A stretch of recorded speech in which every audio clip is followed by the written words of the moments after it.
Hello, everyone.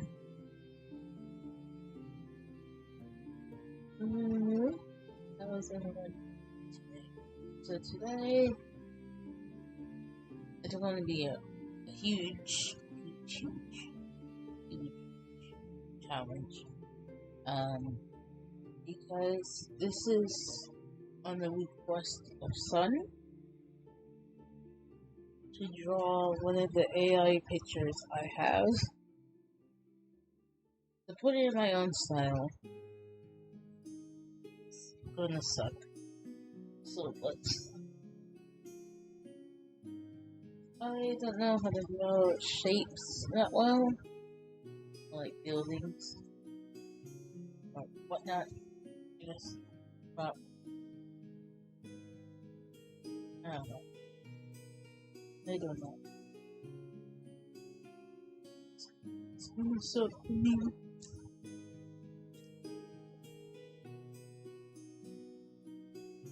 I just don't know how to. How is everyone else day?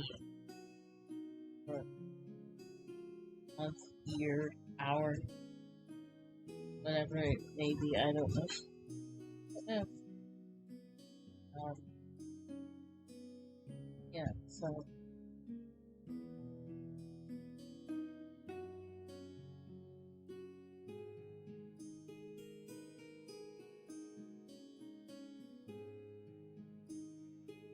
Oh.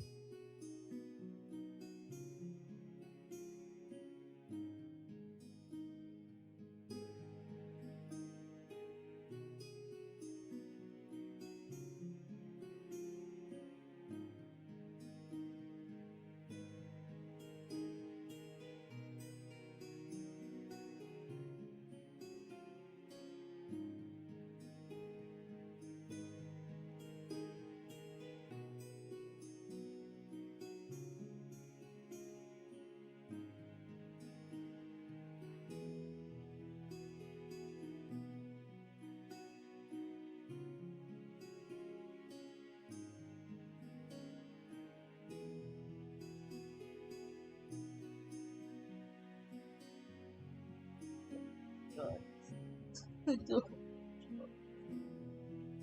I have to, I must.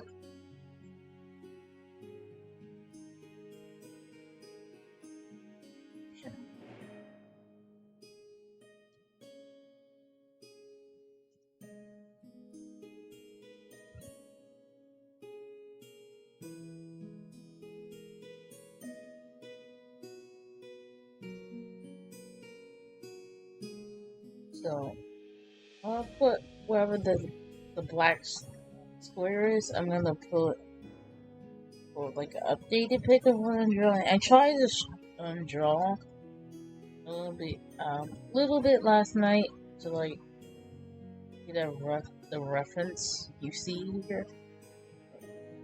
I can't do it. I just can't do it. It's hard for me. I'm gonna try, but it's like just too hard.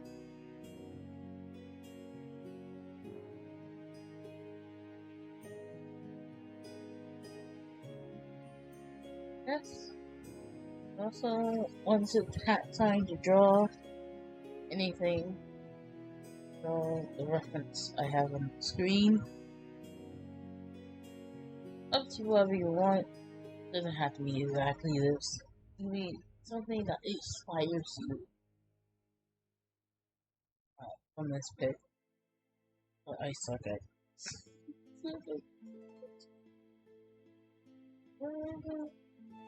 Hello! Hi, these, of course, queens. What a name. Welcome. How are you, my fellow? I'm not looking at that name. Am I? Hello! It's coming east. Okay. Liza? Ooh, welcome. Welcome. Today I'm trying to draw this reference you see, trying very loosely.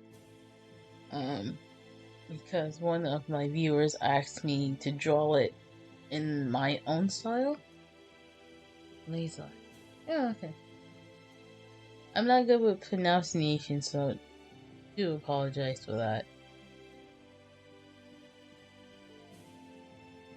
How are you guys doing? Hello. Welcome to my backyard boring streams. Well, I do nothing and complain about everything.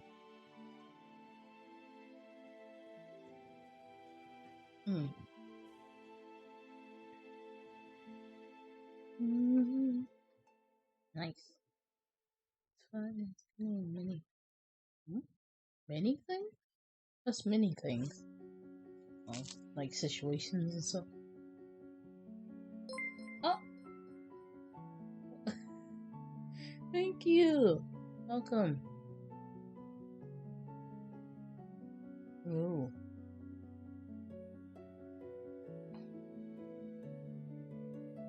Hold on. Let me get my tablet on a charger, because I forgot to charge it.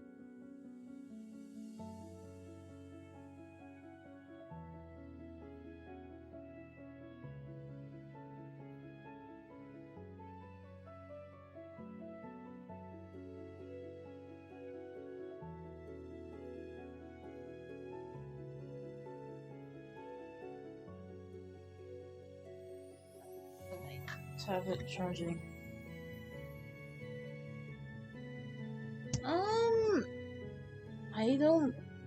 I was, and then my viewership went down, so I'm not officially sure. I mean, I am technically close. Technically, I think.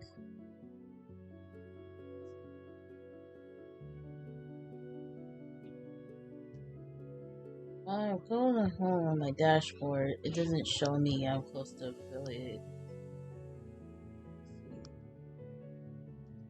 I really honestly don't check my analytics, if I'm being honest. Achievements, I am average viewers out of 3 and 54.60 hours of stream. I have 2.14 out of 3 viewerships. That's what it says.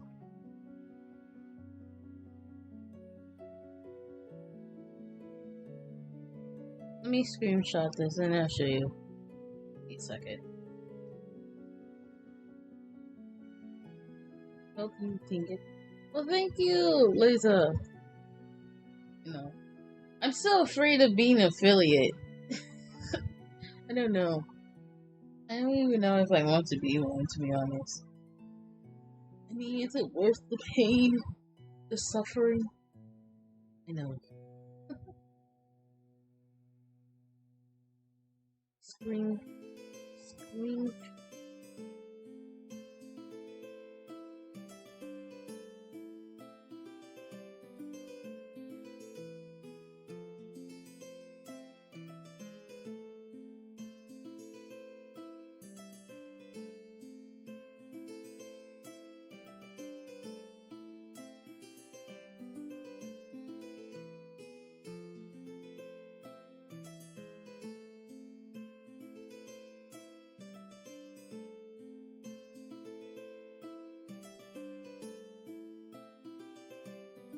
Thank you. This one is named Celtic Marvel Celtic TAVERN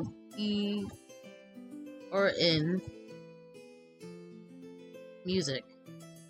So it's it's Irish type of music, I guess.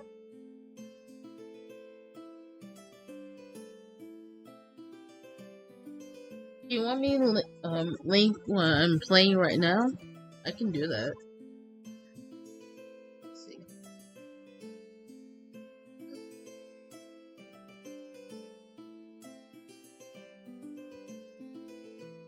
image.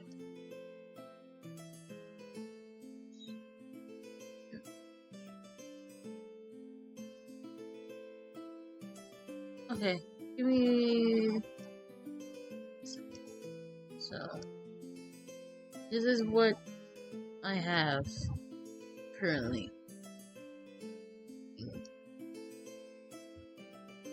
So this.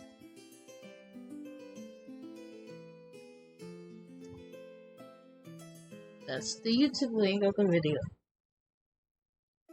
So this is what Twitch says when I have just now. So 2.14 out of 3 viewers. So I mean, it's fine. I'm still weirded out by it though. Like, it creeps me out. I don't know why, but it creeps me out.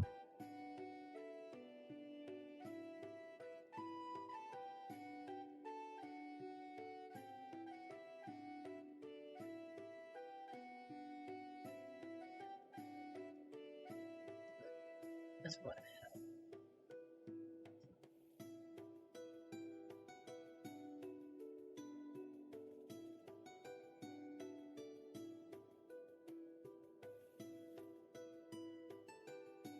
Yeah, I wish you would. Yeah, that could happen, that you have more viewership than followers and stuff.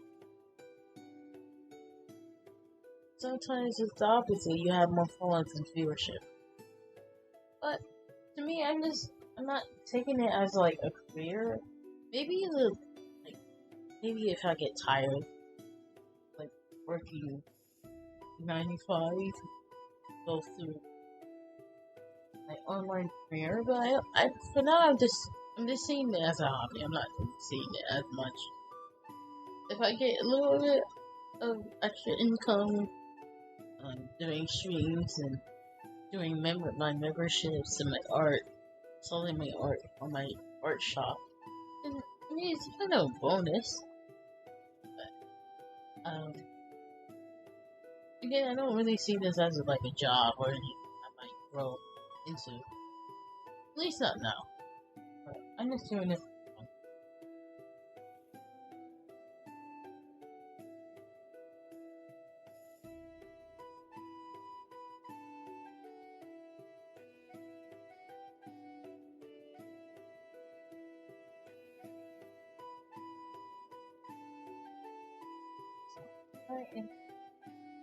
Start.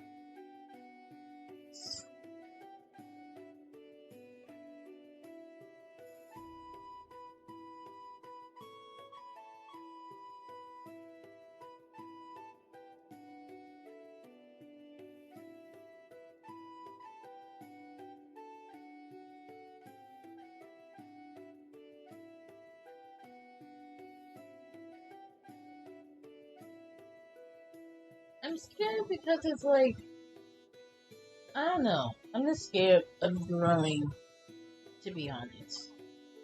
Like, even though it's like a small growth, not small, but I mean, in Twitch's eyes, it's technically small. And I don't know. I'm just afraid. I'm just afraid that I don't know what that means for me in the long run. I guess if that helps.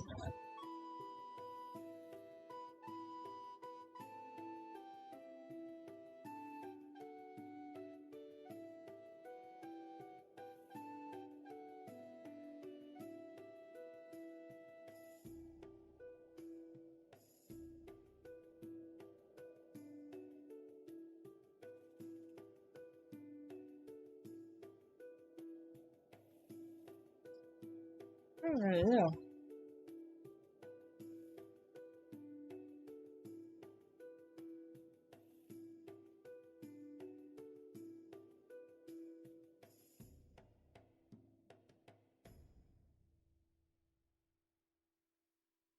You have commands? Yeah. I have the standard commands, yeah. Is there like a certain command you're looking for? Yeah.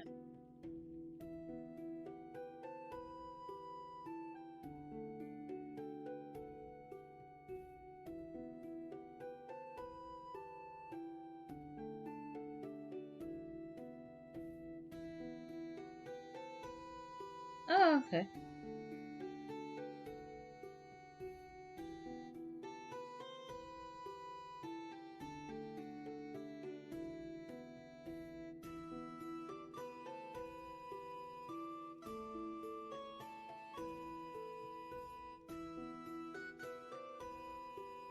Alright. Thank you.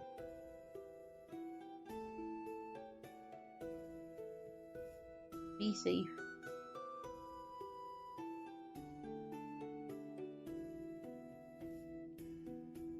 Let's see. Let's see. What do I draw? Oh. That's my problem. I don't know how to draw. Like Saber-esque type of thing. That's my caveat. Wounded.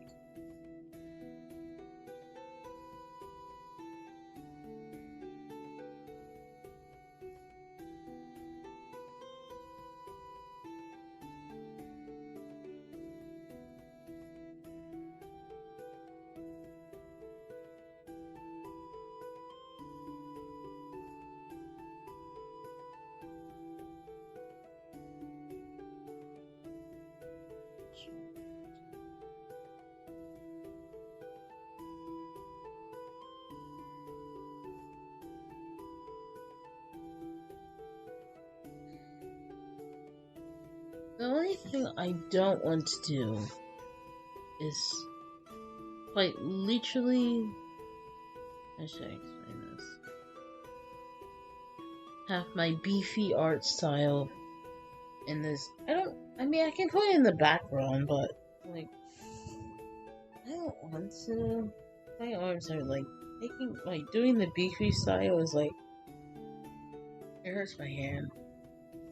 What? Because I'm so keen on like color definition and like defining the light sources and stuff while I'm doing it is like so much work. It's so much work.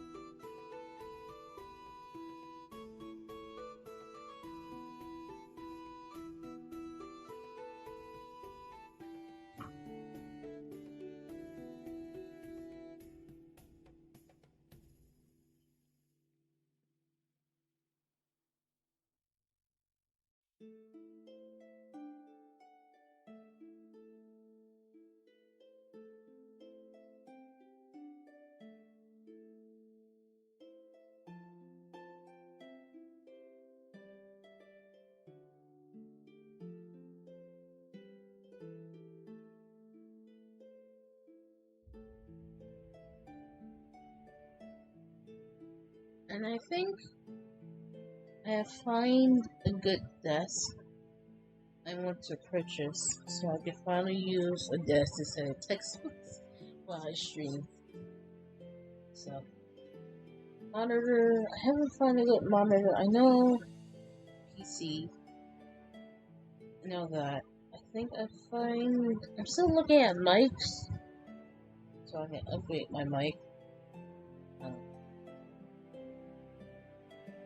Definitely, everything I want to upgrade my mic. I don't know how to. I'm still going to search. No. Somewhere in there.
don't like this at all, though. To draw this reference. I don't use references for my art at all. I don't how to draw buildings. I don't know how to draw things.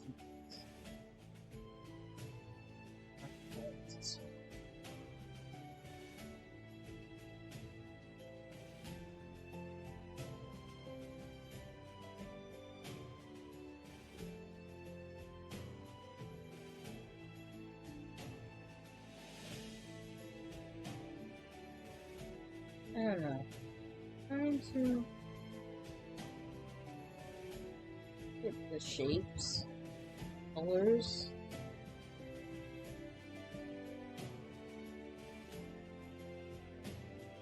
I just don't know. Trying to.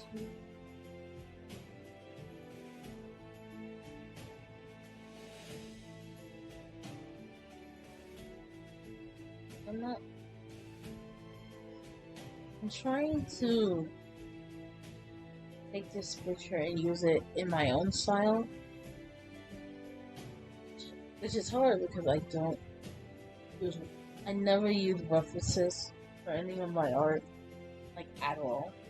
So it's kind of hard for me to do because I never do it. Even though I should, but I don't, because all the art knowledge I have is in my head and never in an actual thing. Unless it's supposed to be like for a project or something. And but like what's that?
Lake?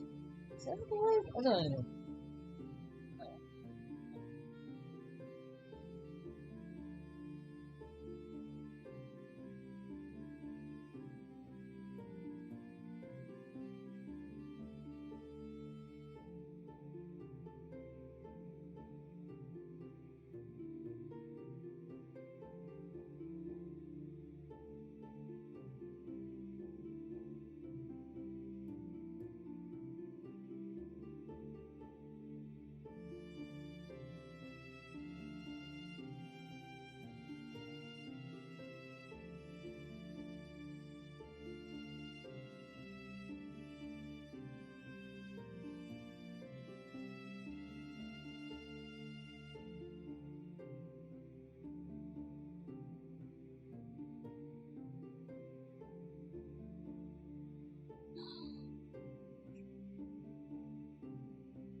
This is so hard. Good. Trying to you can't. Just can't.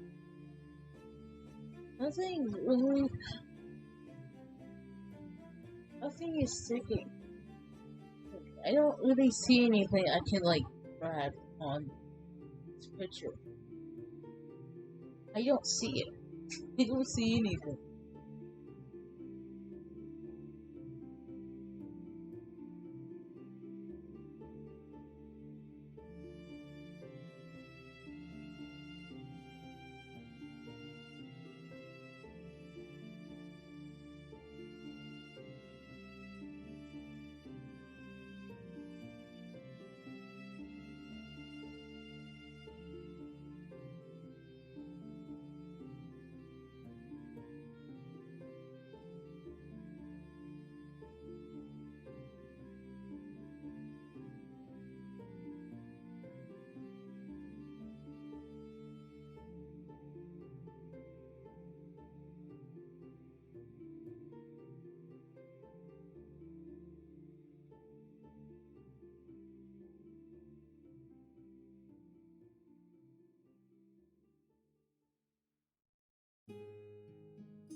I'm just gonna keep drawing. I'm not gonna ask questions for myself. I'm just gonna keep drawing because I don't know what am I supposed to draw from this. And please.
I'm trying not leaning towards the beefy arts I usually go for. It's really hard because I don't like this reference picture, but I have to because Son recommended me to do it today. This is so stressful. I can't do it. I'm trying so hard and I just can't do it. I might actually cry. I can't.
Hello.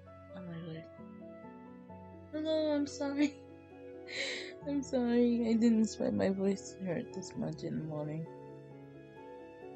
Is my voice okay?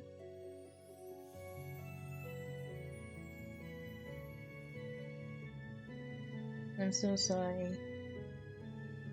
I didn't expect my voice. I'm not done with my tea. I still have a lot of tea left.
So I'm not really.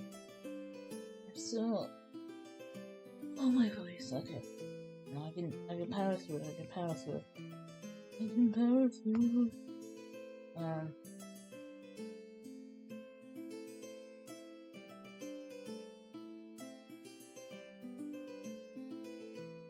don't really have a solid idea.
I hope my voice is okay. I'm not sure.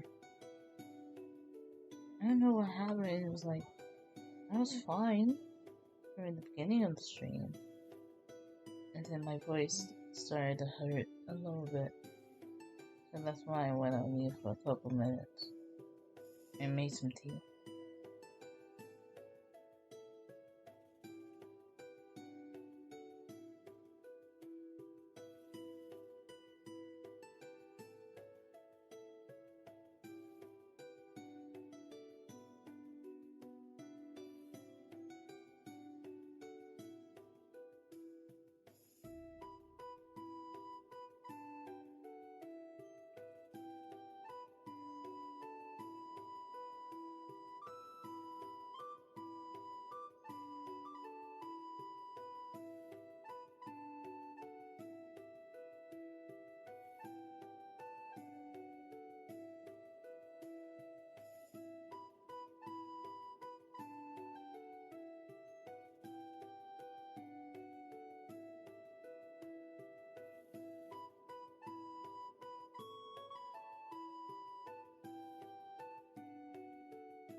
And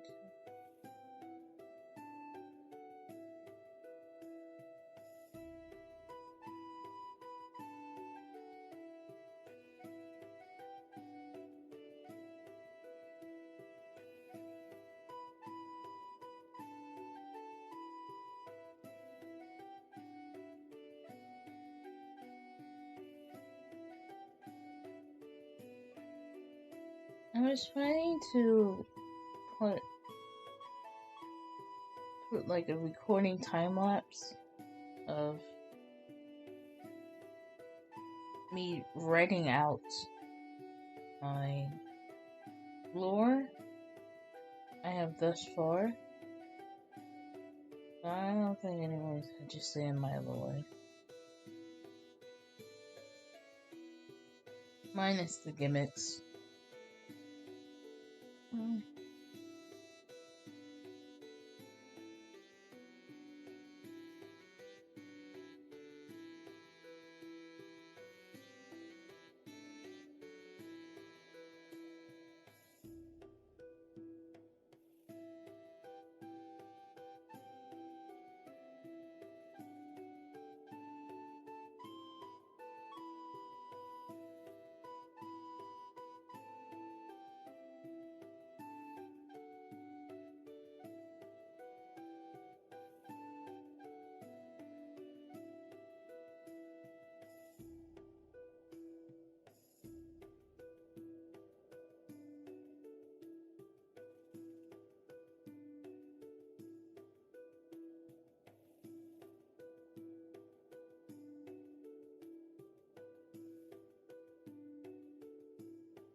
gonna try.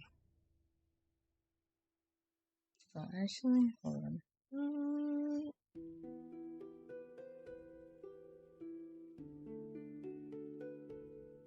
So let me switch.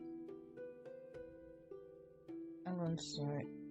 I'm just gonna start right here, right now. Cause why not?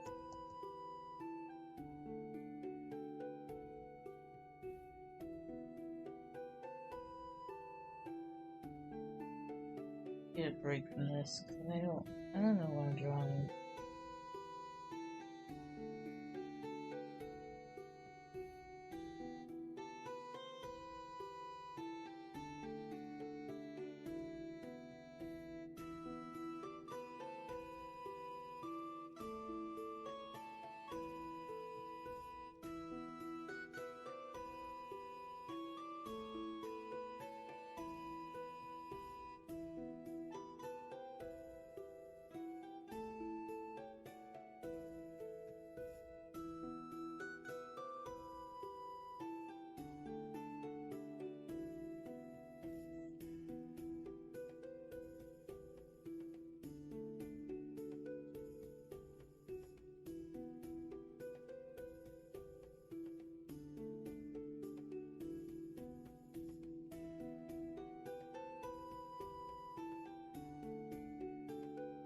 Oh, I'm gonna write.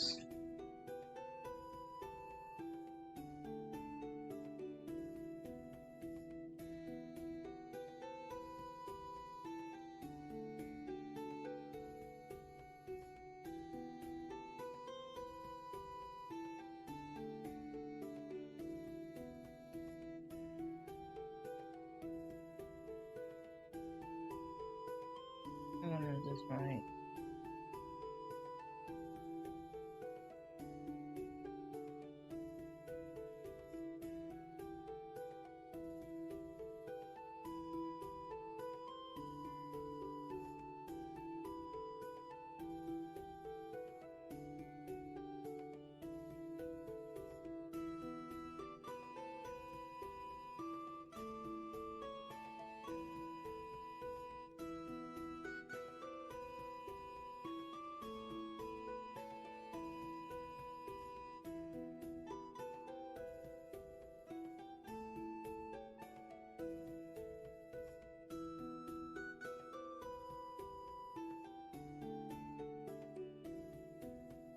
I'm gonna write my lore.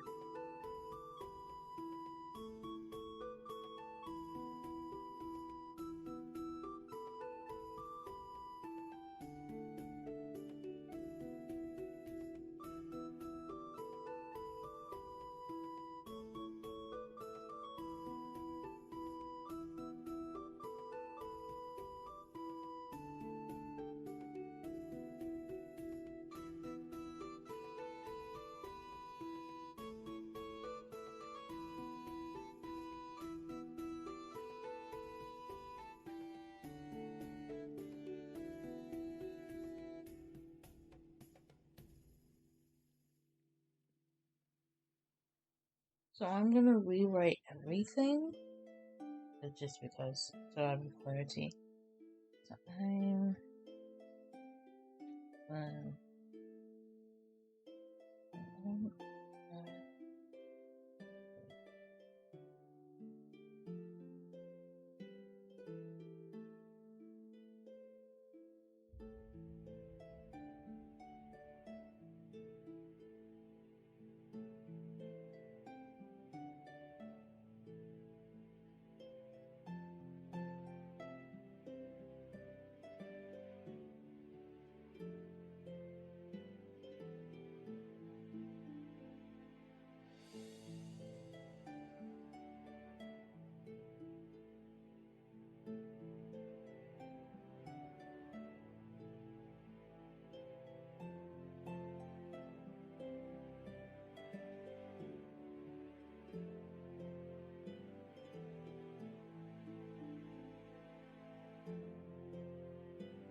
So I'm gonna do 3 rundown.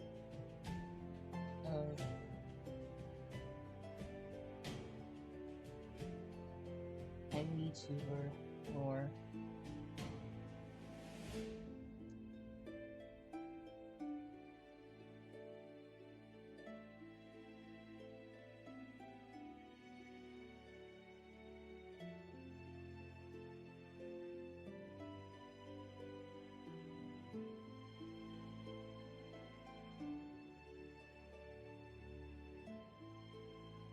so my name is spell name. It's Shanae Tuba Sabrina Serena. Whatever.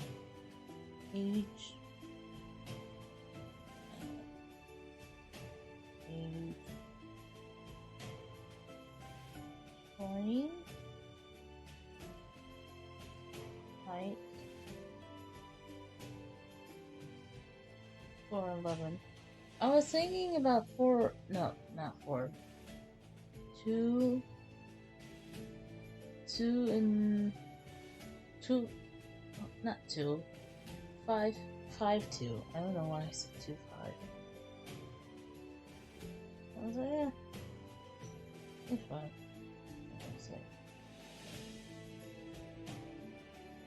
Need to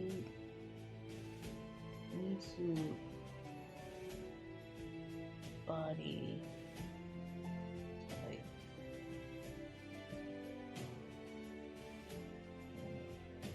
Will be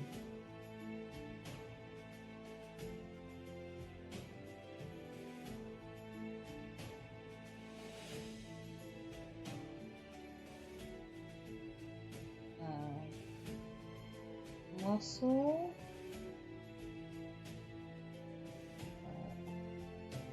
lung, shelter, odor,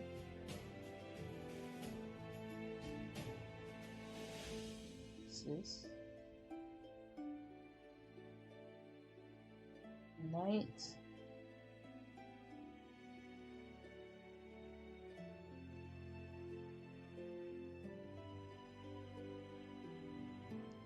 I can't spell. Save my life, my god. Okay.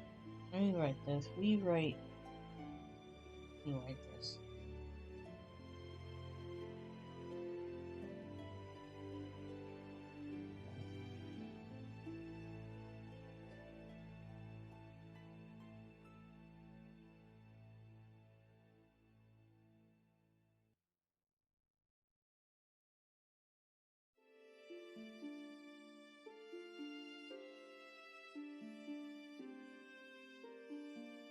Yeah.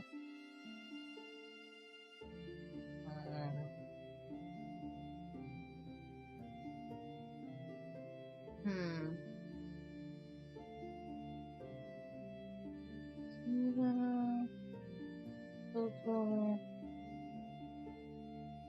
Older.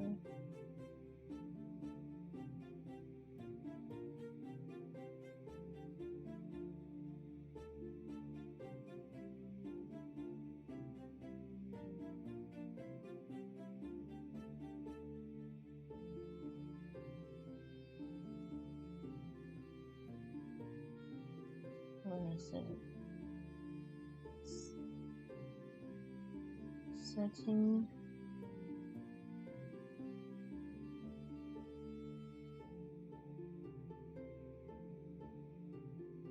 Both.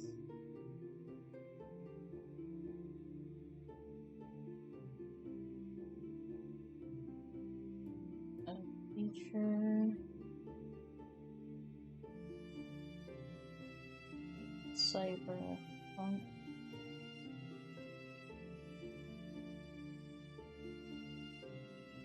And the country side and late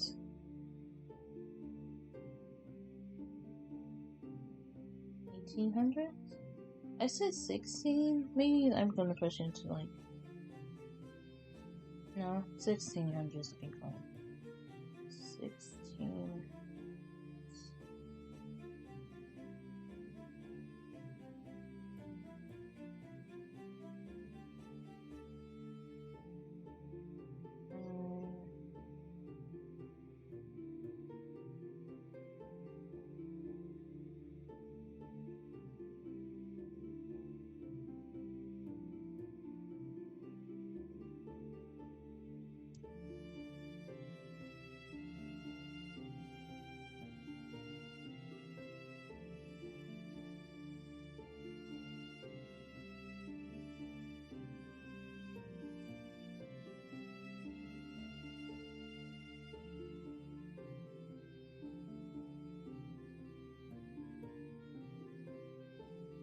So, my outfit.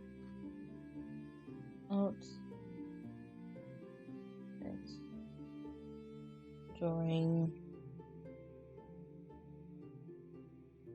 slave arc. That's what I'm going for. Slave arc. Rags? Maybe I can do like rags with chains. A dress.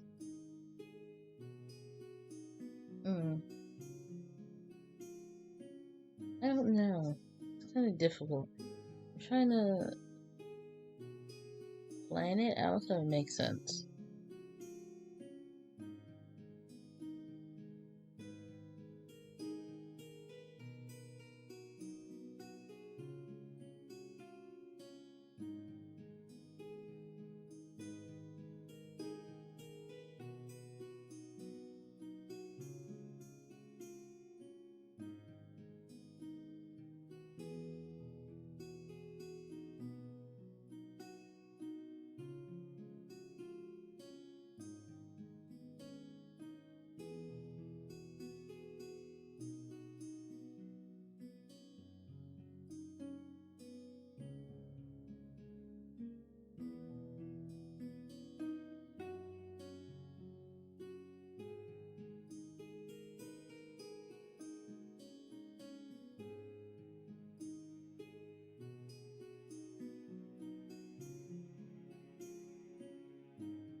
in that head.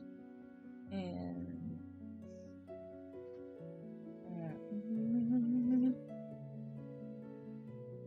you know what? As I write this, I think I'm just going to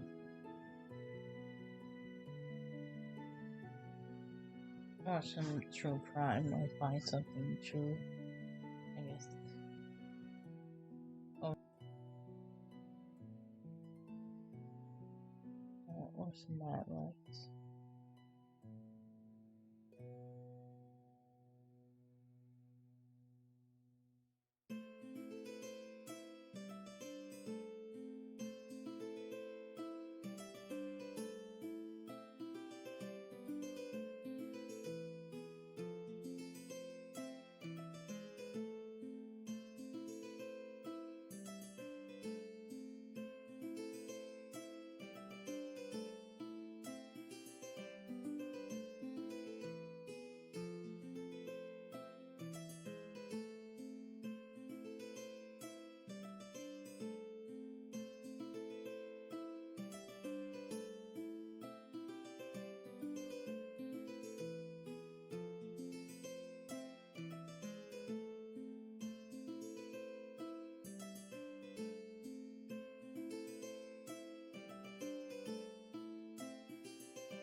I'm just gonna watch news.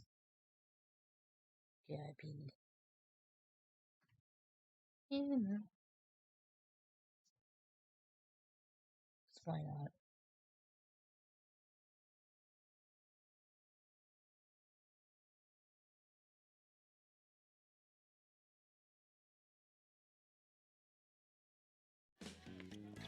This summer, I'm shining brighter than ever with DashPass. It's full of big savings with no delivery fees on everything I need to stay cool. So cool. Oh. Sign up for the biggest savings and exclusive items with DashPass. You can transform yourself at home. Keep telling yourself you're not hungry, you're just thirsty. Baby Botox is amazing.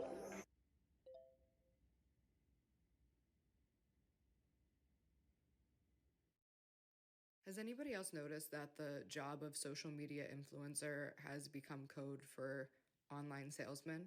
I feel like it didn't used to be like that. It felt like there was kind of a handful of people doing very little for a lot of money, and now it feels like there's a lot of people doing a lot for a little money. Yeah, I completely agree, Gabby. There's just too many people in this world promoting things, selling things, and just thriving off this capitalist hellscape that we live in. It just reminds me of all those times that people have promoted makeup brushes.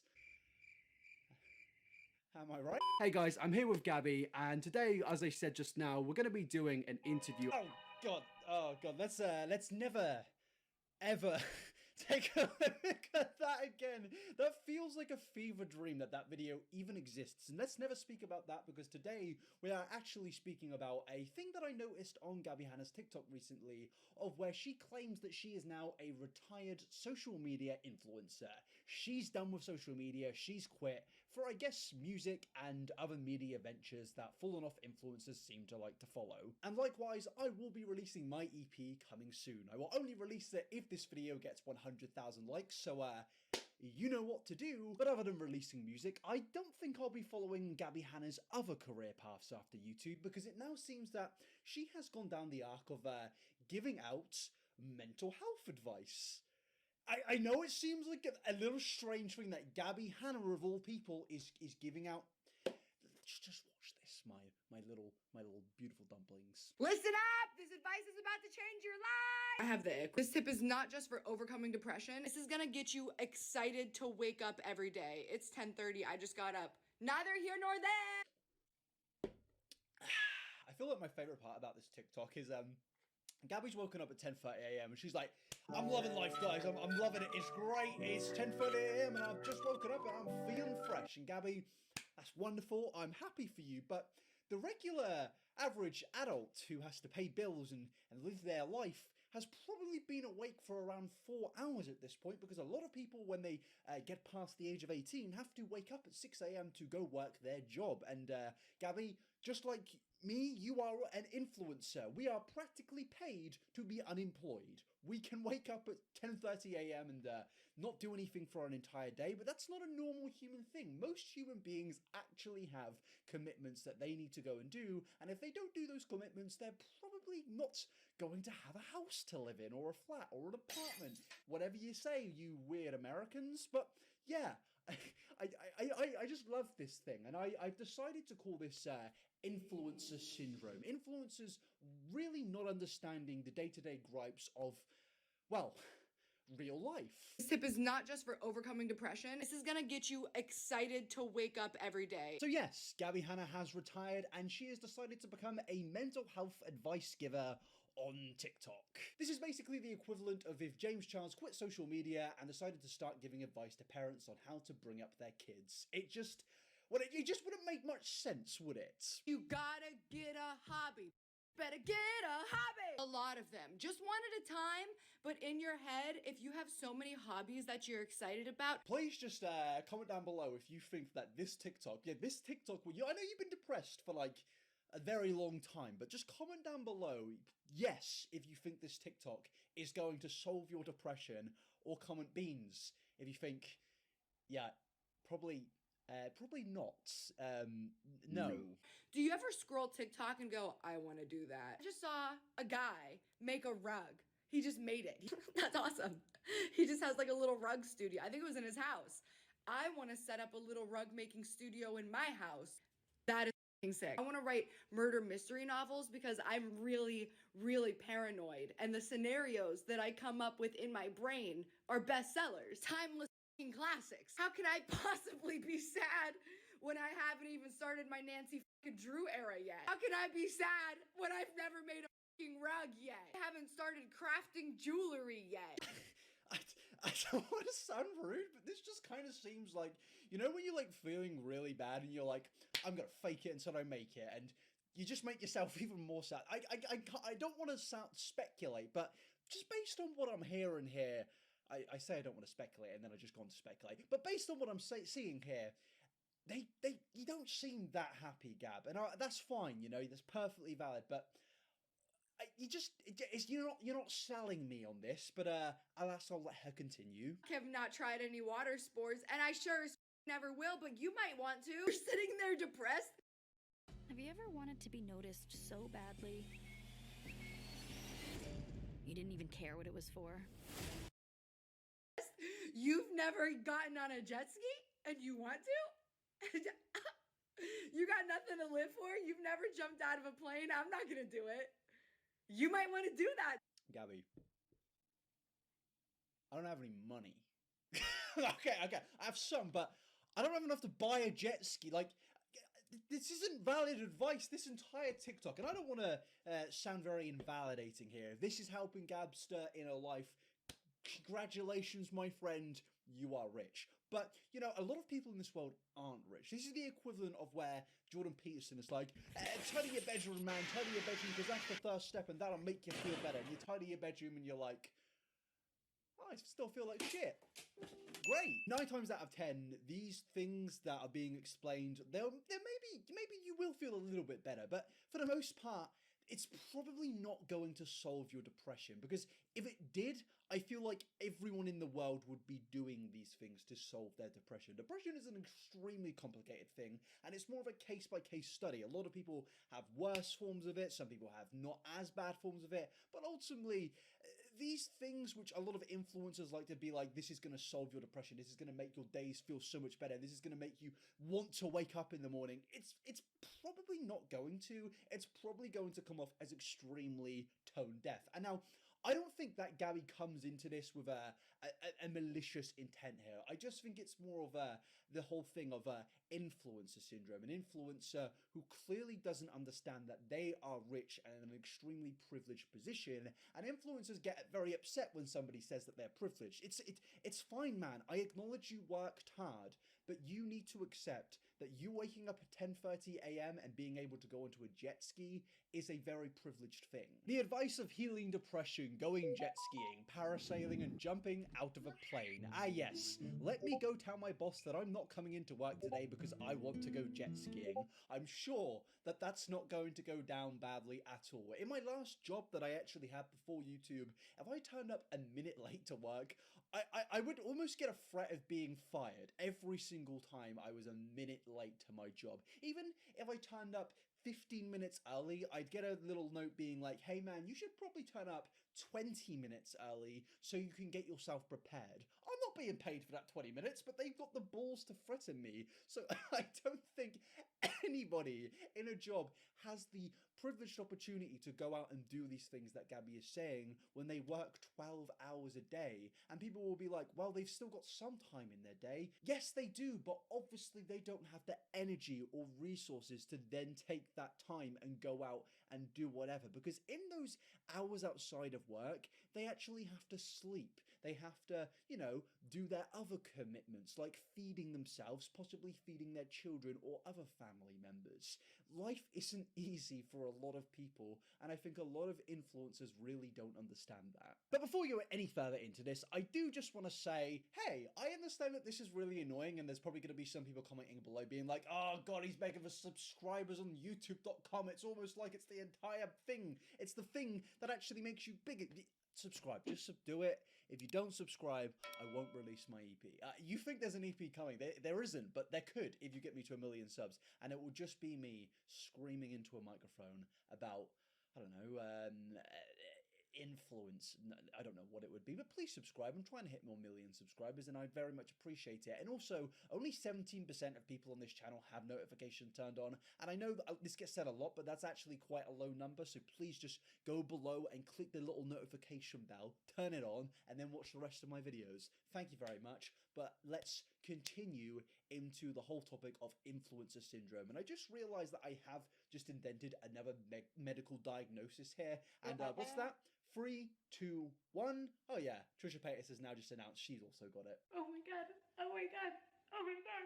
Oh my god. Oh my god. But no, seriously, it is a little bit fascinating that a lot of influencers genuinely don't understand that not everybody can wake up at 10 a.m. in the morning, and also when they have spare time, they don't really want to be spending it doing things like jet skiing. A lot of people may just want to relax and chill out because they've had such a grating day at work. I feel like a lot of people don't understand is it's really not as easy as just saying to do something. Would love to get a hobby, but unfortunately I've got my bills and have to work 16 hours a day, which, you know, is a perfectly valid response. They're not being horrible, they're not being nasty, they're just giving their actual perspective on life that they have and their day-to-day things that happen to them. And how does Gabby respond to this? Well, like this. Damn, sis, you've got time to watch and comment on TikToks, but you can't learn an instrument or how to knit? You're a sad sack of shit, aren't you? She didn't say that, I need to clarify, but it does kind of come off like that. That's a you choice, my friend. Gabby, when I'm on TikTok, I'm most likely sat on the toilet squeezing out a big sweaty poo.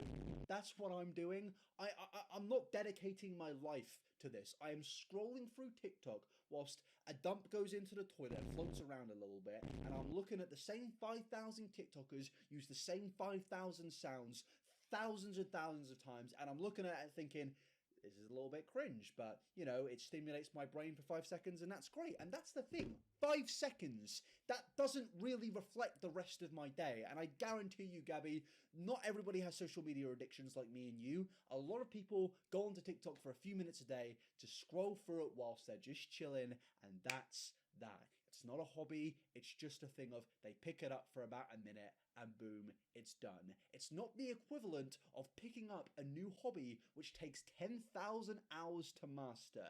You should probably take into context that somebody who works 10 hours a day whilst dealing with depression may not have the mental energy to then go from that 10-hour shift to spending hours on a new hobby, and they may just want to scroll through TikTok for a few minutes. I've never really liked the rebuttal of, oh, you have these hobbies when you could be spending them doing some more productive thing. It's like, no, I just want to relax for 5 minutes, and maybe scrolling through TikTok is that relaxation thing.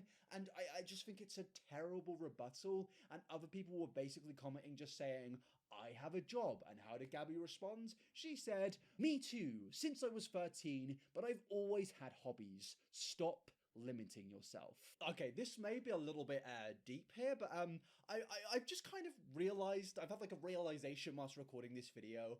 Gabby says that she's had hobbies since she was 13 whilst holding up 2 jobs, and this may be a little bit edgy, but like, you have depression, you've admitted it, whilst always having hobbies. So it's like, I'm glad that you're now conquering your depression, that's great. But like you've said, you've had mental health struggles whilst having hobbies.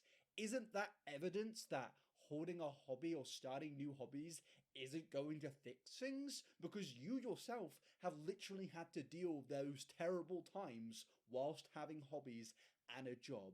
It shows that there isn't a solution of just getting a hobby. You can have a hobby while still being depressed. And Gabster, I'm sorry, I don't want to say that influencers don't work hard, because we do work hard, and we do put a lot of effort into our craft, and I definitely don't doubt that Gabby puts a lot of work into her music, especially after quitting YouTube. But one thing that you have to acknowledge is that our jobs are easier based on the fact that we can afford to take months off, weeks off, even just a day off.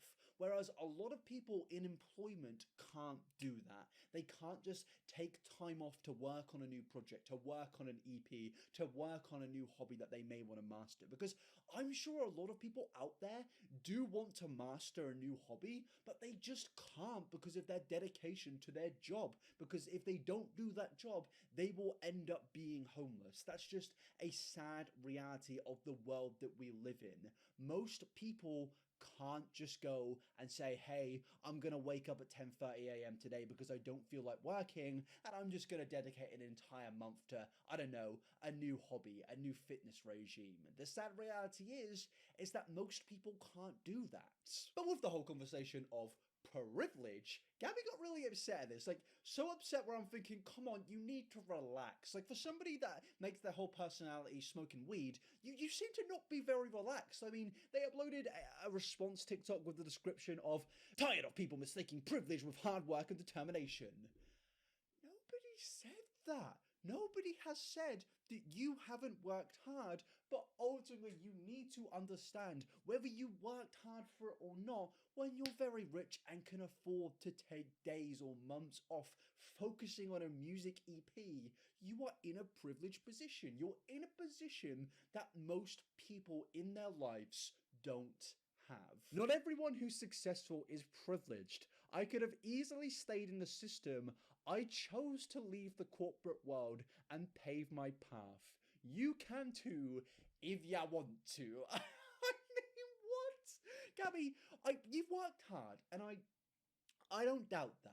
But ultimately, we do need to also admit, as an influencer, you get lucky. There are plenty of content creators out there who are better content creators than me, but they have not had the luck in the algorithm. They have not had that luck of where they got that one video which banged and allowed all their other videos to bang, and it becomes a full-time career. There are probably some creators out there better than Mr. Beast, better than any top content creator, but they've just not had that luck in the algorithm. Most of social media does just come down to luck, and I think we need to admit that. It's not easy to leave the corporate world. Yes, you can do it, but a lot of it comes down to, yes, hard work, but ultimately luck. But alas, let's take a look to what Gabby actually had to say in this old TikTok. I'm choosing to respond to this comment instead of one of the comments saying that I'm privileged for telling people to raise their quality of life, that they should pick up a hobby or follow their passions. Because exactly this. First of all, you don't have to have money to have a hobby. A lot of hobbies don't require a lot up front. A lot of supplies are really cheap. Pencils, pens, and paper are cheap. Paint, like literally $1 a bottle paint. That's what I still paint with now. There's a ton of shit you can find at thrift stores, discount stores, you can thrift flip, or if you really can't afford anything, you can find something that costs literally $0. That's the beauty of creativity. Now, she's not wrong in what she says here. There are a lot of hobbies out there that you can start without any money, but ultimately, most hobbies, in fact, really are benefited by having money, and it will make it a struggle to start most hobbies without money. Even things like bird watching, for example. Like, yeah, you can go outside and look at birds, but ultimately it would be way easier if you had the money to buy some nice old binoculars or something. Most things in life would be improved if you had some form of financial backing, and because of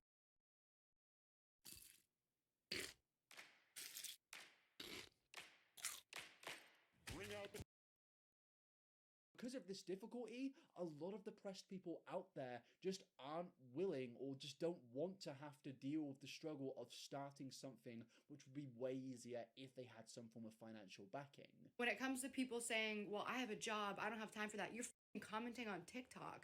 Get it the together. Stop making excuses for your miserable lifestyle and create a good lifestyle. Oh, it's so tone deaf. It's like unbelievably tone deaf to a point of like, oh my god, did you not play this back when you uploaded this? Like, bro, scrolling through TikTok for 5 minutes and removing that time isn't going to change my life. This is the equivalent of those financial advice pages of where, like, yo, you should stop buying Starbucks, man, because if you, took that $5 a day and put it into a trust fund, by, 2064, you'll actually have $10,000 and you can use that for some investments, bro. It's like, okay, but what if I want the Starbucks? Because maybe that Starbucks makes my day-to-day life a little less shitty. And maybe me scrolling through TikTok for 5 minutes in my day makes me feel a little less shittier to get some free, entertaining content for a few minutes. Maybe whilst I'm on my break from my mind-numbing job, I can have a laugh whilst watching TikTok.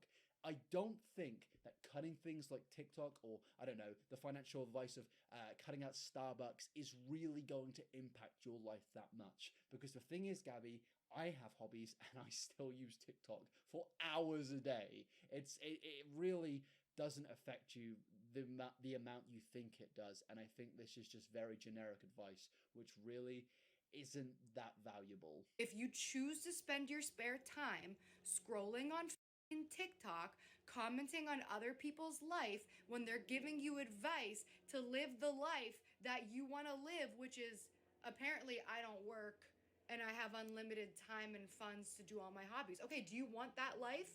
Then follow my advice. Rule 1 is following your passion and making the first step. Rule 2 is get your ass off of TikTok in your spare time, or don't. That's perfectly fine. Because guess what? Scrolling TikTok is a perfectly acceptable hobby. But don't get mad at somebody else for trying to encourage you to follow your dreams because you don't have the balls or drive to do it.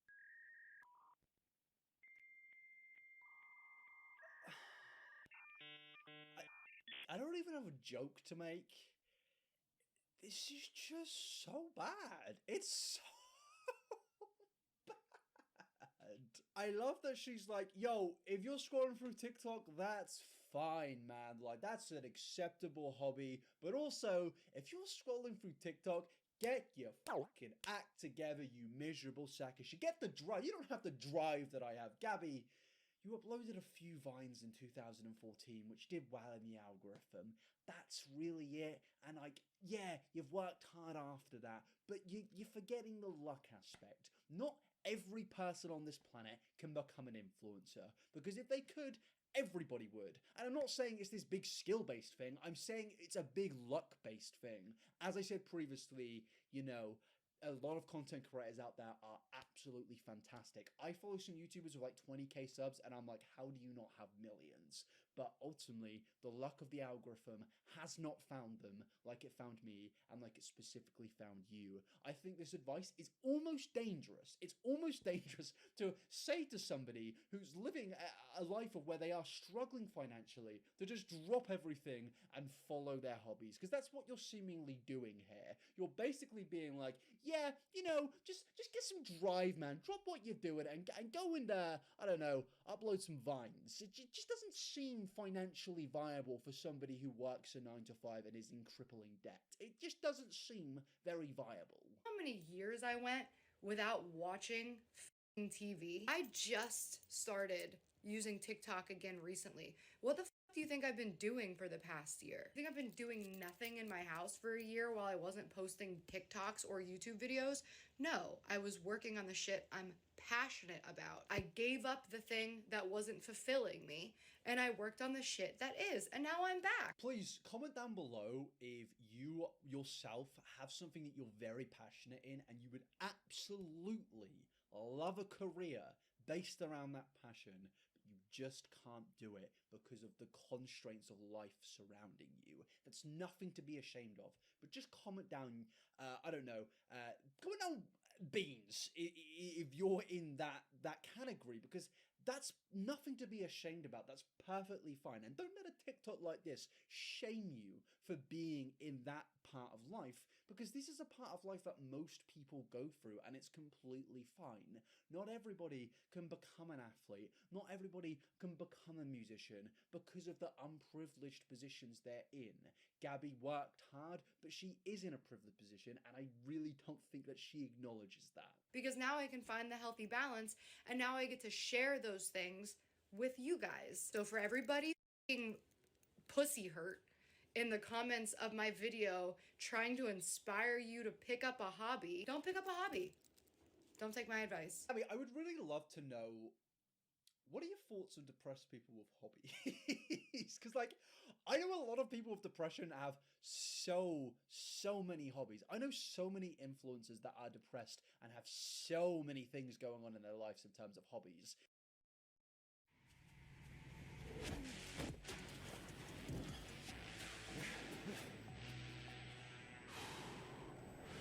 Pause for hydration. Stop for nothing. Hydrate with Essentia ionized alkaline water. Who's that girl? Those shoes should come with a content warning. What a waste. They're still depressed, Gabby, so what's the solution after that? Because I'd love to know. I do understand to an extent of what Gabby is saying in this, and as I said earlier, I don't necessarily think that she is being malicious here, but I do believe that she is conveying her message in such an obnoxious way, and I genuinely don't even understand why, because the comments weren't even trying to be rude, and in fact, it was just people trying to help Gabby understand their perspective in life. They weren't clowning on Gabby, they were just voicing their personal experiences. Gabby keeps mentioning the whole thing of privilege and how she's not privileged and how she's just worked hard. Gabby, you are 31 years of age and you are a retired social media influencer. You have been able to retire and quit at 31 years old and then go and focus on music for the rest of your life. If you don't think that isn't privileged, then I would really love to know what your definition of privileged actually is. There are so many different forms of privilege in this world, and you are part of the social media privilege. To conclude this video, Gabby retiring from social media isn't really a developing story. In fact, I did a second channel video about it 5 months ago. We've known about this for a while, but it is interesting that this is how she decides to spend her days. I do find it entertaining that she is insistent on shitting on people who enjoy using TikTok for 5 minutes per day, while she uploads videos every single day on TikTok, giving stories about how she is now a superhero who is stuck in the Matrix. I'm a time traveler, or I have superpowers that allow me to literally shapeshift and create my own reality. I've gone over the idea that I might actually be dead and living in an alternate universe, and this is the one that I've created sort of in like, maybe I'm in like a pod, like this is the part of the simulation where simulation where you kind of like choose your own adventure, and I had chosen my own adventure. It's an intriguing way to spend your day, especially whilst you shame others for doing the exact same thing, but I completely value this, Gabby. I completely value that you like to use TikTok, and I would never belittle anybody for using TikTok. Actually, no, that's a lie. It's a horrible app. It's a terrible, terrible app of where you scroll through it and it's just the same sound and everything is the same and it just never stops. It's a cycle of shit.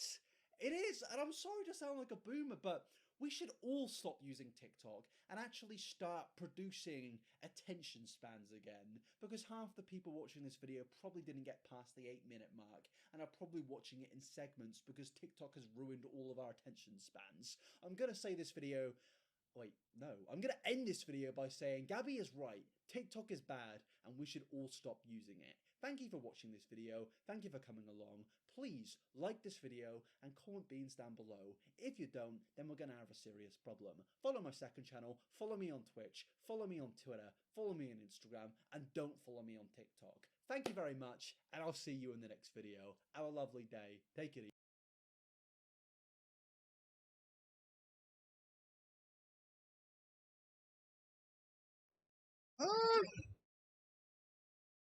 I can kinda,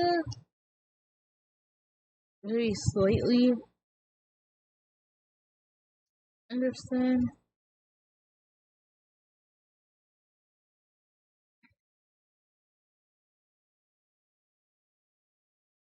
But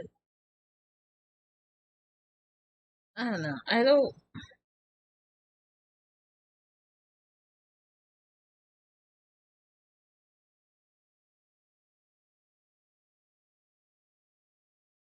I don't know. Ooh. Michael Dipnicki. As nerd gets. Would you study with me? Sure, sure. I'm gonna be top of the class. So You come home after a long day of work. You lock the door behind you, take your shoes off, and place them in the hall closet. Maybe you grab a snack before walking to your room and shut the door, finally alone for the first time in hours. The rest of the night is yours, free to spend time doing whatever you want. You look around your room, some dirty clothes on the floor, the window is shut, blinds slightly open, your bed is made, computer sitting softly on your comforter. But something just doesn't feel right. Didn't you leave your computer on the desk? And you swear you put your clothes in the hamper last night before you went to bed. You get that sense, for whatever reason, someone has been in your home and you are being watched. You get a shiver up your spine and feel like somewhere someone's eyes are on you. You look around frantically in your closet, under your bed, out your window, but nothing. Logic and reason tell you that everything is okay, that no one could have come into your home without a key while you were gone, and no one is there. But against all reason, you feel as if someone was there, and someone is watching you right now. What would you do? What could you do? There's no reason to call the cops. There's no proof that anyone is in your home besides you. Do you just sit there? Do you move? Do you buy more protection just in case? This is what Lauren Giddings felt every day in her apartment, prior to her murder, and unfortunately, her gut feeling wasn't wrong. She often told her friends and family that it felt like someone had been in her apartment when she wasn't there, and had gone through her things, and there was someone looking at her when she was alone. But she had no proof. Nothing concrete had occurred that validated her claims. And so, she tried her best to brush off the feelings as best she could. She bought extra security measures like a door jammer for her front door to ease her worries. She had pepper spray on her at all times, and she was extra careful, double and triple checking the locked door before she left. But nothing seemed to help. Even with all the added security measures, she continued to feel uneasy in her own domicile. After months of dealing with the unease and stress, Lauren decided she would stay with some friends until she was able to find a permanent residence, one that didn't make her hair stand on end. But she would never be able to move, she would never find a new apartment, and she would never truly be able to feel safe in her home because of her downstairs neighbor, Stephen McDaniel. Welcome to Dreading. Today we're going to be going over the death of Lauren Gidding and how her neighbor, Stephen McDaniel's obsession with her led to her murder. What's odd about this case is how little information there is about Stephen prior to his crime. However, despite how little background is available, there is still enough to put together as to why this happened, and how Stephen, even before he had met Lauren, was planning to get away with murder. As previously mentioned, finding information about Stephen prior to the murder is hard to do. Stephen was, by his own admission, a recluse, choosing not to socialize with his peers in any meaningful way. Whether this be because of fear of social ostracization or general nervousness is unknown. The only accounts that exist that document Stephen's life prior to his crimes is his online post history, where he went by the name SOL, or Son of Liberty, and his mother, Glenda McDaniel. Glenda speaks of Stephen as being the model son, incredibly intelligent, dedicated, and steadfast in his beliefs. Glenda raised both Stephen and his older sister in the church, taking them to Mass every Sunday and encouraging them to take up church-centric activities. This led to Stephen at the age of 8 being featured in a church play as King Josiah, despite his social anxieties. He also sang in the choir and regularly participated in church mission work, that in which he would fix up run-down, dilapidated churches throughout the state. He was incredibly tidy and well-kept, in a way that bordered on obsessive-compulsive. Everything in his life had a place, and if something was out of it, he wouldn't be able to focus clearly. Glenda, in talking to the Macon Telegraph, noted how this trait seemed to materialize in Stephen after the 9/11 attack, which happened when Stephen would have been 16.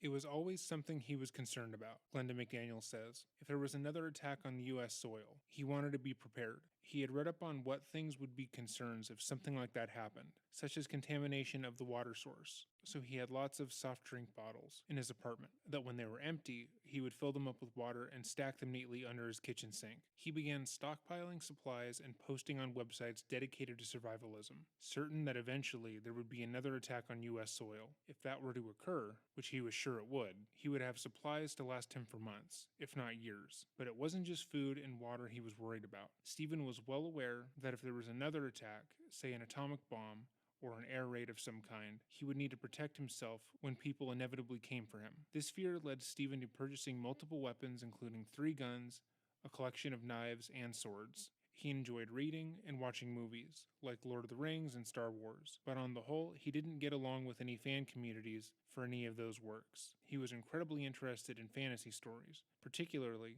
those that took place in medieval times, and throughout high school and for a bit in college, he wore chainmail into class, believing it would protect him from any danger that would come his way, later comparing it to a bulletproof vest that he would also consider buying, just in case. His theory about the chainmail proved unsuccessful, because in a post made under the SOL moniker online, Stephen would talk about how he had been bullied and picked on in high school for wearing it, along with a leather jacket, refusing to cut his hair for 4 years, and more.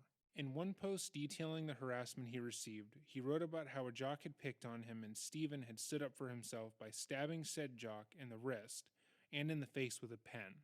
Despite the damage that this would no doubt inflict on the other party, and the fact that this would have happened in front of people, Stephen stated that no teachers or administrators saw the attack, and so he was not punished. The statement does not comply with his high school records, and no attack like this was reported at his high school at any point, which leads us to believe that the story was more or less made up in order to appear, quote-unquote, cool online. Through posts like this on various accounts, all under the same SOL moniker, a clearer image of Stephen would appear. An image of a man who loved violence, murder, horror movies, and guns. A man who thought the end of the world was coming and gave a good amount of time and thought to purchasing a bulletproof vest in case there was an invasion, revolution, or war. A man who held a fair amount of contempt for his family, calling his sister a waste of space, and criticizing his mother for her intense spirituality.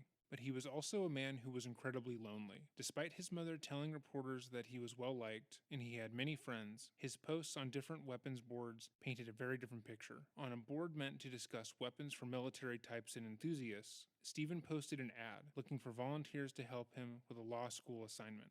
His post requesting volunteers to come help him for his project read, "There are plenty of law students that I could probably get to come and be jurors, even without the offer of free food. The problem is that the professor explicitly stated that we cannot have law students as jurors. I've kept such poor contact with the few people I knew in undergrad that I probably couldn't reach them if I tried. This is the problem of being a social recluse. My level of human contact is negligible. Most of the time, that suits me well, because that's what my personality is like. This is one of those instances where it creates problems." This wouldn't be the last time that Stephen spoke of being a social recluse and how that affected his life. In February 2010, he posted this to another forum. "The problem with being a social recluse with a fundamental disability to connect on a romantic level is that we want so much to find that one special person with whom we want to grow old with, raise children with, spend the rest of our lives with, and yet we're incapable of going out and finding her." He then posted a link to the Seether song, Broken, and continued, "Makes me think of a person who has found that special person and wants to protect her against any pain she could ever feel, who is willing to endure any hardship to keep it from her, willing to fight against anything that would hurt her, but who can't because he's so mentally broken that he can't tell her how he feels and can only watch from a distance."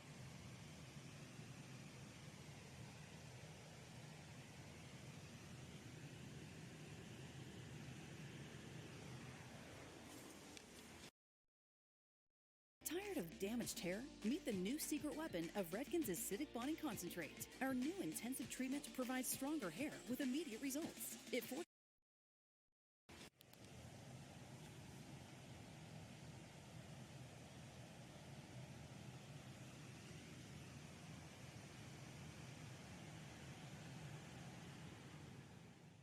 Stephen's darker interests, social isolation, and longing for a girlfriend made him a powder keg. His anger was bubbling up, and with more and more posts talking about enacting violence on others he deemed worthy, trying to force girls into relationships, and commenting on the best and most effective ways to subdue women. As time went on, his anger only mounted. His worries about the coming revolution got worse, and suddenly, after meeting his beautiful neighbor, he decided he would make his fantasies a reality.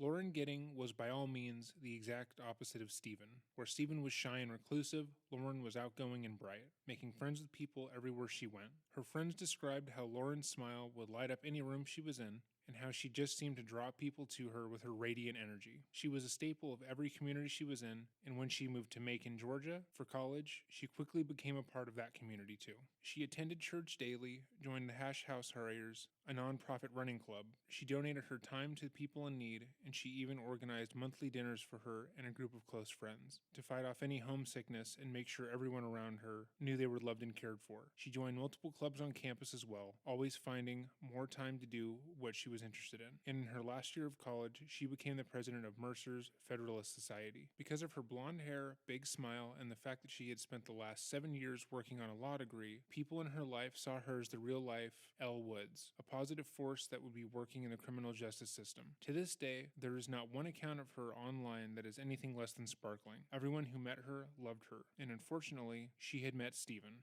Stephen and Lauren were neighbors, with them sharing a small staircase and balcony right across the street from the Mercer University, where they both had gone to study criminal law. They moved in a week apart, and, as Lauren always did, she immediately made her mark with all of her new neighbors, but no one more than Stephen. Around this time, Stephen had been posting about his isolation and loneliness on various platforms, and Lauren, almost on cue, showed up and moved in next door. She would go out of her way to acknowledge him when they saw each other, saying hi when he was coming up the stairs as she was leaving, encouraging him to go out more, and just getting to know him. For her, it was nothing more than a pleasant interaction, something she did for everyone. But for him, it meant the world. Stephen was used to his self-imposed isolation. He was used to people thinking his chain mail was weird, I was trying to fix my mic. to keep people at a comfortable distance. He spent most of his nights at home it. and I didn't know purposely why shut I was down trying to access say to your people and name. friends with his antics. Trying to And for the fix most it. part, it worked. People Bad. purposely avoided him, and he liked it that way. But Lauren was different. She refused to let his quirks get in the way of her being kind, and she refused to judge him for his interests. While none of Lauren's friends believed that she had been at all close to Stephen, or that she would call herself his friend, as it was just her nature to be kind. Her general kindness towards him led to Stephen becoming enamored with her. He had never had anyone, let alone a beautiful, charismatic girl, show interest in him, and as time went on, his feelings continued to grow. When Lauren encouraged him to go out more and spend more time on campus, he signed up for the Federalist Club with her, and when she became president, he opted to be the vice president. When she encouraged him to get out of his comfort zone and engage with people more, McDaniel would try to do as much. And when she invited him to a graduation party at a bar, 2 nights before they were set to graduate, he went, only to spend the entire night alone playing darts in the back. Lauren herself thought Stephen was just a nice guy who was just passionate about other things people deemed weird. Her friends worried, openly warning her that he was potentially dangerous. While they couldn't truly know the extent of how dangerous Stephen was, his love of weapons, collection of knives and swords, and his fear of a coming apocalypse put most who met him on edge. In one instance, her sister Caitlin recalled someone telling Lauren to watch herself with him because he seemed odd, and they were concerned, only for Lauren to laugh at the idea. She thought the idea of him posing any sort of threat was ridiculous, and later responded saying, "Well, if he is dangerous, I'd be the only one who's safe," because she was the only person who was nice to him. With every interaction, Stephen's feelings for Lauren grew. He started to believe that every time she spoke to him, every time she showed him any kindness at all, she was displaying her feelings towards him. After a short while, he asked her out on a date, which she politely rebuffed, reminding him that she already had a boyfriend, a man 20 years their senior. Despite this rejection, Stephen continued to pursue her, asking her out every now and again, to which she would always politely decline. Her rejections did little to actually sway him, and if anything, made his feelings towards her stronger. Her name began popping up in his internet searches, and while looking at her Twitter account in the morning, he proceeded to Google nude Lauren Giddings. Directly after, he also searched for the phrase molest sleeping girl. This type of internet stalking would continue, with him looking at her Facebook and Twitter accounts whilst simultaneously looking at violent pornography and Googling things like choked unconscious, how long wake up. As time went on, Stephen, convinced that they would actually be together in a more real way, stole a master key from their landlord, gaining the ability to enter Lauren's apartment at any time, day or night. He was also able to get a duplicate of her singular door lock in case anything were to happen to the master. As her next door neighbor and a friendly acquaintance, he became well aware of her schedule. He started to note down when she would be away, when she would be in class, and what time she would come back, when she was working, and more, taking special care to learn her regular routine. When she was would leave her apartment, he would break in using the keys, skulking around in her domicile for unknown lengths of time. Stephen himself would go on to say he didn't do anything of note in there, and in fact rarely went in there at all. However, upon his arrest, it was found that he did have various articles of clothing from Lauren in his house, including a pair of underwear that she would not have willingly given. After an unknown amount of time, Stephen would leave, going back to his own apartment with any of the items he decided to take, leaving very little trace that he had ever been there. However, what he did leave behind was a bad feeling. Almost immediately, Lauren knew something was wrong. She spoke to her sisters and friends about feeling like someone had been in her apartment when she was away and had touched her things. Every time she spoke about this with her friends and family, she seemed sure that something had happened when she was away, but noted that she didn't have any evidence and she didn't appear to be missing anything of value. It was the little things, like thinking she had placed her bills on the counter in the kitchen, only to find them in the living room, or thinking that she had put her dirty laundry in the hamper, only to find some of her clothing on the floor next to it. It felt like every time she came home, something was amiss. Most of her friends placated her, telling her that it was most likely nothing, and she was probably being paranoid. What person breaks into an apartment and doesn't take anything, right? But still, they urged her to get other means of security just in case. The weekend of June 24th, Lauren had done just that, getting a sturdy door jammer for the front door of her apartment. She had told her friends and family that for the remainder of June till late July, she would be spending most of her time studying for the bar exam, as she was determined to pass and become a public defender as soon as possible. She informed them that she wouldn't be available to hang out or spend any significant time with them, as she would be studying for the entire month, and if they needed her, they could always reach her by phone. However, Lauren wouldn't make it to her exam. On the night of Saturday, June 25th, Lauren, after a day of studying and relaxing, wrote an email to her boyfriend at 10:30 p.m. In the email, she described how she needed to start packing, as the lease for her apartment would be up in a week. She talked avidly about how she loved Macon and going to Mercer, but she was excited for what the future held for her, and for them. She also mentioned briefly that she had suspected once more that someone had tried to gain access to her apartment and tried to break in, but had no proof. After she sent this email, she got ready for bed, putting the door stopper against her front door, checking the lock, and laying down, content with the work she had done that day. Next door, Stephen was wide awake. Though he hasn't directly stated why he felt the need to act that night, Stephen did state that he was well aware of Lauren's approaching move. Within a week, she would be out of his life forever, and he would no longer be able to see her every day. His access to her and her space would be ripped away from him, and he had no way of ensuring that that didn't happen. Stephen at first tried to break into her apartment using the key he had, only to find that something was in the way of the door. Frustrated, Stephen went back to his apartment and taped his camera onto a broom, went back outside, downstairs into the back of the building, and filmed this clip, trying to see what was keeping her front door from being opened. After seeing she had gotten a door jammer, Stephen retreated back to his apartment, where he Googled how to break into someone's house when they had a door jamming burglar bar. Unfortunately, that Google search gave him the results he wanted, and at 4:30 a.m., he was able to get into her apartment. Wearing gloves and a mask, he entered into her bedroom and watched her sleep for a good amount of time. He began to move closer when Lauren woke up. Lauren saw him and immediately understood what was happening. She told him to get the fuck out, at which point Stephen snapped. He lunged across the room at her, pinning her down, but she fought back, pushing him off of her and tumbling out of bed. The two continued to struggle until finally, with some of her body pushed under her own bed, he started to strangle her. Lauren grabbed at him, trying to fight back and stop him, and eventually was able to get the mask off his face. She recognized him immediately and asked him to stop, but he continued until he was sure she was dead. He then moved her body into the bathtub and left the apartment, going back to his home and spending the rest of the day on his computer. The next day, he went back to Lauren's apartment around midnight, armed with a hacksaw that he had taken from a maintenance closet from their apartment building. He then proceeded to cut up her body, removing her head and limbs, wrapping them in several black trash bags, and discarding them in various dumpsters and trash cans around the area. He cut up his mask, gloves, and everything he had been wearing at the time of the attack, and flushed them down the toilet. He then wrapped her torso in a black plastic trash bag, and on the following Tuesday, placed that in a trash can in front of his apartment. After that, he set about cleaning her apartment to make it appear as if nothing had happened.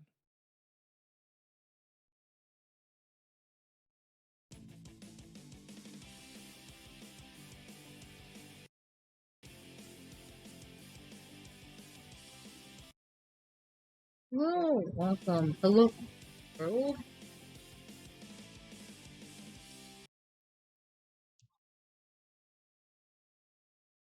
And I'm like,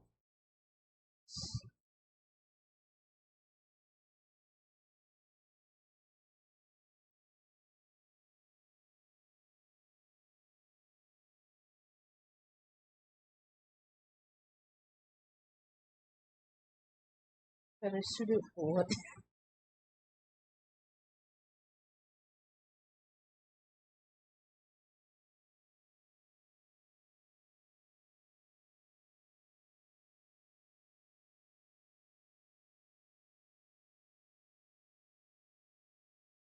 I say for me, just for like funsies, not funsies, but just for fun, I say I prefer being someone's older sister than mother. Because I don't think I have the personality of a mother. That's why I said I'm not your mom. I don't think I can do that.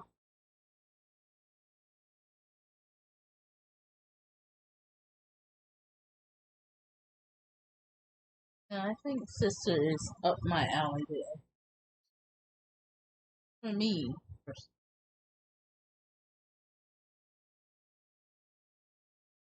But you say something otherwise, and go forth.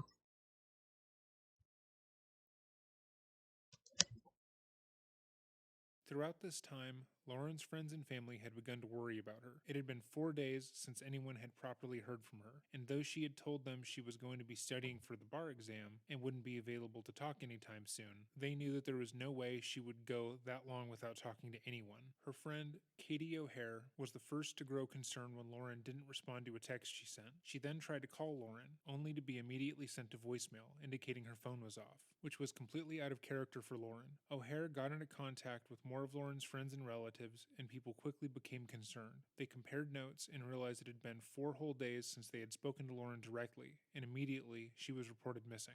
A group of her friends hurried to her apartment to see if, beyond all odds, she was just there and all right, but choosing not to respond to anyone. They knocked on the door, calling into the apartment to see if anyone was inside, and almost at once, McDaniel came out of his own apartment looking tired and disheveled. He asked the group why they were there and why they were calling for Lauren, and the group explained to him the situation and asked him if he'd seen Lauren in the past 4 days, to which he said no. Feigning concern, Stephen joined the group, and after one friend found a spare key that Lauren had hidden, entered the apartment, looking for any sign of Lauren. The cops were quickly called, with Lauren reported missing almost immediately, but in the apartment there were no signs of the struggle that had occurred, and no signs of the horrific dismemberment that had occurred in the bathroom. Lauren's keys, purse, and cell phone were still in the home, so they knew she couldn't have gone far. Wherever she was, she probably wasn't there willingly. The search continued through the night, with the cops expanding the search radius past her apartment and into the surrounding areas. The cops talked to all of Lauren's neighbors, asking them if they would consent for their homes to be searched, mostly as a formality, and all agreed, except Stephen, in his infatuation with Lauren, as when she was reported missing, Lauren's uncle told the police that she had a creepy neighbor who they believed was obsessed with her. Stephen told the police that he was unsure if he felt comfortable with letting him into his apartment without a warrant, and refused to grant them entrance. Stephen did consent to his first recorded interview with police officer David Patterson, going over the last time he had seen Lauren, what his relationship was with her, and more. After the interview, while making his way back to Lauren's apartment to continue the search, Patterson smelled something emanating from the trash can on the street, in front of the apartment buildings. The trash was meant to be picked up early that day, but hadn't been able to, due to the police presence. It was in that trash can that officers found the only remains of Lauren they were able to identify at the time, her torso. The discovery of her body immediately changed the course of the investigation. Before, they were under the impression that Lauren was just missing. They had hoped that she had possibly taken some time away without telling anyone, and would come home. But upon the gruesome discovery, they realized something much darker was at play. They opted to try to keep the discovery quiet, and asked to speak to Stephen more thoroughly at the police department. McDaniel consented, and went with them, answering their questions with relative ease, under the assumption still that no body had or ever would be found. Once they were done, the officers gave him a ride back to his apartment, where they asked once more if he'd be willing to consent to a search. Stephen bristled once more, saying he was uncomfortable. Upon hearing that every single one of his other neighbors had consented to the search, save for him, he realized how guilty it made him look. He then stated that the cops could go in, but only if he was present. The walkthrough was odd according to police, given how talkative McDaniel was. As they combed through his bottles of water stacked below his sink in case of the apocalypse, his extensive knife and sword collection, and his computers, Stephen spoke openly about all of them, addressing why he thought each was necessary. He also asserted that he was a virgin, and was waiting until marriage to have sex, which the officers found odd but not important. After the search, the police reconvened outside of Lauren's apartment as Stephen walked across across the street, towards Mercer College. There, the media had already set up, getting wind of the situation and wanting to help in the search. A reporter for WGXA TV News saw Stephen exiting his apartment with the police and stopped him, hoping to ask him a few questions, and Stephen consented. Here's the interview. And no one's heard from her since. Did you see her hang out with anyone at the time or anything like that? No one has seen her since Saturday. I haven't seen anything. You always hear noise outside, but it's just people walking by pretty much. Oh, you said. And she just recently I graduated from Mercer? Yeah, she and I we were both JD students. We graduated back in May. Where is it? This What story. kind of person was she? I mean, how did you... About face. She's as nice as can be. Very personable, very much a people person. Do you know anybody any enemies she might have had, somebody that might want to hurt her? No, we don't know where she is. The only thing we can think is that maybe she went out running and someone snatched her. Because we went over. One of her friends had a key. We went inside and tried to see if there was anything amiss, but she had a door jamb that was sitting right by it, so there was no sign that anyone broke in. The door was locked when everyone got here. We just don't know where she is. In the interview, Stephen was made aware of the fact that her body, or part of it, had been found. Up to this point, Stephen had been more or less confident in the fact that he could and would be getting away with his crime, because there was no evidence a crime had been committed and no evidence that it had happened anywhere near him. While he didn't want to let the cops search his apartment, he eventually allowed it, feeling as if there was absolutely nothing to be found, for he had already disposed of all the evidence. He had confidently answered all the cops' questions, watched them go through his entire apartment, and thought he had properly eliminated himself from the suspect list. He goes as far as to state in the interview that he believes whatever happened to Lauren happened far away from the apartment, because it's inconceivable that it would have happened there. Stephen believed that everything had been accounted for at that time. The trash had been picked up early in the morning, every part of her dismembered body had been carried away, he was in the clear. But the moment he found out that the trash had been discovered, her body was found in a trash can that was in front of his own apartment, is the moment he breaks. What about...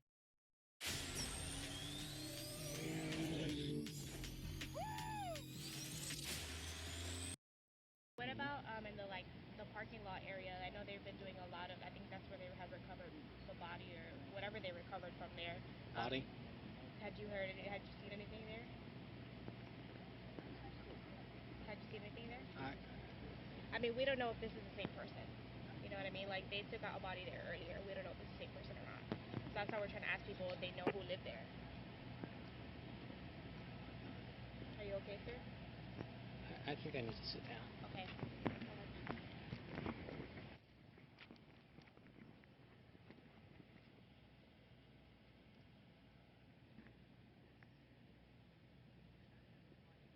After he takes a moment to realize what has happened, the interview continues. You've been studying for the bar?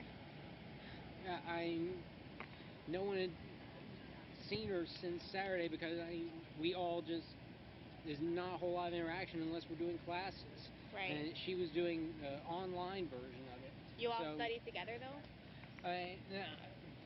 We were in, there's two different people, there's two companies that provide it. Kaplan provides it and Barbary provides it. I signed up with Barbary and I've been doing the lectures that they have in the mornings. She was doing the Kaplan online, so I hardly ever saw her. I would see her go out running, but What time would she go out running? I don't even know when. Was it at night or morning? I saw her midday a couple weeks ago. That was the last time I saw her, was coming back from the bar prep on the main campus, because we got moved over there for a week or two. But she normally would run. That was Yeah, she ran all the time. She had a group that she would go running with. I don't know anyone that would want to hurt her. She was as nice a person as there is.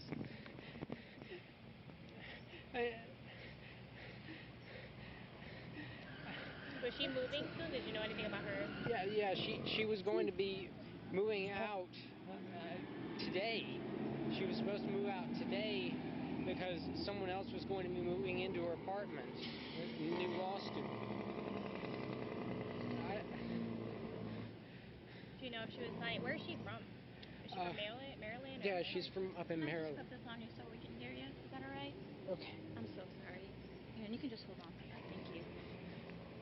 So she's from Maryland? Yeah, I mean, she was from up in Maryland. I mean, all her family was there, as far as I know. I mean, she... What's going on in your mind right now? Like, what are you thinking? Why would anyone do this? Didn't hear anything? No. Didn't see anybody? Yeah, I just heard something. Maybe I could have helped. It's okay, don't worry. Do you want to sit down for a second? Get something to drink? Do you know if a bunch of her friends are getting together or anything? I mean, that's how I found out that she was missing. A bunch of her friends came over yesterday night around midnight, and they hadn't seen her since Saturday, so they were trying to find out where she was. So they were knocking on neighbors' doors and stuff? No, they went in. They had a key to her apartment, and they checked around. Didn't see anything out of place. I mean, it was locked when everyone got there. That was midnight? Yeah, around midnight, and then we went over to law school to see if maybe she was over in the library studying or something. And we looked up in the study rooms on the 3rd floor, and there was no one there. And we came back, we looked around, and just trying to find anything to figure out where she was. She doesn't have any family in Georgia? I don't know. I mean, as far as I know, all of her family is from in Maryland. Have you met her family before? There was one time that I met them. They came down first year. She had a little dog, a little brown dog, that she would exercise out in front of the law school, and it got hit as she was coming across the road. I heard the car hit it and ran out, and she was there crying, and thankfully there was someone who came along who knew a vet or something, and they helped that, and her family came down I think a couple weeks after that or something. I met them just briefly, right. But we've been trying to figure out. She has a boyfriend up in Atlanta, but someone called him, and he hadn't heard from her. No one could figure out where she was. Who was the last person to be with her? You said that somebody had seen her on Saturday? Yeah, she went over to a couple friends' house, Garen Mueller and Joe Cairns. They live over on Walnut, and they said that she was over there in the morning, and then that was the last time that anyone we've been able to find out from had seen her. She hadn't mentioned what she was going to do that day or anything? Joe, he got onto her computer last night to see if she had said anything. She'd sent an email out to some people that afternoon talking about like going out to eat or something. And the last thing that there was an email that she sent out after 10 that night where she sent to, I think it was someone in Atlanta, a friend of hers in Atlanta, and she said that she was afraid in her apartment that she thought someone had tried to break in on Thursday night, and she was afraid to stay in there. But where did you hear that from Joe? He pulled it up, and we read it off the screen. She had said that to a friend in Atlanta? Yeah, I can't remember his name, but... And you hadn't heard anything on Thursday night? No.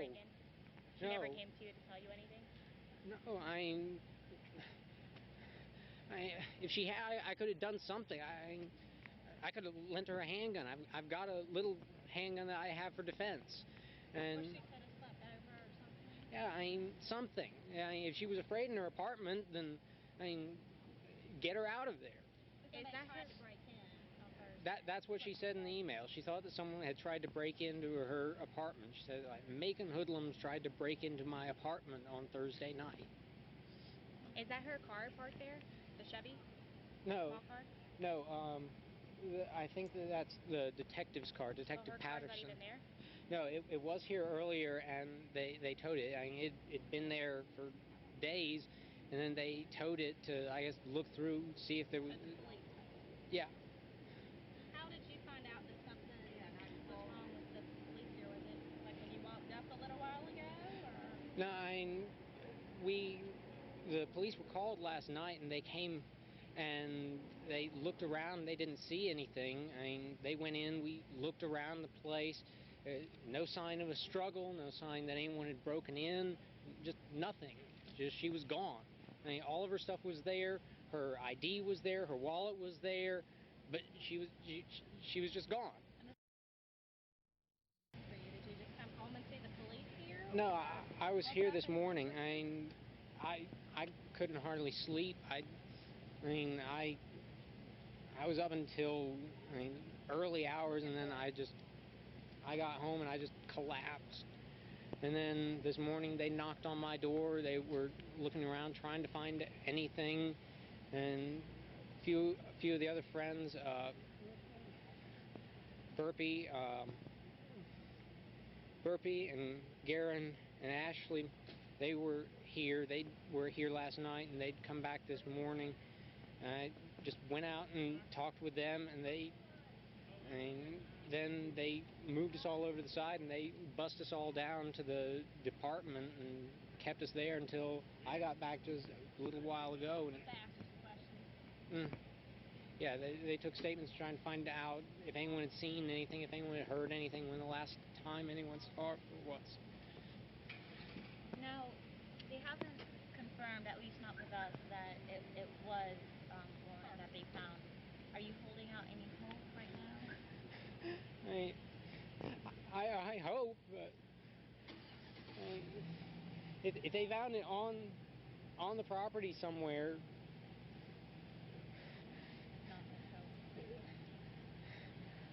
You hadn't heard anything about a body until you were talking to us earlier? No. No, as far as any of us knew, they were still trying to just find her. I mean, we got an email this morning from some people that live on the other side of Kroger, on the other side of the river, that they had seen her in the past running in that area. We thought maybe someone had snatched her over there, or maybe she got hurt or something.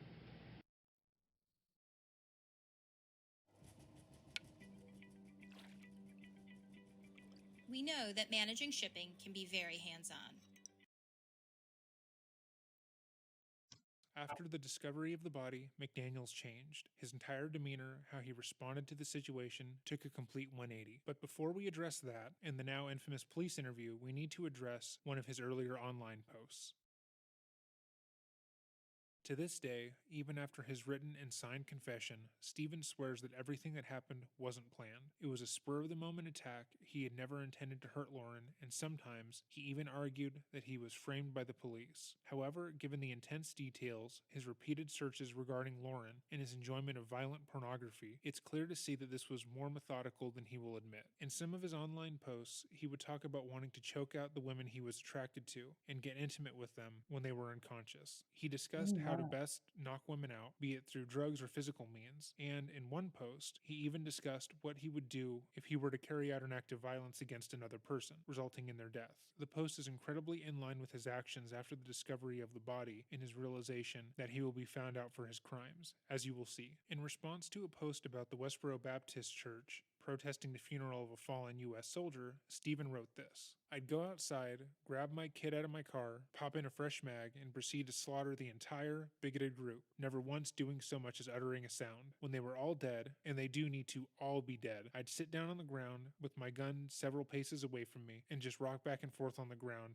eyes wide and blank. Afterwards, I'd remain in this state for at least a day. No talking, no communication, blank, unfocused stares. I do not fall asleep either. Eventually, when some new stimulus is introduced, a family member I haven't seen or a picture of my brother, something like that, I shake my head from side to side, blink rapidly, and look around in a panicked manner, asking where I am and what's going on, if my family is okay, why I'm there, and when they ask, I'd say I had no memory of anything that happened after I arrived at the service. They'll probably initiate charges at which point the family will need to get a lawyer to argue that I had no knowledge of my actions and was not acting on my own volition when I acted. Keep the story consistent, and whenever I am asked about what happened, I look down and put a sad look on my face, relating what I was told happened, as I have no memory of it. I might end up institutionalized for a while, so they can try to figure out what caused the blackout, and they may take my guns away from me as well as the ability to purchase more. But if I stuck to the story, it's doubtful I'll end up in prison. Of course, this is all hypothetical. Because reporting on this case is so sparse outside of his odd behavior in the police interview, people are usually of the opinion that his actions and behavior in said interview come from a genuine place, that he had some sort of mental or emotional breakdown or lapse of consciousness. However, this post, written in 2010,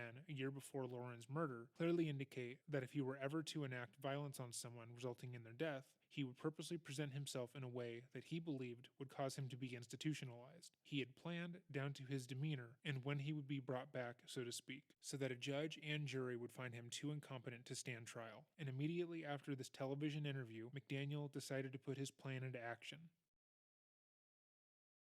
After Stephen had reacted so incredibly in front of the cameras, the police retrieved him, taking him inside their mobile command center, hoping to calm him down and speak to him a bit more. Sensing that something was off, they asked once more if Stephen would consent to having them search his apartment again, to which Stephen agreed. When he learned that they had planned to utilize cadaver dogs in the search, Stephen expressed concern that he might have stepped in something and tracked it back in the apartment at some point. Before entering Stephen's apartment, the dogs alerted outside, letting the police know that McDaniel had come into contact with something that had died. However, they didn't just alert there. They also alerted to the laundry room of the apartment complex, and more specifically, the maintenance closet in the laundry room. There they found a hacksaw, which appeared to have blood on it, that was later confirmed to be Lauren's. The police once again entered McDaniel's apartment, this time with a clearer idea of what they were looking for. Upon entering again, they found the key to Lauren's apartment, the master key to the entire apartment building, and the packaging for the hacksaw that they found in the maintenance closet. They also found condoms in the apartment,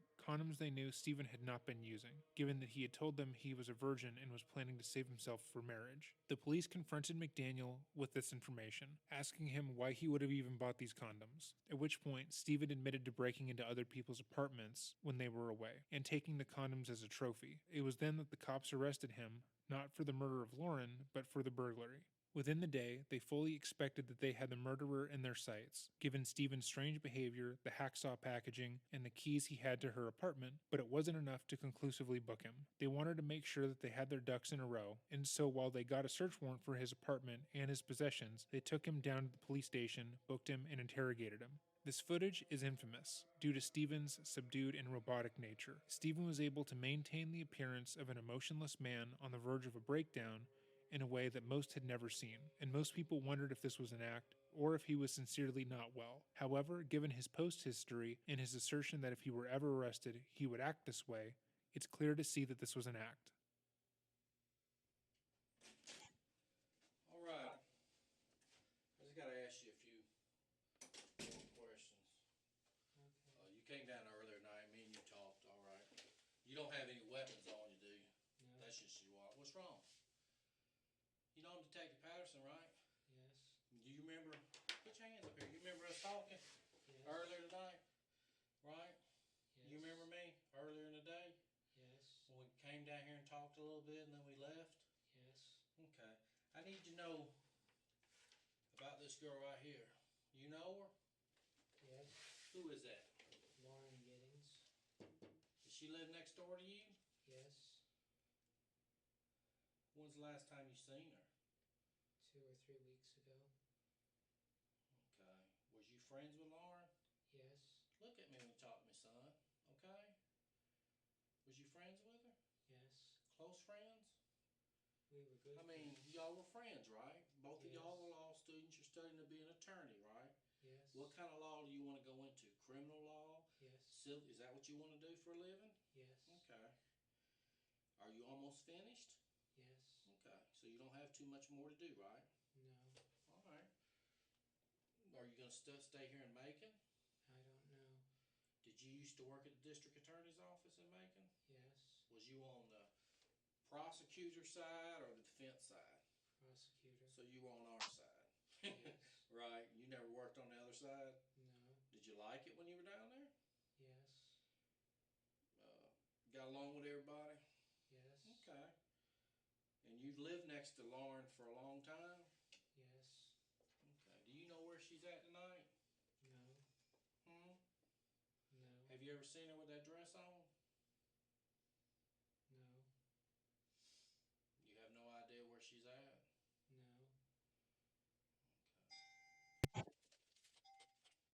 Yes.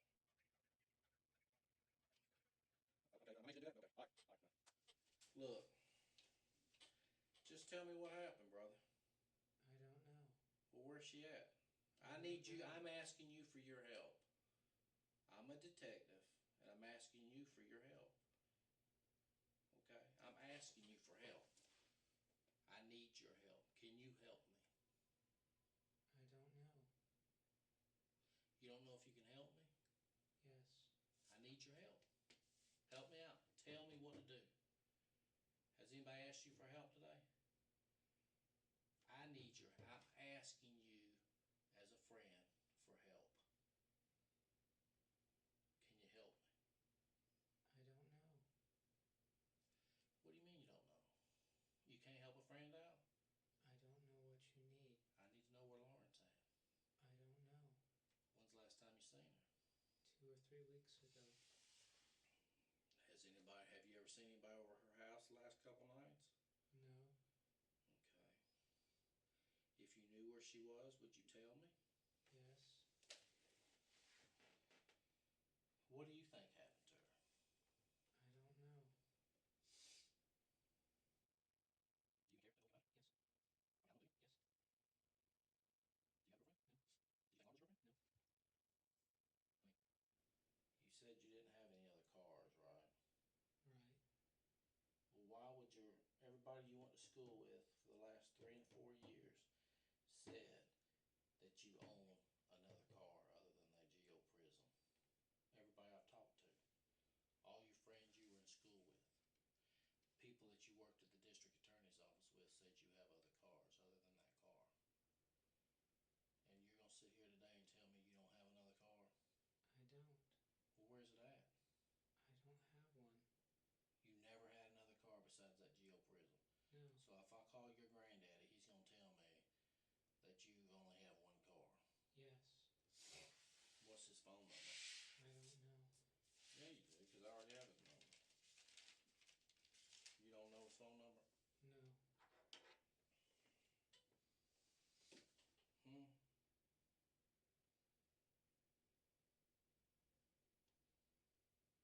I mean, you seriously can't help us out? His number is in my cell phone. That's a start. Where's your cell phone? At the apartment. In your apartment? I mean, it's kind of late to be calling him. Does he stay up late? I don't know. Do you have a grandmother or is it just him? My grandmother passed away. A while back? Yes. But you're close to your grandfather, right? Yes. I mean, don't he own some property or something, he said? A couple of acres? My granddaddy or my grandfather? Who lives in Pike County? My granddaddy. Does he own any land down there? Yes. Okay. And do sometimes you go down there to visit him or something? Last time we met, I went down and visited with my aunt and uncle. Okay. What did he do for a living? Was he an attorney like you? He worked for the Southern Railroad Company. Is anybody in your family an attorney? No. You're the only one that went through law school? Yes. Well, that's an accomplishment, don't you think? Yes. I mean, it took a long time, right? Yes. A lot of studying.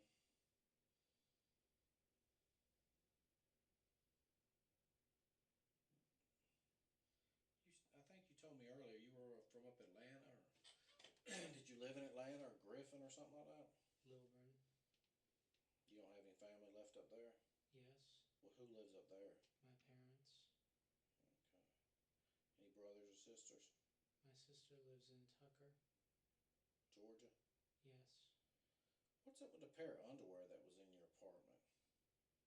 That I was don't like know. a mask. It was cut out like a mask. You cut underwear out that looked like a mask? No. How many guns did you What are they? Do you know what they are? A rifle. What kind of rifle did you have? An AK semi-automatic. Where'd you buy it from? Classic Arms. Is that Atlanta or something? Online. Okay. What kind of pistols do you own? EAA Witness. Full size and compact. Okay. What is that? What about the one that was on the bed? That's the full size. That's the full size one. What was the other one? The compact. Where was that at? On the table by the bed. Yeah. Remember I was in there? Mm-hmm. And then you had that samurai sword. Yes. That was just that's not, is it an expensive sword or is it just a No. knockoff? It's just one of those knockoff swords? Yes. And what about the knife? Which knife? The one that was, remember you showed me it was dull? Yes. What kind of knife is that? Because I don't know. Kukri. Where do you get something like that online? I bought it from a friend. Did you have any other knives in the house? Yes. That I didn't see? Because you didn't show me no other knives. That's the only ones you showed me. What other knives did I miss? There's a pocket knife that's on the table. Are you a knife collector or a knife person? Or No. you just like knives? I used to collect swords. I mean, do you know your swords? Yes. I mean, to sell and trade swords? No. But you just bought here and there? Yes. But you wouldn't consider yourself like a sword expert? No. Okay. Because, they have that TV show where they sell stuff, at night Yes. on TV. But I don't know what it's called, the knife shop or something like that. Have you ever seen what I'm talking about? I don't know if you have Yes. cable TV or not. Alright.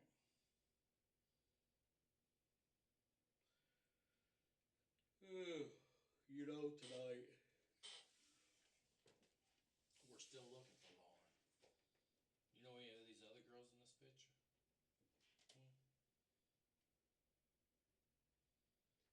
I know that she goes to the law school, but I can't remember her name. So she's studying to be an attorney too? Yes. Okay. Is that how Lauren looked with the long hair the last time you seen her? Yes. Or that's how she looks? Yes.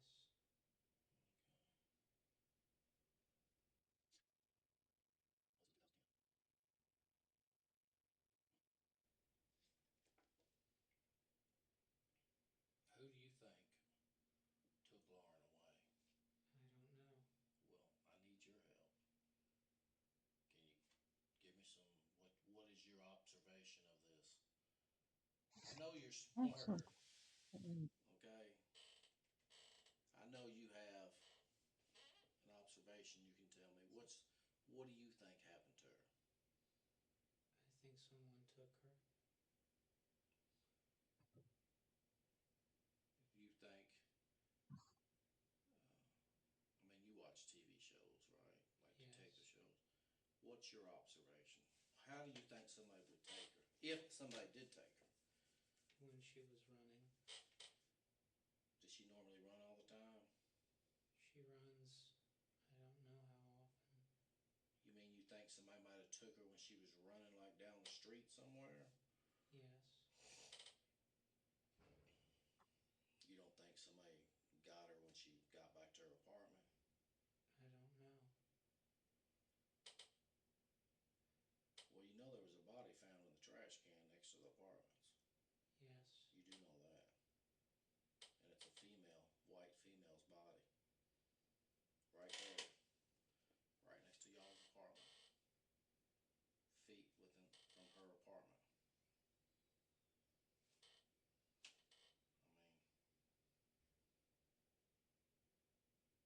We don't know 100% sure it's Lauren. But we're pretty confident it is. We're waiting for some tests to be done. To be 100% sure. Who would do something to somebody and throw them in a trash can? I don't know. I'm asking for your advice or your observation. Who in your complex would do something like that? You lived over there for 3 years. Tonight's the first night I think I've ever been over there. In your expert opinion,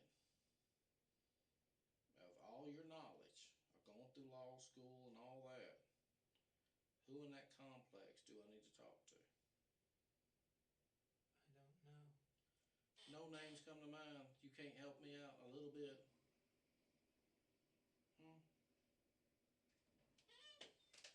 You can't help me out? I don't know. You don't know anybody at all that lives in that complex. You know, earlier you told me about a guy that lives in apartment 15. I mean, is he a decent guy? I think so. Don't y'all have a laundry room there or something? Yes. That everybody has access to the laundry room? Yes. Has anybody been working on the apartments below you in the last couple of weeks that you've noticed? I haven't seen anyone. But you don't know if they've been doing work on that apartment, number one? No.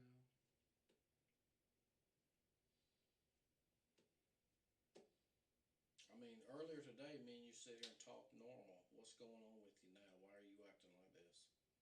I need to know. Why all of a sudden you're acting like this?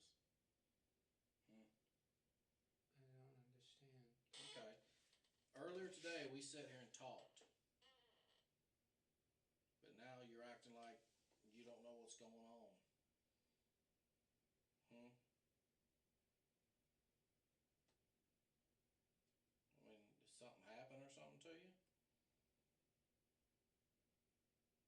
I mean, why are you shutting down? Why are you not talking to me? I don't know. You don't know? Are you scared? No. I mean, you're not scared, are you? No. Are you sad that something happened to Lauren? If that's her in that trash can? Yes.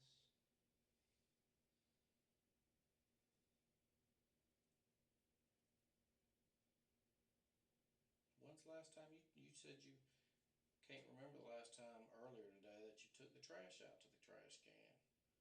Right? Am I wrong? That's right. I mean, because you said you stayed inside the whole weekend, I think, because you had all your food and all that. You never went to Kroger over the weekend or Walmart or anything? I don't remember. Bet you could have. I don't know. When you go to Kroger, when you do go to the store to get your food, do you use a credit card or you pay cash? Cash. Do you have a Kroger card? Yes. Okay. So the Kroger card should be able to tell if you were at Kroger this weekend, right? Yes.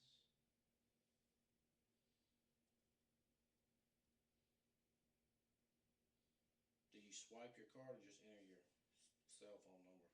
They scan it. No, because I enter my phone number because I can't never remember to bring my card. But you don't remember if you went over to Bay. You drive your car or you walk over there? I drive. You ever go to Walmart on the east side of Gray Highway? Or which Walmart do you go to when you go to Walmart? Gray Highway. You don't ever go out to Zeppelin Road? I don't think so.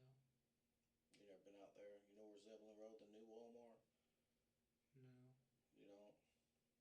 So you just basically go to the one on Gray Highway? Yes. Okay. Do you know where you're at tonight? Yes. Where are you at? Detective Bureau. Okay.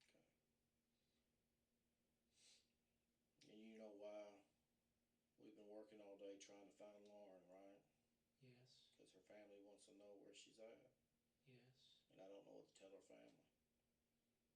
So I'm asking you, what do I need to tell her family? I don't know. What do you want me to tell them? I don't know? Huh?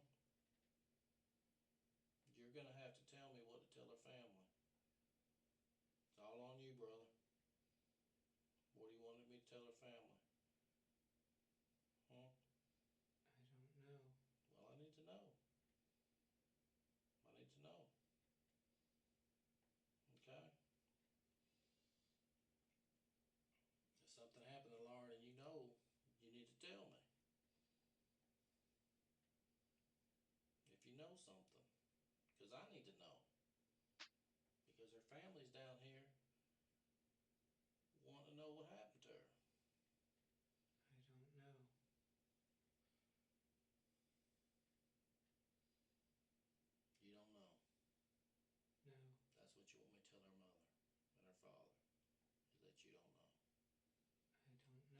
you're sorry that she's missing. Not that you've been trying to help me all day find her, but you just wanted me to tell her I don't know. I don't know. Are you a sorry piece of shit that you want me to tell her that? You got your ass on that fucking news and stood out there and gave a media report that her mother saw about her missing daughter. And you want me to sit there and tell them that you don't know. Is that what you want me to tell them? Because you're all over the news. You sure stood out there and ran your mouth to the news media. But now you're going to get out here and you don't fucking know. You know. You're just a sorry piece of shit that don't give a fuck. Right? No. Well, why'd you tell the media everything? Do you need to see what you told the media today? It was on the 11 o'clock news. Well, I'm asking you. Tell me. I want to know. I don't know where she is. That ain't what you told the media. You didn't stand in front of that camera and say, I don't know. I don't know. I don't know.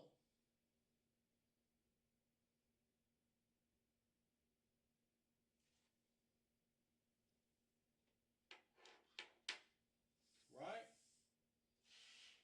You buy all these weapons. Was you ever in the military? No. What do you need all these weapons for? Are you scared somebody's going to hurt you? No. What do you need all these weapons for? To have. Why? There's a reason why. Were you molested as a child? No. Then why do you need all these weapons? To have. Why? Give me one good reason. Just give me one reason. To have. Why? Does it make you feel important? No. Are you a big guy because you got a weapon? No. Do you even know how to use it? Yes. I need you to tell me what you want me to tell her mother. And then I won't ask you another thing. I'm not going to tell her mother that you don't know. Because her mother saw you on the news tonight. And she cried all the way down to Macon. Because you had the balls to get on the news and tell everybody everything. You didn't have no problem talking to the news when they asked you questions. I'm asking you questions. Where's Lauren? I don't know. Yes, you do know. You do know. You do know. You know. You know. You do know. And everybody in Macon knows you knows because you got your sorry ass on the news and told everybody. So every friend you have in Macon knows that you know. Everybody you go to school with, every one of your professors, everybody knows that you know. Because you got on the news tonight and told everybody that you know. Now how do you think? You think you're going to be able to walk down the street tomorrow and nobody bother you? Think nobody's going to come over and knock on your door to see if you want to talk to the media again? I don't know. Oh, they're going to be over there, brother. So this little act that you're doing right now ain't working with me. Okay? Because you didn't have no problem talking to the media. No problem. So you need to snap out of it and tell me what the hell happened so we can move on. I don't know. Well, how many times you gonna say I don't know? How many times you gonna say it? When are you gonna say I remember? I don't want to remember what happened to her. How many times you gonna say that? did something that you regret, you need to let me know. I didn't. Well, who did? I don't know. Well, a body was found over here, right next to where you live. And what do you have in your apartments? A lot of knives. A lot of guns. Right? Yes.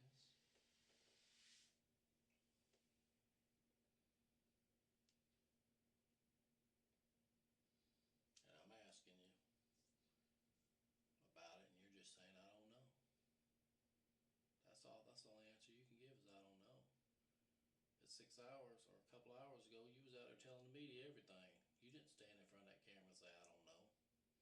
You were actually answering questions. Right? How many interviews did you give? 3? I don't know. You gave like 3. Do you think that was a proper thing to do when a mother's looking for her child? They asked me what happened. And what did you tell them? What did you tell them? That Lauren was missing. Okay. What else did you tell them? That we had gone looking for her. Okay. And what? And that we hadn't found her. And what else did they ask you? I don't remember. Why don't you remember? I don't. You're telling me that you went through law school. Well, you went through college first, right? Did you graduate from college? Yes. Now you're in law school. Did you graduate from law school? Yes. But you don't fucking remember what they asked you this afternoon? No. Huh? I just don't fucking believe that shit. Folks ain't back yet. What's up, buddy? Did you talk to him about his guns? Yeah. When was the last time you shot those guns? I haven't. You've never shot a gun? No. Have you ever shot any gun in your whole life? No. Never. No. So you bought 3 guns that you've never shot? Yes. Why? To have. For what? To have. For what? I'm asking for what? Why do you want to have them? What makes, did they give you, I mean, tell me why it's important to you to have 3 guns.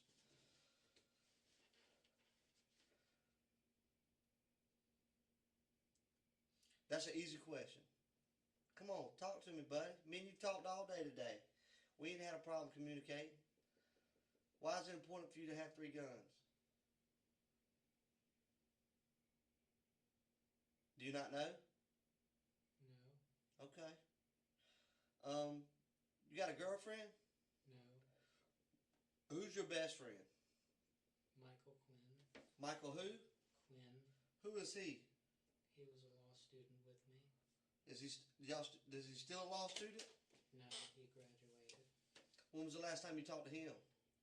Before he moved up to Boston. How long ago was that? A few weeks. A few weeks, like a month, 2 months, 2 weeks, 3 weeks, what? The beginning of June. Beginning of June? Beginning of June. Okay. So let me ask you a question. How? You say you don't know where Lauren is, right? Right. You told me earlier you and Lauren were friends, right? Yes. How would you describe y'all's relationship? She was my friend. She was your friend. What did you ever do things for her? Did she ever do things for you? What did she ever do for you? We talked. We talked. What y'all talk about? News. The news. Okay. Earlier you was telling me something about you fixed her computer before. I couldn't fix it. You couldn't fix it? What was wrong with it? I don't remember. How long ago was that? Around graduation. Well, how long ago was that? Middle of May. Middle of May? So you were over in her apartment in the middle of May? Yes. Have you been over there since then? Yes. When was the last time you were over there? Last night. Before last night. Have you ever been over there with Lauren since the time you worked on her computer in the middle of May? No. How many times have you been in her apartment with her hanging out? I don't know.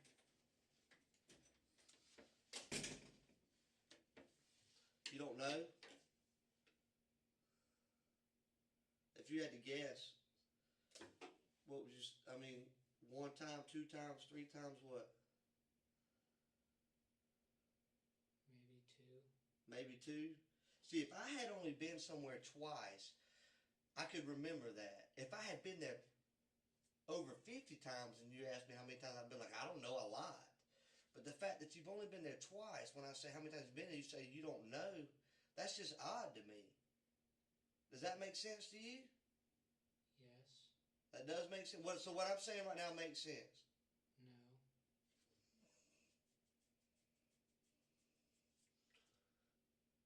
When was the last time you saw Lauren? 2 or 3 weeks ago. And have you been on vacation for the last couple of weeks? No. You been home every night? Yes. Has she been at home every night? I don't know. Has she been on vacation? I think she was away for a while. How long? I don't know. Were you looking for her? No. Let me tell you, even if I didn't talk to my neighbors, I know if my neighbors have been in and out. I hear them come in, I hear them go out. I see them when they walk by my window. I've lived in apartments most of my life. So the fact that you haven't seen her in 2 or 3 weeks, that's just odd to me. I'm gonna be honest, it makes me feel like you're not being honest with me, Stephen. Why would you not be honest with me? I am being honest. Stephen, it just doesn't feel like it, buddy. You know, I get the sense that there's something weighing heavy on your heart right now. And it's breaking you down. And you feel bad about it. I can tell you haven't slept much, have you? In the last few days, have you? No. Like something's weighing on your mind, ain't it? We were looking for Lauren. You started looking for Lauren yesterday. Yes. But you haven't slept in several days, have you? Yes. You have? Yes. Earlier when I talked to you, you said you hadn't slept in days. That this morning was the first time you was able to get any sleep, was this morning for a little bit. No. Yes, that's what you said. That's what you told me. So I asked you, well, if you haven't been able to sleep in several days, what have you been doing? Studying? And you said, yeah, studying. You don't remember that? No. What I want you to do, and I'm going to ask you this question. I want you to describe to me how you feel right now.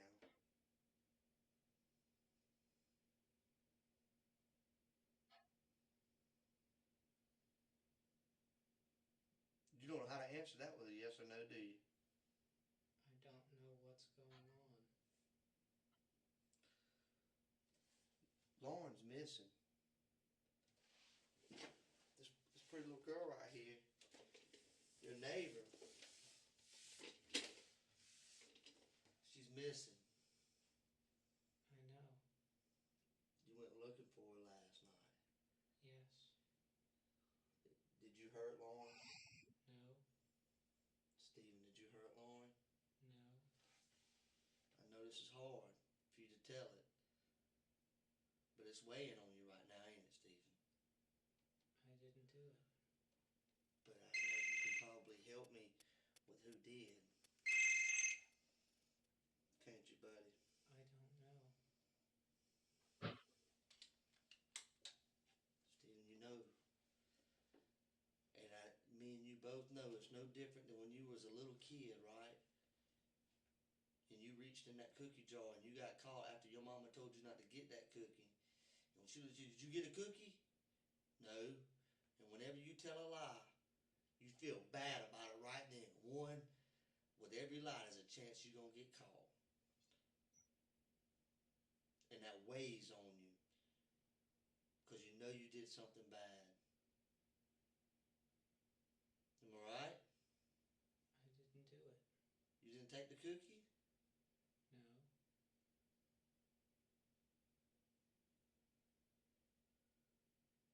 What'd you do?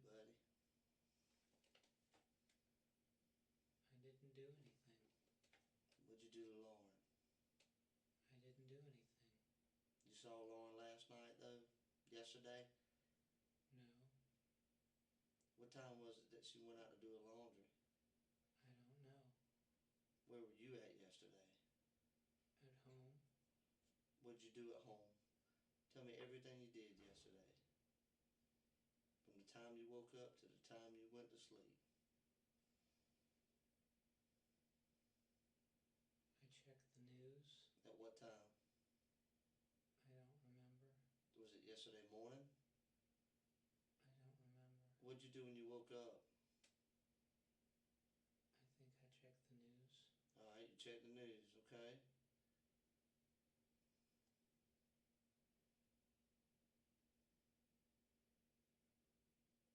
What'd you do after that?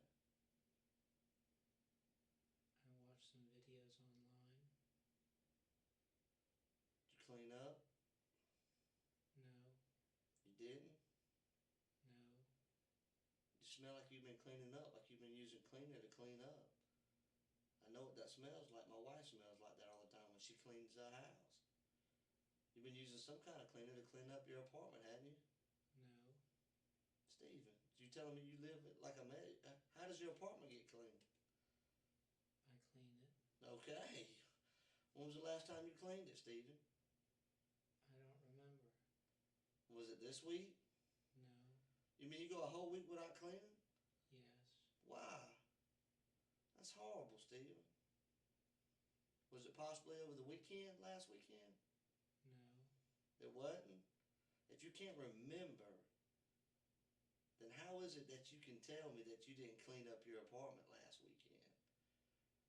A minute ago you couldn't remember. I don't remember cleaning last weekend. So it isn't that you didn't, it's that you just don't remember. Right?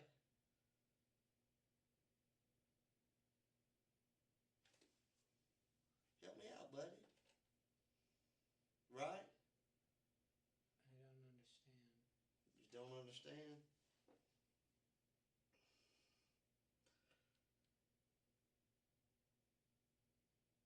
I don't know how else to say it, Stephen. Let me tell you what I think. I think that she was a friend of yours. Look at her right here. I think that she was a friend of yours. And I think something happened, Stephen.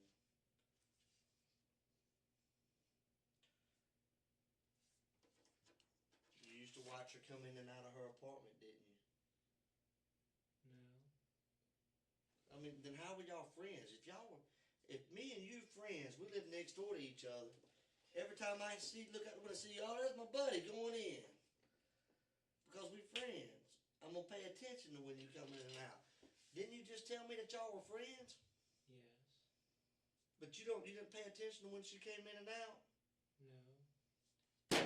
Steven, you're lying. Now you're lying. You're just lying. That's a lie. You ever see her come in and out of her apartment? Yes, You did? When was the last time? I don't remember. You don't remember? Like last week maybe? I don't think so.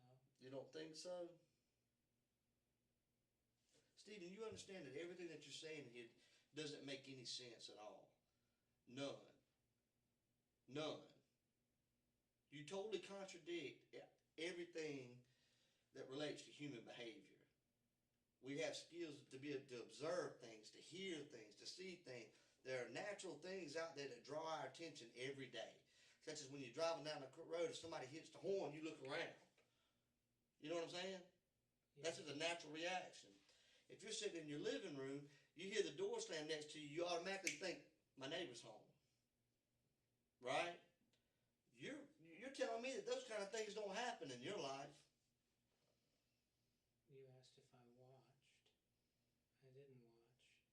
Have you noticed that she's came in and out of her house in the last week or two? I don't remember.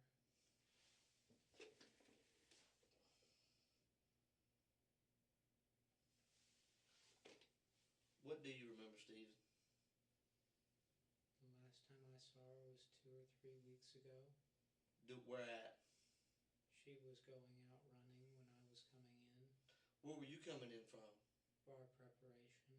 Bar preparation. What's a bar preparation? Oh, you're preparing for the bar exam. Yes. Oh, okay. Well, how y'all doing?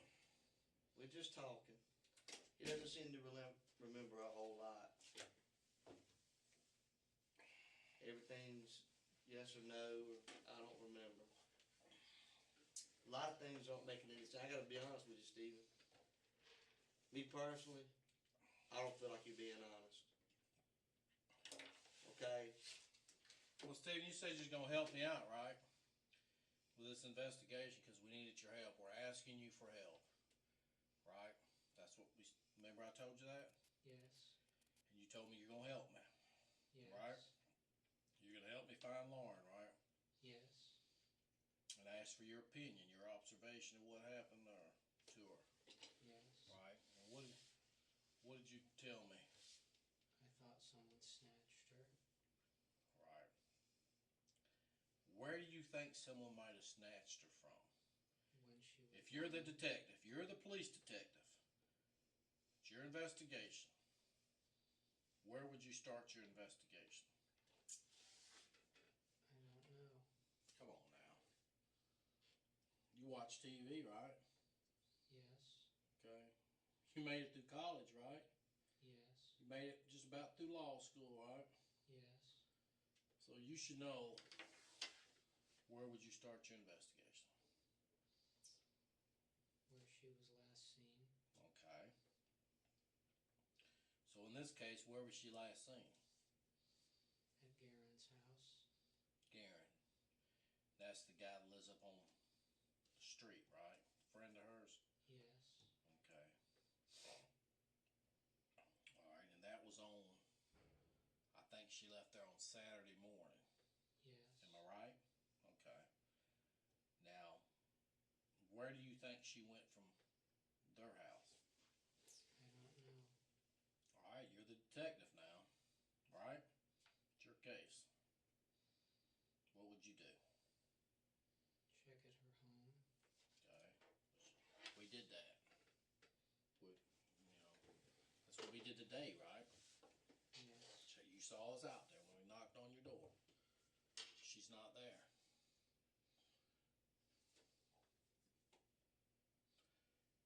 I need your help in finding her.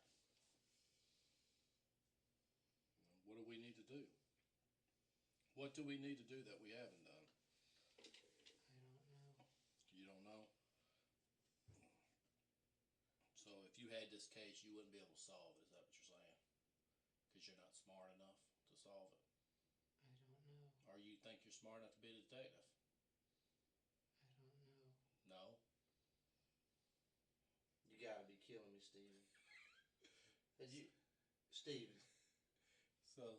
Steven, listen to me. We're real people, and we're here to talk to you. I like to think that we're friends, okay? Friends communicate back and forth. The only thing you said is yes or no, and I don't know, okay? It makes me feel like you're treating me like you don't like me, and I feel like I've looked out for you today.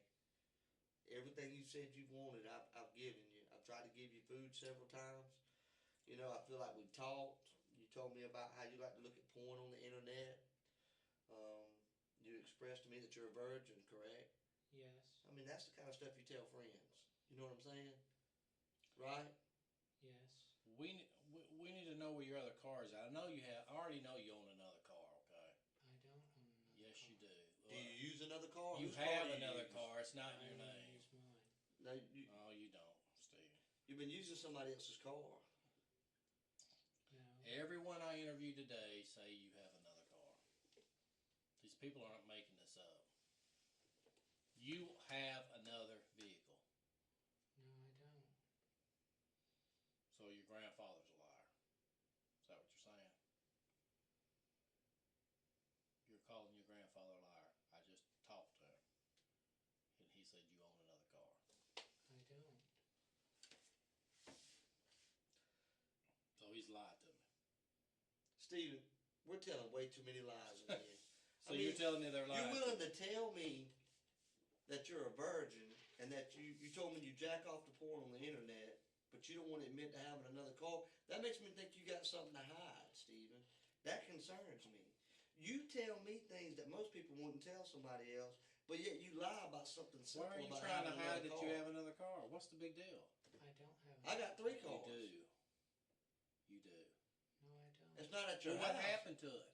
I've never had another car. That's the only car you ever had in Macon. Yes.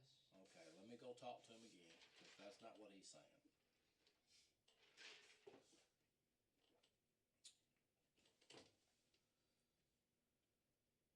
Steven,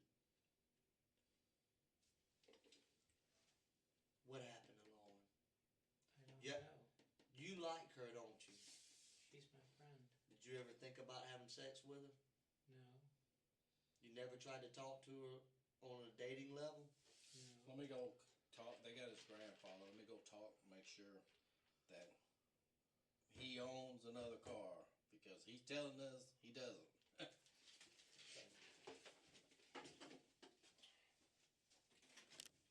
Be right back. So you telling me, you see that pretty girl right there? Yes. You telling me you looked at a pretty girl like that and you never once thought, ever, man, she looks good. You never thought that? I don't understand. What do you mean you don't understand? You know how when you're sitting there, you see a girl walking down the road, and you say, man, that girl looks good. You ever see a good-looking girl down the road, you think to yourself, man, that girl looks good. Yes. You never thought that about her? Yes. So you mean to tell me you look at porn on the internet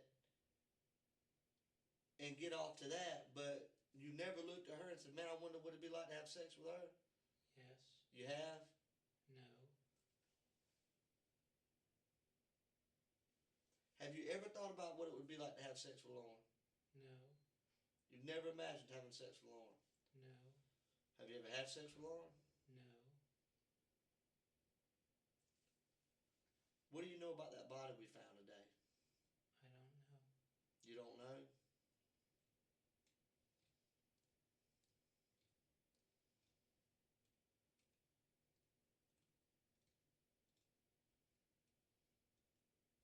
What if I told you that I believe that you do know? I don't. What if I told you that I could prove it? I don't know. You don't know? Is there a chance? But you do admit that there's a chance that I possibly have evidence to show that you do have something to do with that body, correct? I don't know. You don't know? Because if I hadn't done anything, I'd say, nope, there's no way. But you say you don't know. Why is that? Why do you say you don't know? Is there a chance that maybe something's there? No. Why did you say you don't know? Because I don't know. Because you're worried about something? Maybe something that happened, that maybe something got mixed up with something and you're worried about that? No. Then why do you say I don't know? Because I don't know. How would you not know? If I was asking you, did you just rob a bank? If you didn't, you'd say no, not I don't know, right? Right. So why do you say I don't know? Because I don't know. You don't know if you had anything to do with that body? I didn't. You didn't? No. Are you sure? Yes. What if I said I could prove that you did? I don't know. Could you explain it? I don't know. Today you told an investigator that you were worried about us possibly finding blood in your apartment, didn't you? I don't remember. You did. Now why would you be worried about that? We all looked in Lauren's apartment. Did you see blood? No. Then what would make you think that there was blood taken over there? Nothing would make you think that unless you saw it. Because, see, I didn't see no blood. None of the other Lawrence friends saw blood, but I know now that blood was there. And now I believe you saw it. You saw that blood. You know that blood was there. And that's why you're worried about it. No. Did you know? Why do you have blood up in the inside of your nose? I don't know.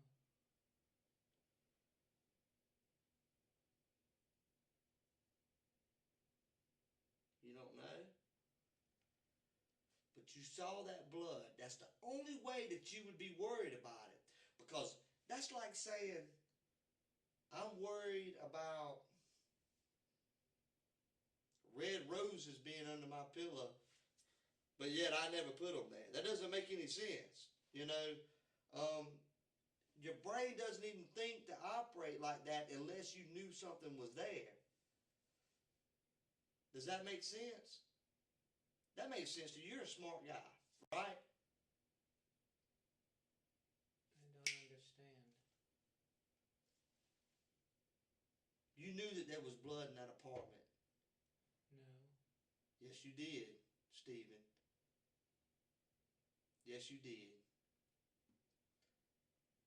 There's blood in your apartment, Stephen. That's right. There's blood in your apartment. Stephen, this is hard, buddy.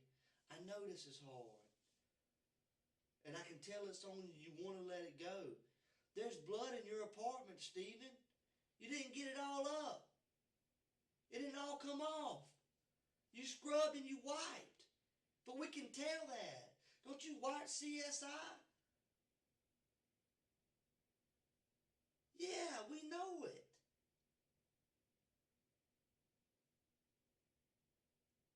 Stephen, why is there blood in your bathroom? I don't know. Yes, you do know. Why, Stephen? I don't know. Has anybody else been in your bathroom? The police were in there. Other than the police? Who else has been in there? No one that I know. No one. This is so sad. You recently cleaned your bathroom, didn't you? It's sad. How long ago? I don't remember. A couple days ago? No. Over the weekend? No. No, you don't know.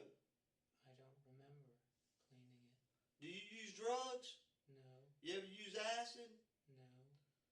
Are you on medication? No.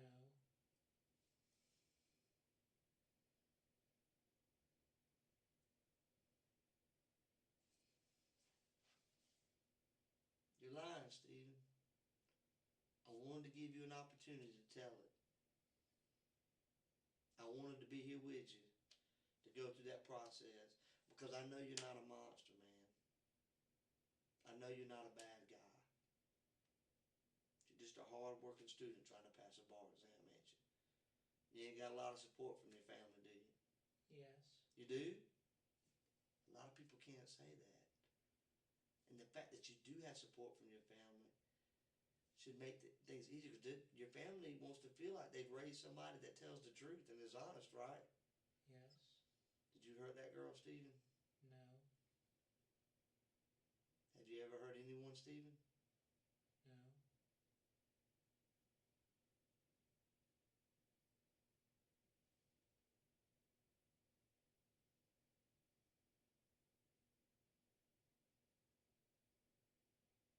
You've never hurt anyone.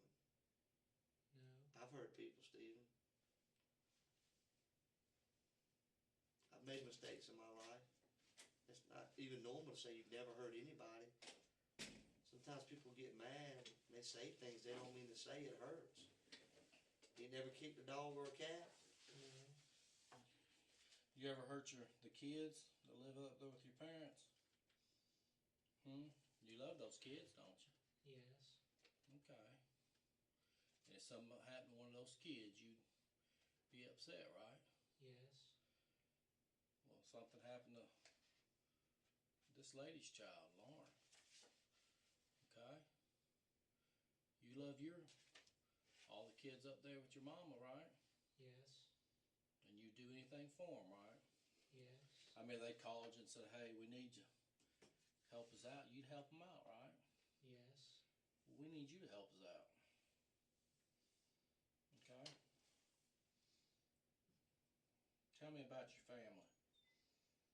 I have 4 adopted siblings. That you love very much, right? Yes. Okay. What about your mama? She's a homemaker. Okay. What about your daddy? He's a painter. Close family? Y'all close? Yes. When's the last time you talked to him? When we got together. What was that? A few weeks ago. Did you go up there to see him, or they come down here to see you? We went to Buckner's. I like Buckner's. The chicken place where the table spins around. Yes. You just drove up there metal? Yes.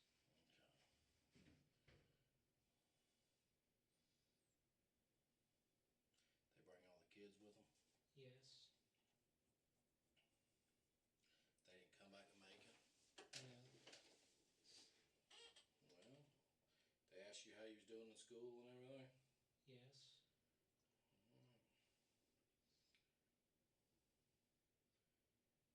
You had told Detective Chapman that you'd never shot any of those guns that were in your apartment? Yes. Have you? No. Well, you never went to the shooting range here in Macon and did No. some shooting? No. Any gun? No. Did you make the mistake and tell people at school that you used to go to the shooting range and shoot? No. You've never said that? No. Do you even know how to load Yes. an SKS? That was an SKS, right? No. What was it? An AK. Same thing.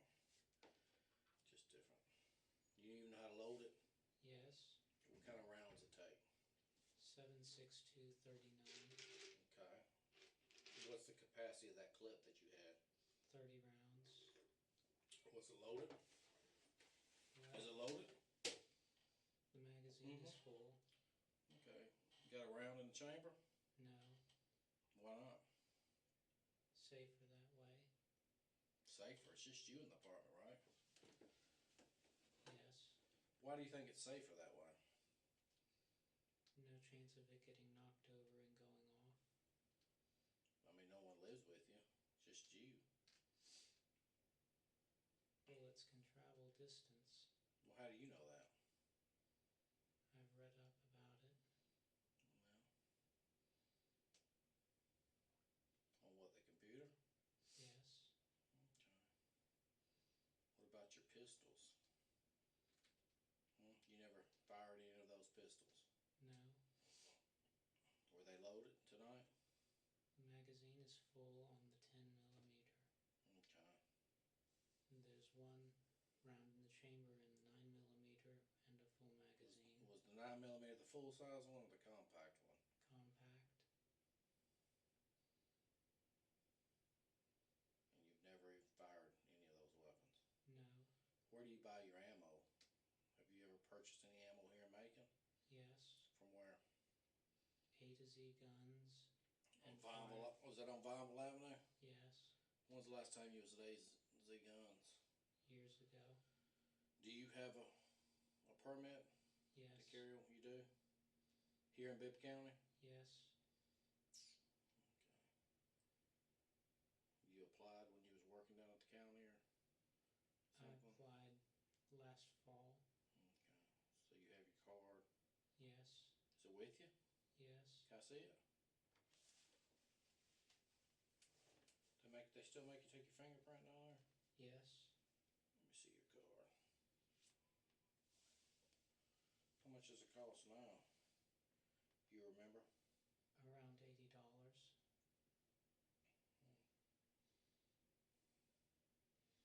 So it expires in 2016? Yes. Do you have any pictures of the kids? No. No. They didn't give you no pictures when they were in school? Got a picture of your parents? No. You got no pictures? No. At all? Not even in at your my apartment? wallet. You have some at your apartment? Some. Okay. What do the kids call you? Steven. Okay. So you're just their brother or uncle or? Brother. Brother Steven. None of them ever come visit you here in Macon? No.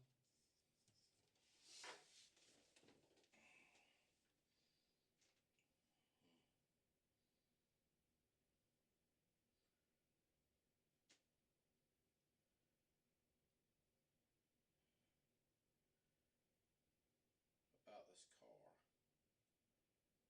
When you first moved to Macon, did you have another automobile? No. Never. No. When you moved to Macon, you brought that Geo Prism with you? Yes. You never left a car back there at your mother's? No. Why'd you tell everybody at school that you had that other vehicle? I didn't. So everyone we talked to just made that story up about you talking about your other vehicle? I don't have another vehicle. When's the last time you've been to Kroger in Baconsfield? I don't remember. Okay, because I asked you that. When's the last time you were at Walmart? I don't remember. Has it been a long time? Can you even give me that much? No. A week or so? Maybe. Do you even have a credit card? Yes. Which credit card do you use the most? Visa. Is it a bank name or just a Visa? First Financial Bank. Is that here in Macon? No. First Financial. You got a bank account with them? No. Well, whose account? They just sent you a Visa? You don't have no bank account? I have bank. Where are you putting your money? In your house? You putting all your money in your house? I With all the food you got in there? I have an account with Wachovia. Here in Macon? Yes. Do you buy your stuff at Walmart with this Visa card? No. Oh, how do you usually pay for stuff at Walmart? With cash. Do you have a job? No. Well, how do you get cash? Student loans. So you're just living off your student loans? Yes.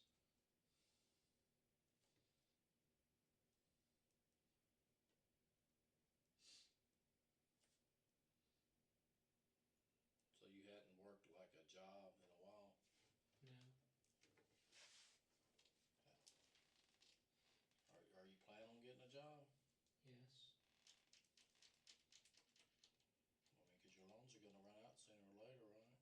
Yes.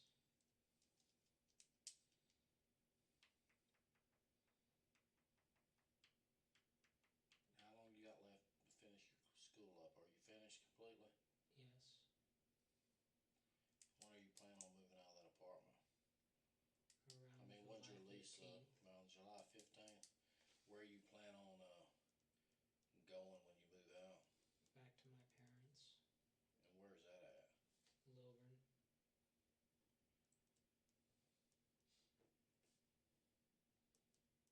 Do you even know your mother's phone number? I know the home phone number. What's that? What's the area code up there? 770 Uh-huh. 381 Uh-huh. 5031. What's your mother's name? Glenda. Has she ever had a drug problem? No. She's been home your whole entire life raising you? Mostly. Where was she when she wasn't mostly raising you? Preschool. Oh, she a school teacher or something? Yes.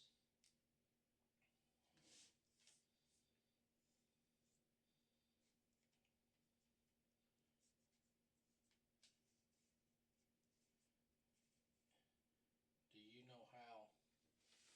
I've already told you that there was a body discovered, right, in the trash containers over there near your apartment. Do you know how that body got in that trash can? No. Do you have any black trash bags in your apartment, like that you use for trash? No. Can you help me? Do you know where any black trash bags are in that apartment complex? I don't Have you know. ever seen any around? Has someone been over there cleaning up, or ever seen anybody painting in an apartment? Have you seen any painters? Because you're home most of the day, right? Yes. Have you seen any of that? No. Do you know when the garbage man usually comes over there? No. Do you know anything? Yes. What do you know? I asked you for help. What do you know? You haven't provided me with nothing. I mean, when's the last time you were in that laundry room at the apartments? Last night. What were you doing last night? Luke and I were looking for Lauren. Did y'all see anything unusual or out of place? No. Okay. There was one washer that had clothes in it. Whose clothes were they, do you know? Luke said they looked like a guy's clothes. But you didn't look in the machine? I didn't look in detail.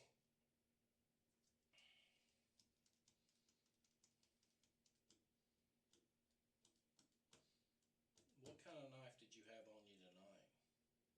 A little throwing knife. Where'd you have it at? In your front pocket? Yes. Do you own any saws or anything like that? No. There's not anything in your car, is there? No. In the trunk or anything? No. When's the last time you actually drove your car? Like went somewhere in your car? Within the past few days. Alright, today's, well, it's now Friday, but yesterday was Thursday. That's when you met me. Yes. Have you driven your car this week at all? Yes. What day? I don't remember. You don't remember? Well, what do you remember about your car? I drove to Kroger. In Baconsfield. Across the river. When do you think that might have been? I don't remember. You don't remember.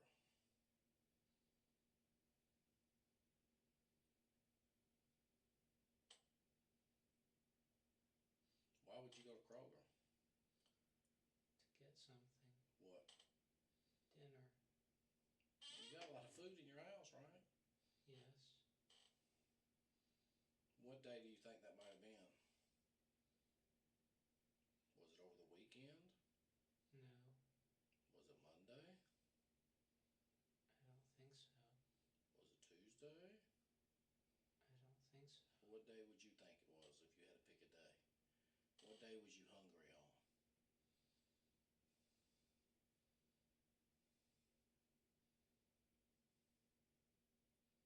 Wednesday, maybe. Wednesday? You don't remember what you bought? Dinner. Frozen dinner. I like the frozen section. Microwave dinner? No. Oh, frozen dinner you cook in the oven? Yes. Okay. Did you go over there by yourself? Yes. Okay. Did you go anywhere else that night? No. Or that day?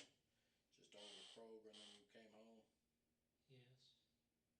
Did you go anywhere this week, like, I don't know, shopping at the mall or looking at guns at A&Z, or did you go anywhere else? No. When's the last time you cleaned your car? I haven't since I got it back. Where'd you get it back from? My parents. What'd they have it for? Their van was in a wreck. So, what'd they do, come get your car, or? Yes. So they came to Macon and got your car and then left? The wreck was down here. Oh, in Macon? Yes. So they were staying with you when they were in the wreck? No. Oh,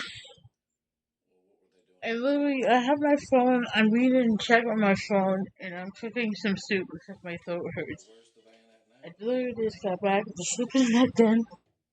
But hello, chicken guy. They were in Macon, and they were in a wreck Sorry. in Macon.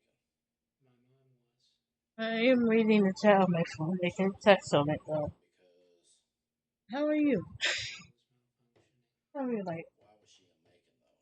3 more minutes. I go back there. Place in Macon that's the best at air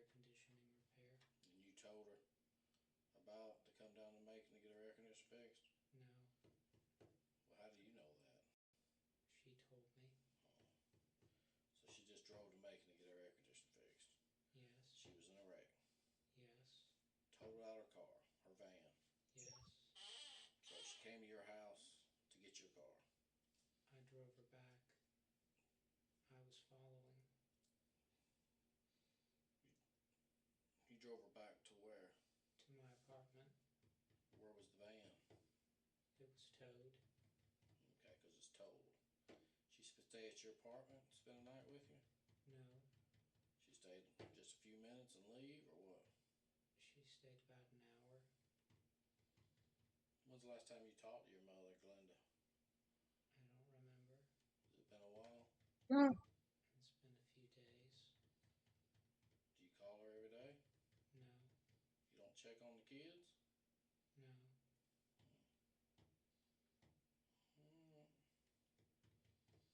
Show me that scratch again that you showed me earlier. That was it a what'd you say happened there? I think I scratched myself in my sleep.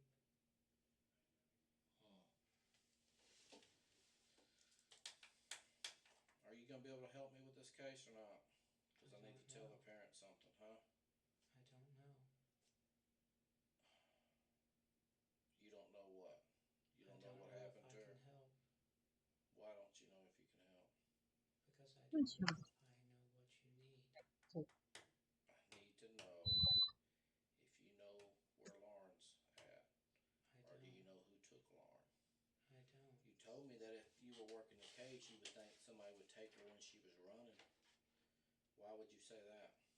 When we looked in her apartment, there was no sign it was broken into.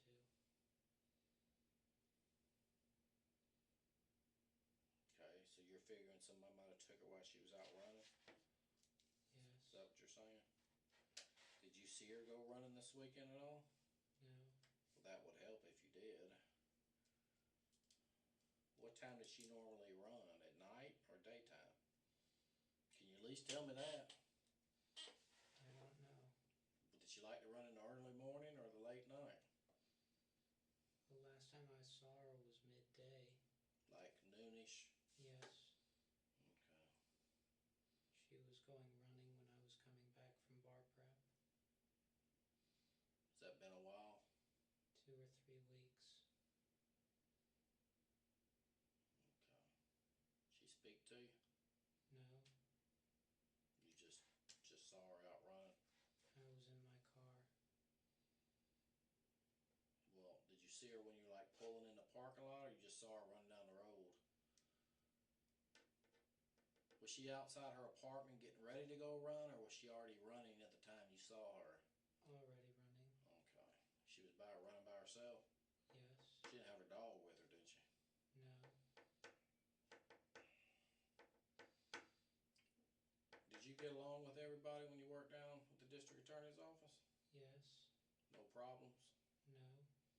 Did you like doing what you used to do down there, or what? Yes.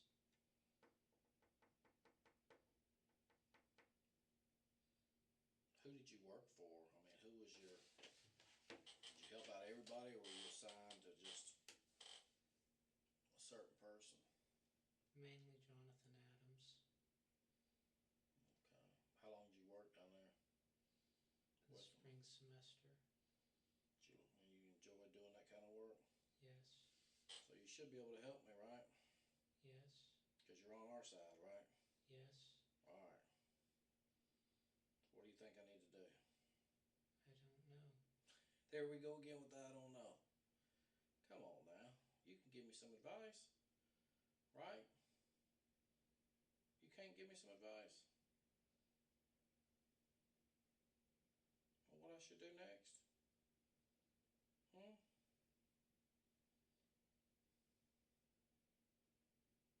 You can't tell me what you think I should do next? I don't know. Well, we found a body outside the apartment, right? We know that, right? Yes. You saying you didn't hear or see anything the whole time you've been there over the weekend, right? Right. We've talked to you, right? Right. We've talked to most of all her friends. Is there anybody else we need to talk to that you might know that we didn't?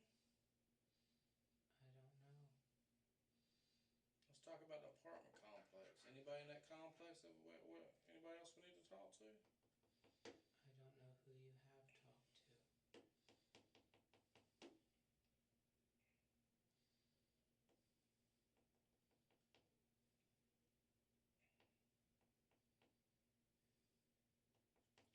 Who lives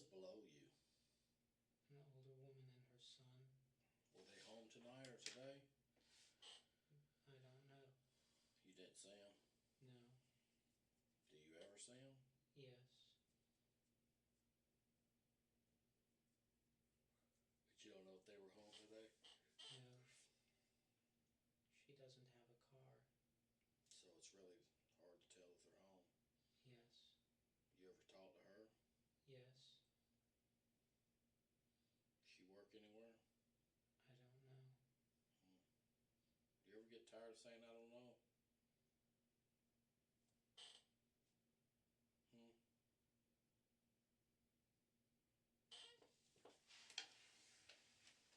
What else you got in your wallet there, brother?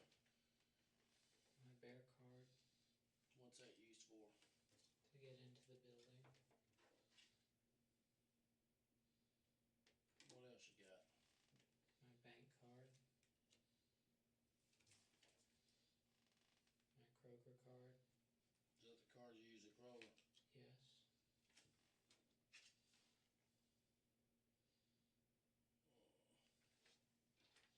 I'm gonna write down this number.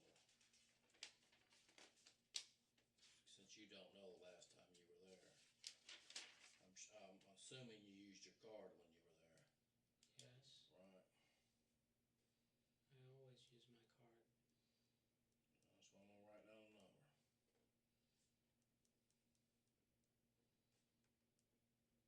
You can remember that you always use your card, but you can't remember the last time you were there. I always use my card. Well, what if you didn't use it? What else you got in there? My Borders card.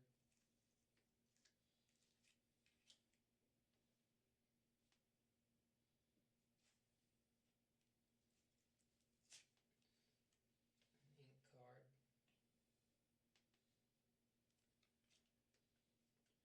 My ID.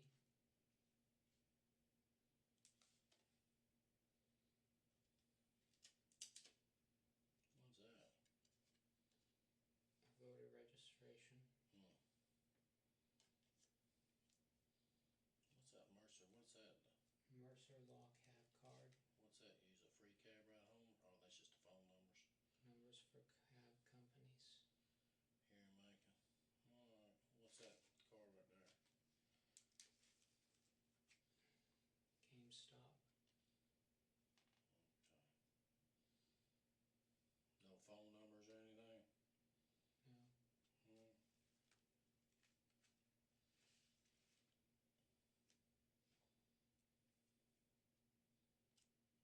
Okay. Put your money back up in there. There's $100 bill up under there. What are you rolling with all that money in your pocket for? My granddaddy gave it to me.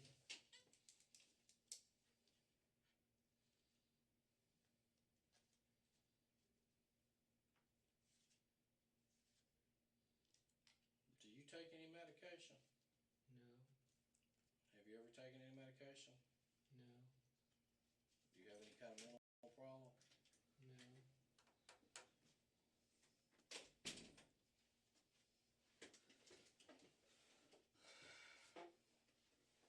You know what's crazy?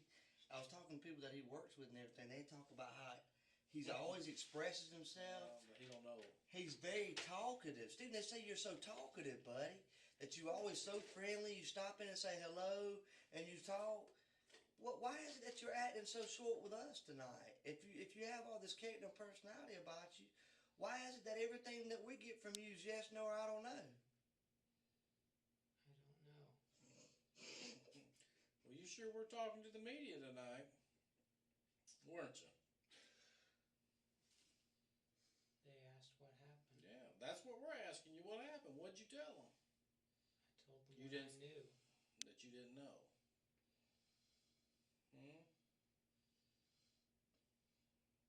Do you drink at all? Do you drink beer? No. At least I gotta know stuff I don't know.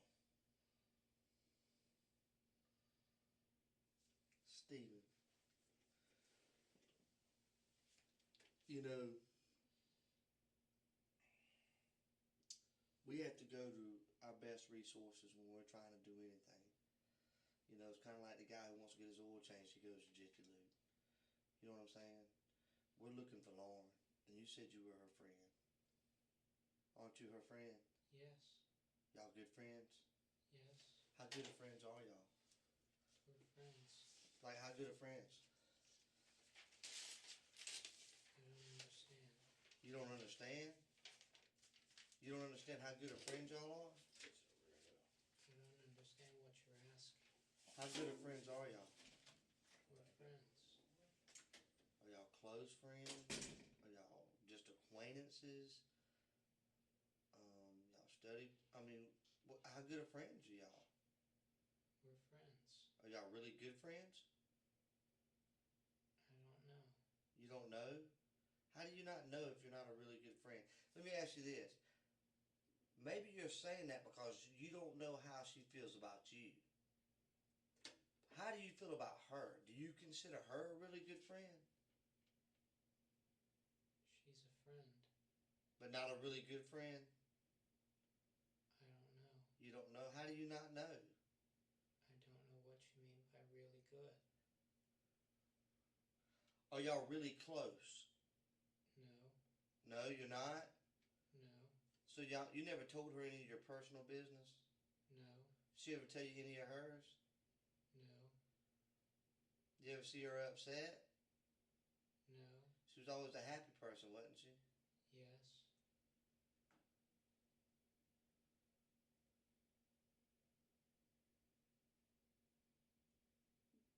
Why are you acting like this, Stephen? Hello, son. Hello. I just finished making my Like we're having a conversation. chicken noodle The soup. only thing you're bringing to the table is a yes, no, or I don't know. My throat is not doing okay today. I don't know why. It was fine yesterday. Why But, is that, Stephen? oh yeah. I don't know.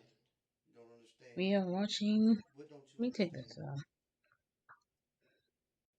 I want to be able to help you to be able to communicate with me. And thank you for these nuts, son. So that we can help Appreciate it. Your foot. Asleep? Nope. Now my throat. Stephen, did you hurt that girl? No. You just call me son. Do you know where she's at? No. He's not. I'm not a fan of nuts at all.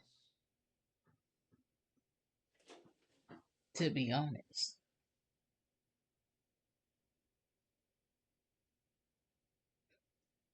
Have you lied to me at all in this interview? No. Yes, you have, Stephen. Oof. That was something. I'm monitoring on my phone to see how it works. When you say you don't know when the last Do you time want? you cleaned your All right. bathroom is, No. Oof. That's. Oof. a lie. When you say you don't know the last I hope time you get better. you saw her coming in and out of her apartment, and you don't notice whether or not she comes in and out, that's another lie. Oh my god. Your door's only a few feet from hers. How you feeling today, at least? You've told some lies in this interview, Stephen. I hope you're feeling better. Without a doubt. It's just I don't have it, Laundry. but my throat hurts.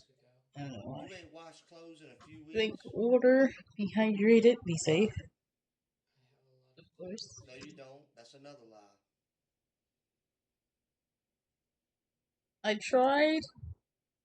Hang on, that's good. That's right. At least it's not You don't have a so lot of hard clothes. hitting, I guess. Nope. Should I be phrasing hard hitting? It's like a bag of bricks. You At got least enough underwear that to last you is 4 at months? least it's not there. Yes. Do you wear And the same pair of underwear more than one day? son. Yes. I don't know why how I say son and sun is similar. I don't know. That's how I pronounce it. I tried to draw to your request earlier during the stream of the cyber sad. I couldn't do it. I couldn't do it. It was hard. I'm gonna keep trying. I'm gonna keep trying even off the stream. I'm gonna keep trying, but it is tough. It is too tough. I can't. Why would you lie to me, Stephen? Mommy, punk. Sure you did. Okay, punk. You said you don't even notice when she comes in and out of her apartment. Does my son and son sound so Can't really tell the Have you ever watched her go in her apartment? Cyber How long side you is been neighbors? I think so. 3 years. And you've never watched her walk through her front door. I'm trying to draw it in my own style, like you said Wednesday. I said, you ever watched her walk into her apartment? You said no. I'm trying, but I just can't. It's just the creative. So I'm gonna ask you again. Have you ever Creative? watched her walk into her apartment? Tired of me just saying, nope, don't do it. The last time? How long? The light of Tyler. It's been that long. People. And you graduated when? When you guys are not here, people call me mom or dummy mom because of the stories I think I told you from last stream. They call me mom. And I don't know why, because I'm not a mothery type of person. Never. You ever help her carry her laundry? She's never needed your help with anything? Yeah. Some people, not all. Ever help with her for anything, carrying stuff for her, anything like that? Yes. Like what, Stephen? When she was moving out during the first summer. How am I a bottom? No. No, I am not. She needed help moving stuff to her car. And you helped her? Yes. So you went in and out of her apartment moving stuff? Yes. How long did you help her? A few minutes. I am not a bottom. Excuse you. Do you realize how you're talking? I'm neither. Does it not feel weird to you? No. Would you say that this is how you talk? No, not these nuts. Anything but these nuts. You're just not expressing yourself at all. Everything's with you is yes, no, I don't remember, I don't understand. You can't help me out with anything. There's nothing you can tell me to help me about this beautiful girl right here, Stephen. That was your friend. Nothing.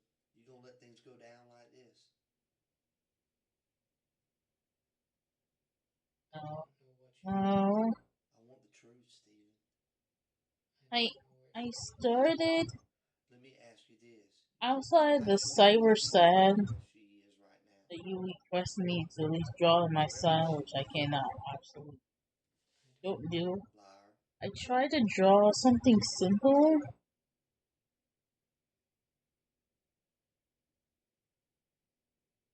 But I deleted that too because it looks disgusting to me. So I'm trying to actually just to draw something random till it sticks. Yes, you are lying. How long do you continue to do it? She's got a And I mother, have father, and a put family that is sick. the art. Everything. Where's that little girl? Yeah, you was here when I showed you the grayish with the white and the red on my art. I forgot where I put it, but it's there. You're gonna look at this right here, this little girl right here. And I fixed my page, my section of my commissions. It took me a while, but I don't know how to do commissions. I want to do commissions if anyone is willing to. What are you gonna say to me then? Because you know, like I go like that. Commissions. Look at my hair. That's how easy it falls out. Look at all that on your head. You don't think none fell out? It did. It did, Stephen. Yes. My commissions are open. They've been open, but I wanted to, like, touch them up. Because you know what? I don't believe that you're a monster, Stephen. I believe that you're a good guy. No rush. I'm just saying that if anyone wants to commission this, is open. And I believe you feel bad about it. And that's why you're all freaked out right now. But I'm giving you the opportunity to get right. I'm giving you an opportunity to show everybody you're not a monster, that you feel bad about what happened. Your hair is there, man. Your hair is there. We got your hair with the body. How's that, Stephen? I don't know. Yes, you do know. Yes, you do know, Stephen. That's right, buddy. See that? I'm not a bottom. Look at it. Oh. I know I'm a softie, but that doesn't mean I'm a bottom though. It's not one and the same. It happens. And it happened to you. Why, Stephen? I don't understand. Oh, you understand. You understand exactly what I'm saying. See this stuff right here, your hair? Okay. Yeah, it fell out What of were your you head saying? when you was moving the body, Stephen.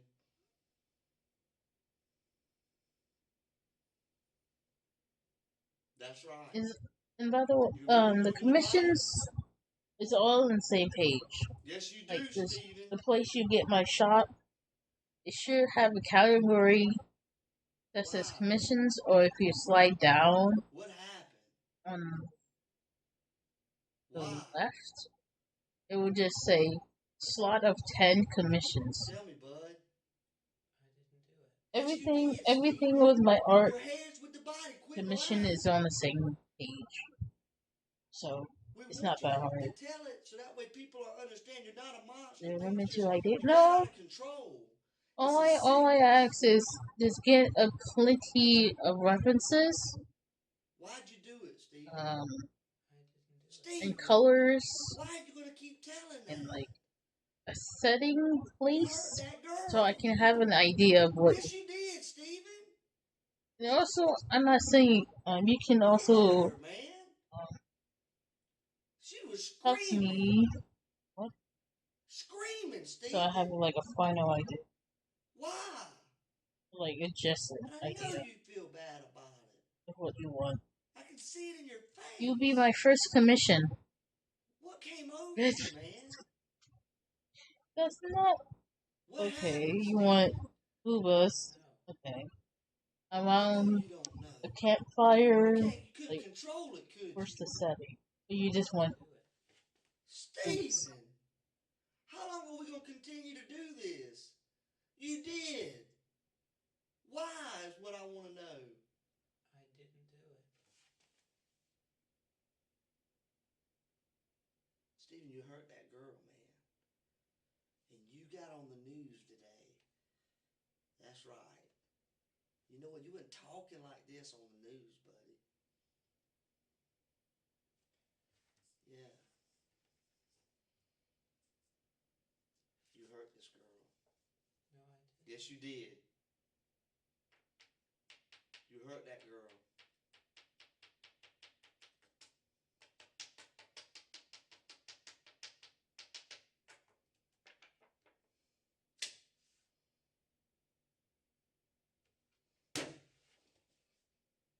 Why'd you hurt her, Stephen? I didn't. You hurt that girl. Did you try to make her have sex with you? I didn't. Huh? Who did Yeah, it? English. They got your hair? They steal broke. your hair and take it over there? Stephen, they steal your hair? They didn't, did they? Did they, Stephen? That's right. It's all sinking in right now. He knows, is what you're thinking. Stephen, I don't want it to be a game between me and you. I know it hurts, and I know you're not an awful person and you want to tell it. Your hair was there, Stephen. We've all known it all along. We wanted just to give you an opportunity to tell what happened. Did y'all have sex? No. Did you try to have sex? No. You think about having sex? No. Liar. What kind of man doesn't think about having sex?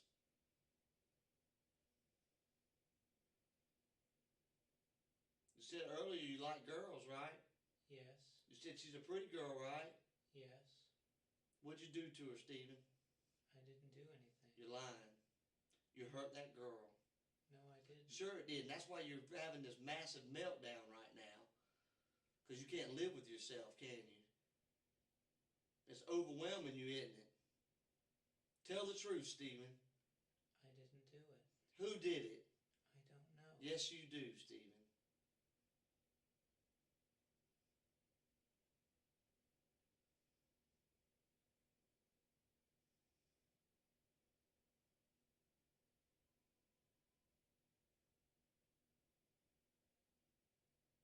Why? Why did you hurt that girl? I didn't. Why'd you hurt her, Stephen? I didn't.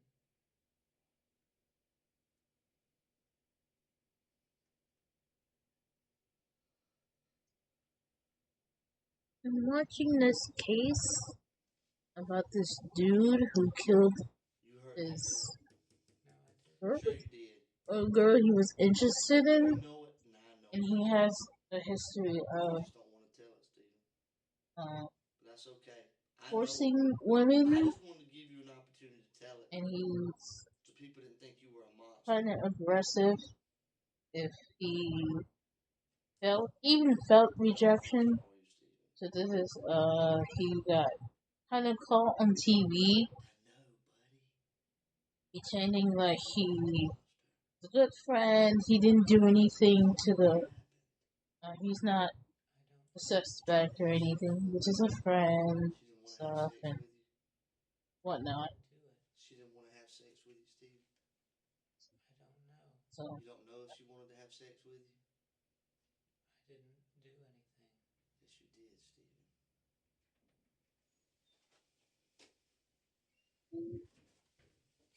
You went into her apartment, Stephen. And you hurt that girl. No, I didn't. You did, buddy.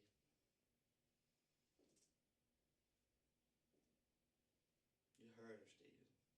No, I didn't. Yeah, you did. Why won't you tell me, Stephen? I didn't do it.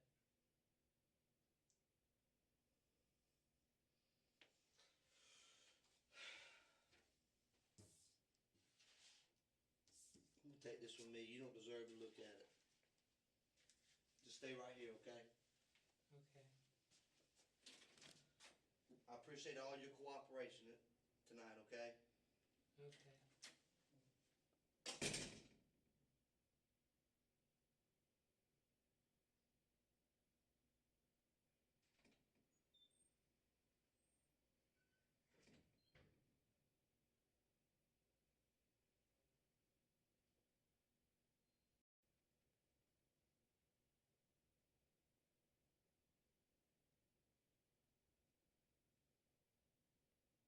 yeah, he's the butt shaker. It's definitely not professional. Got some English. He needs to do it. I don't know.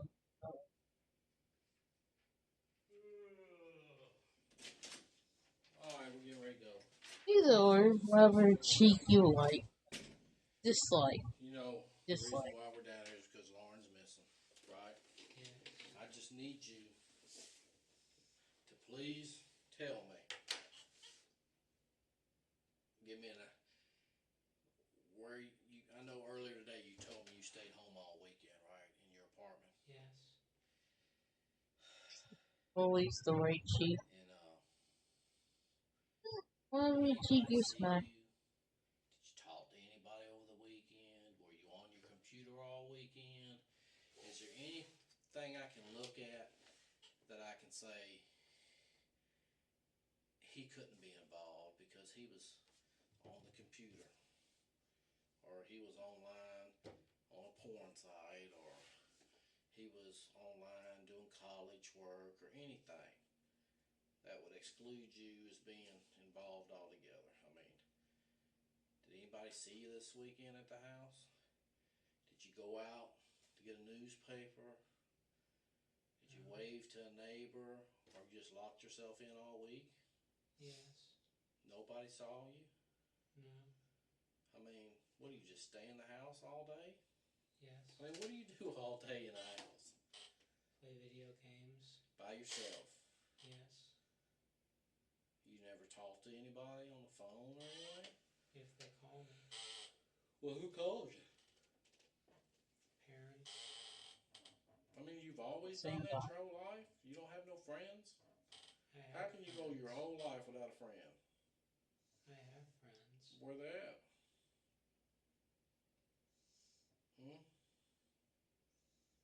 Where they at? You have any friends here in Macon? Yes. Name one, because everybody I talked to said they ain't your friend. Ryan Granger. Cass Lawson. Ashley Morehouse. Carmen Love. That's the same people I talked to today, and they're not your friend. Yeah. Okay?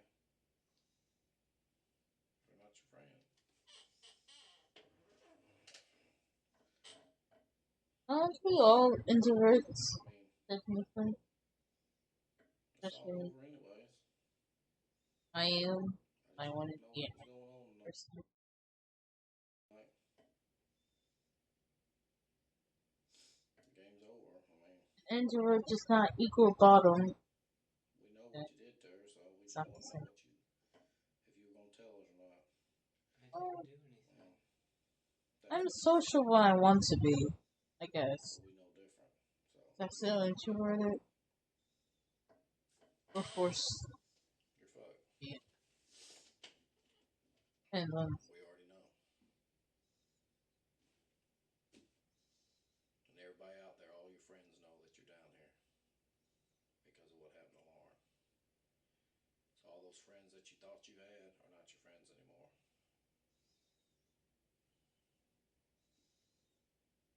Okay, there'll be no more video games. Alright. I know. This is the end. Is there anything you want to say? I didn't do anything. That's what you say. That's what you say. Stick to your story. Because it's over. We're tired of talking to you. Okay. We know you killed her. The stream will be public for these 14 days, so it's not private, I would say. Glenda knows it. Your mother. Your sister knows it. Your sister's husband knows it. The one that used to beat your sister. He knows it. You know what he said? He said he's a crazy motherfucker is what he said. No, they think I'm a top. That's your own family calling you crazy. Your own family said you're crazy.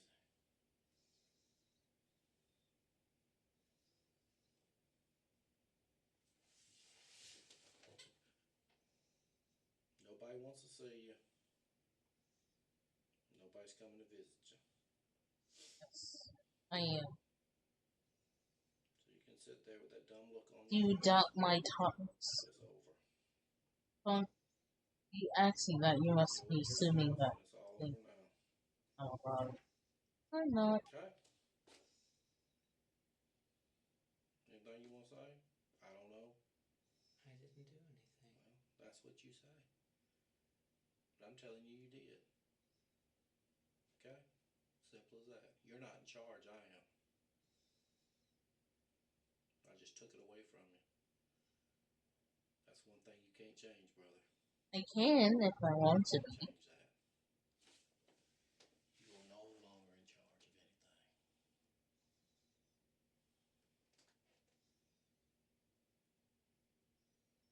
Okay? You understand that?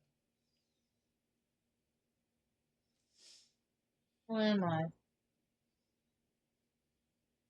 Yeah. Talk to Glenda. She's crying.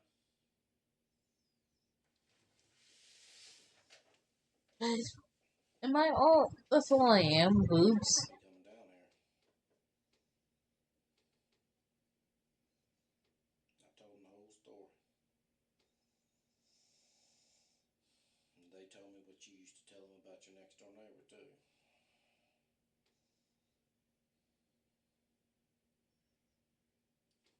Yeah. What? You can't say nothing now? You're speechless? Hmm? Oh, good one. Yeah. Well, I'll be here in a little bit. at least that's something. I promised her I'd let her see you and the kids. I don't know I'm if she actually believes trying me to or not. draw your commission. Believe it. Okay? I didn't do anything. Doesn't matter what you think you did. Doesn't matter. It's what I can prove. Okay? Okay, Mr. Smarty Pants? Hmm? Promised her I'd let her Just see for you. practice. So I'm waiting on them to get down here. Alright?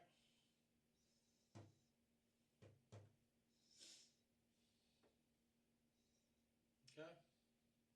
I'm taking Glenda's statement about what you used to tell her about your neighbor. About what you used to tell her about your guns and your knives and your sister's husband's coming. Because he said you crazy. Your sister is married still, right? Yes. All gone. I don't know. So you want me to draw E? Sit in here and think about it for a little bit, okay? Okay. Adam and Got plenty of time to think now, don't B, you? please. Hmm? Yep. Got plenty of time to think. You thought you were smarter than everybody else, but you're not. You're not. The sad thing about it is you probably could have made something with your life. But you chose a different route because, one, you don't have a girlfriend, and two, you're never going to get a girlfriend.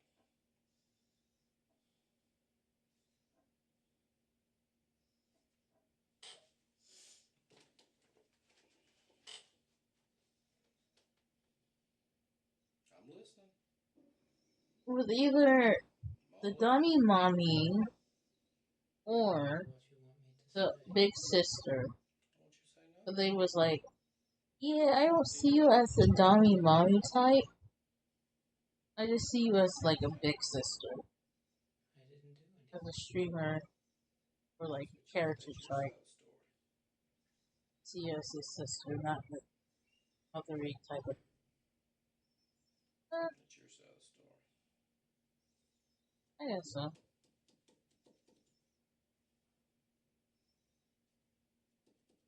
Works both ways, brother. Works both ways. Ain't gonna be no more yelling. Ain't nobody gonna yell at you. But I actually hate come here and cry and kiss you goodbye. I'm gonna take their statement and it's all over. What makes you think I'm a bottom? I'm not. Is it because I'm too soft? Am I too nice? So I be mean? I'm not a mean person, so I don't think I.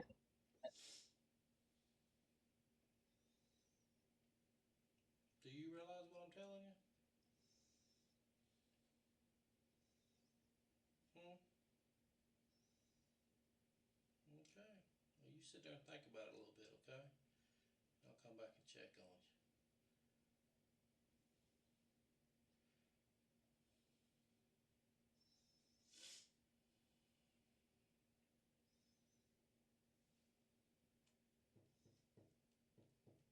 Thought you were smarter than everybody.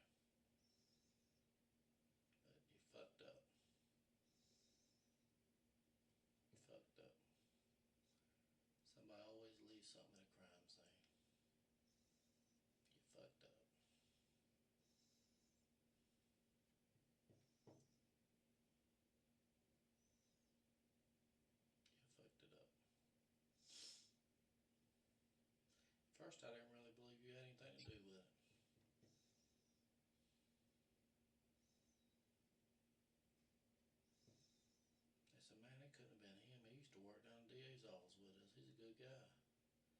I don't know. He used to help us out. It's kind of Friend. for my face. Could be him. He could have done something. I guess my resting face is like too mean to people, so they think it's kind of off-putting to them. In a way, I don't know. But people say, "Oh, you know, I wanted to talk to you," but I was like, she always looks mad. She doesn't. She looks. Waiting for them to come visit. She's nice. Chance, but Are you through with this your little looks show too you got mean. today? Like you look up, kind of like Are you through? something. I know you're not mad or anything at the word or anything, but like You're not gonna win. this is. I can't do it because Too much it's evidence. Too much evidence. just looks so mad. It's kind of scary. I'm not mad. Appreciate you talking to me. No reason to be. Glad to be down here in a minute. I'll usually take her to drive down the interstate. What can I do? No. Hang tight, okay? Okay.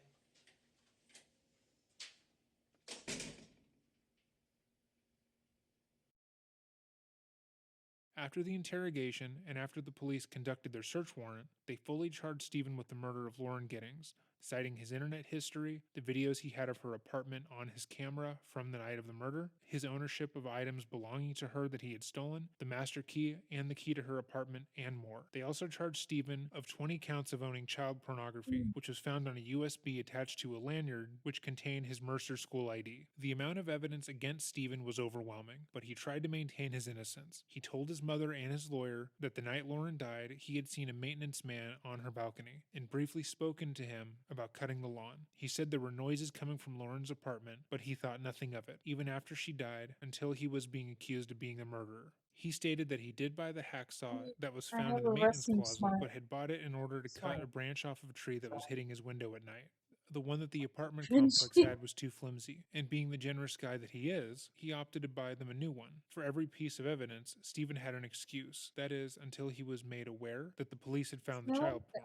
At that point, he spoke to the district attorney and asked if he could have a deal. He would plead guilty to the murder, admit to exactly what he had done in writing, and not proceed to trial. And the DA wouldn't ask for the death penalty, and he wouldn't charge him for the child porn. With the deal signed, McDaniel was sentenced to life in prison with the possibility of parole in 2041, although it is unlikely he will ever see it. However, that is not where this ends, unfortunately, because in 2018, Stephen McDaniel decided to try to appeal his case and conviction in court in what could only be described as a circus. Stephen tried to argue that the police in the investigation honed in on him and didn't properly do their jobs, that they violated his rights multiple times and didn't conduct any lawful searches. He represented himself and in a bold move waived attorney-client privilege in order to question his own lawyer on the stand. However, the court denied his appeal swiftly, stating that McDaniel hadn't shown a shred of evidence and that he was clearly guilty of the crime he had committed. Maybe that's what.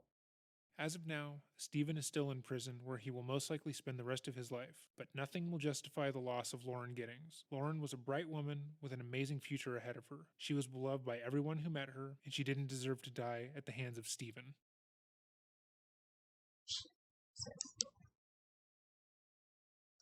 They said that I have a resting angry face, but I do try to smile.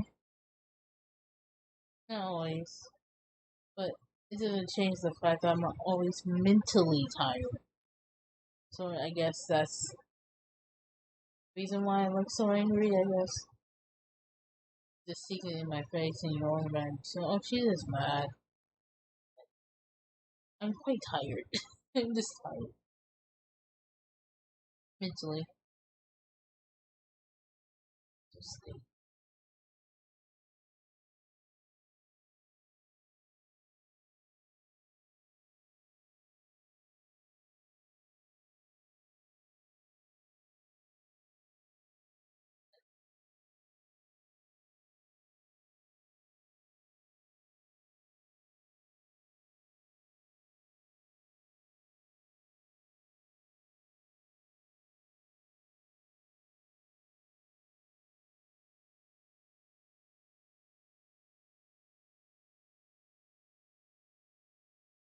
That is also true.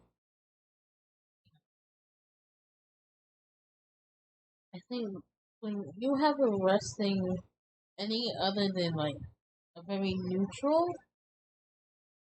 like, I don't have that type of things. That's so hard to. Well, I mean, the most. There's some. Yeah, there was one time I think in middle school, like I was extremely tired.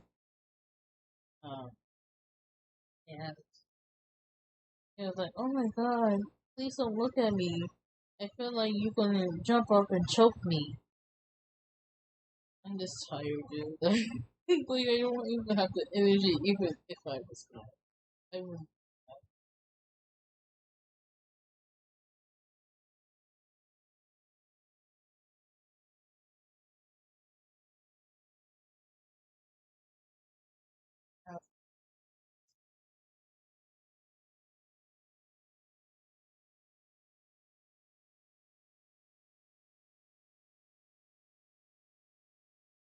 It's not me. It's them, not me. Not me. No.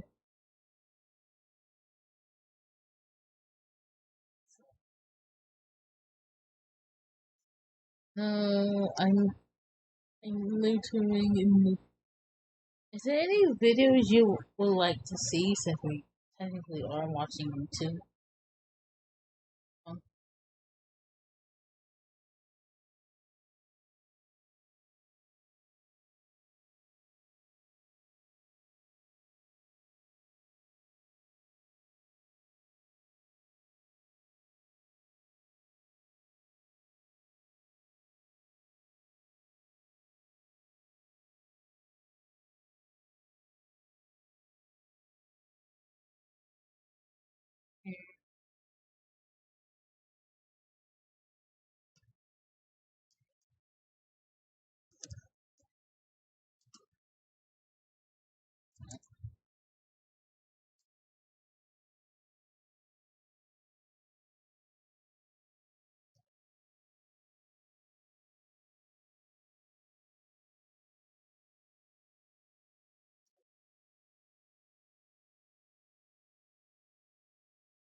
Spiritual.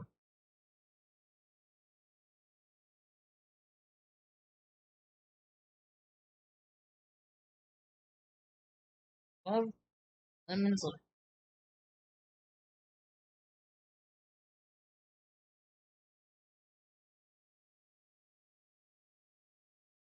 No, I hope you're not an alcoholic. Oh no.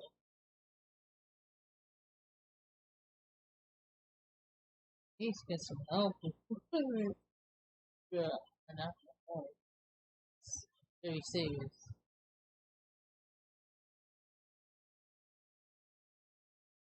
Okay, that's good.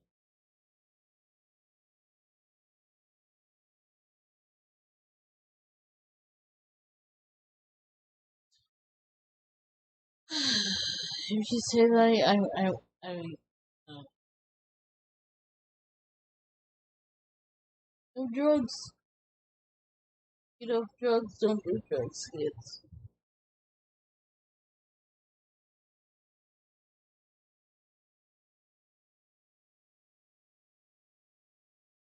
I don't drink.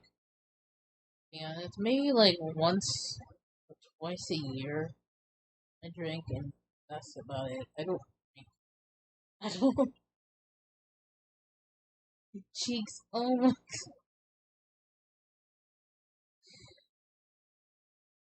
God.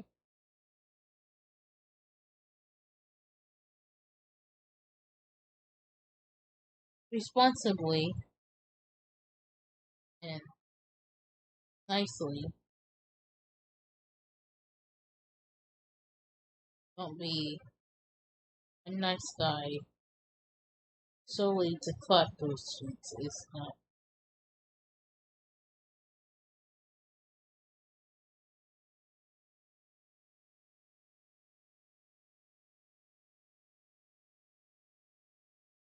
Don't be that guy with a fedora. Really?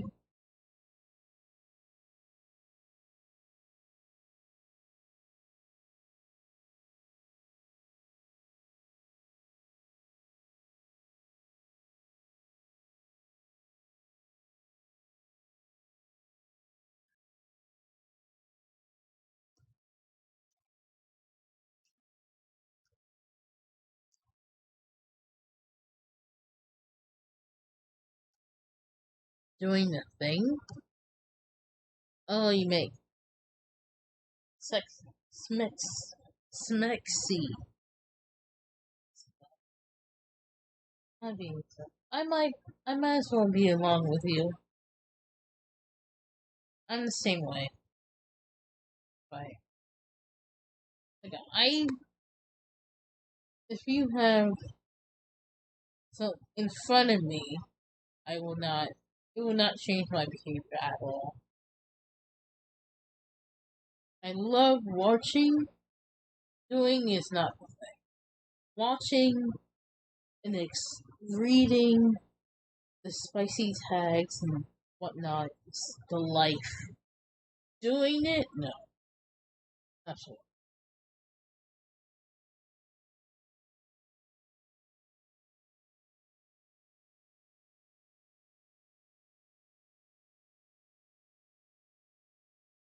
See, I am more of a connoisseur from afar than above or below.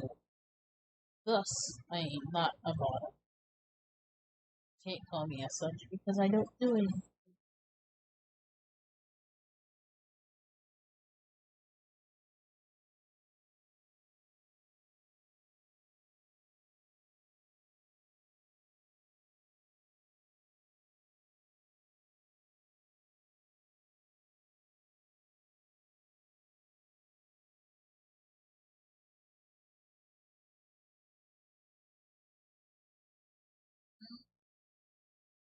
But no, I hope no one is forcing you.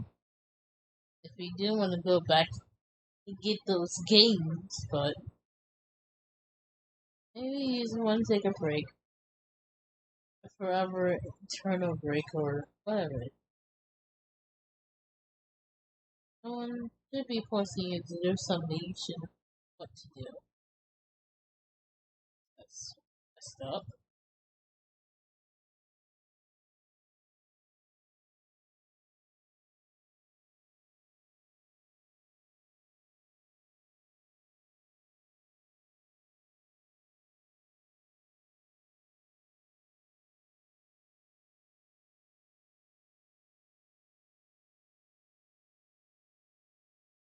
Oh, you get one day. I'm pretty sure. Maybe not. Maybe they haven't found you, or the timing hasn't been. You get one. I'm pretty sure. All my fans should be desirable. Sure. I'm pretty sure they're. Maybe it's just not there yet. You get there.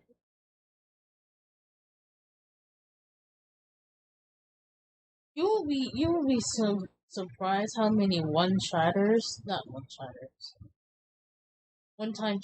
that I've seen in the beginning that ask me if I'm dating or they want me or they was like, oh, do you want to be a mom, Shemaine? Do you want to like no? It's like, but don't everyone want to have a child? Don't you want to expand your castle in your world? I was like, I'm good. I'm good. I don't see the. I don't see it. I'm good. And then kind of was like, that's shocking. That's surprising. I don't understand. Can you elaborate? He's like, it's not this one. It's not this deep. It's literally not. No. It's not.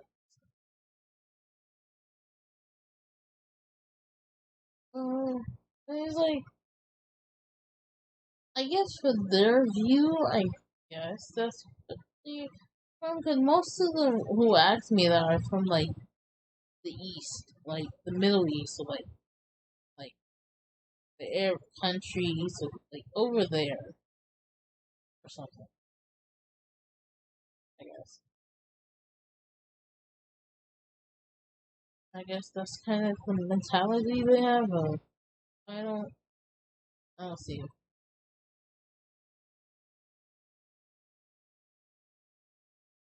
I want to die of natural causes. Yeah, I think that's what everyone wants, to at least die for at least somewhat natural.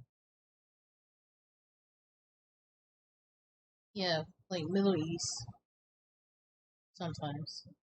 They're not always here, but they sometimes here. Turkey, Bahrain, Saudi.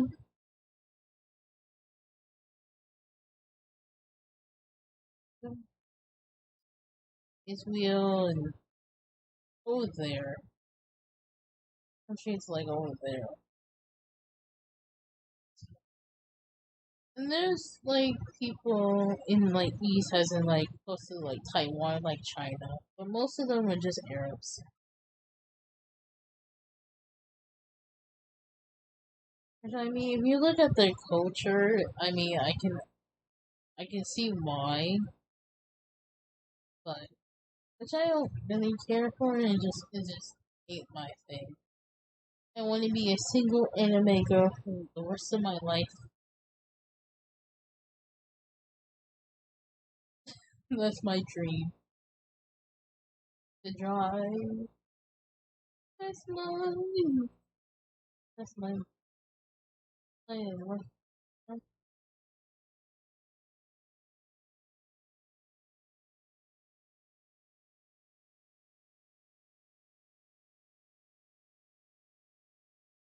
Yeah, I'm not saying errors are bad.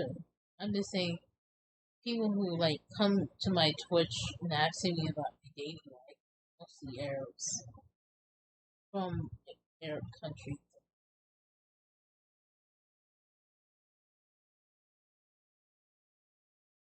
I don't know how. There's no reason. Coolest people of any year. It could be.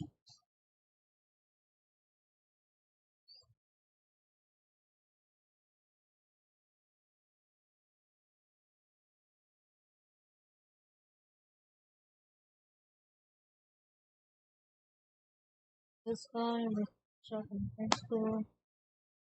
Always into me with something about him. Like, that happens.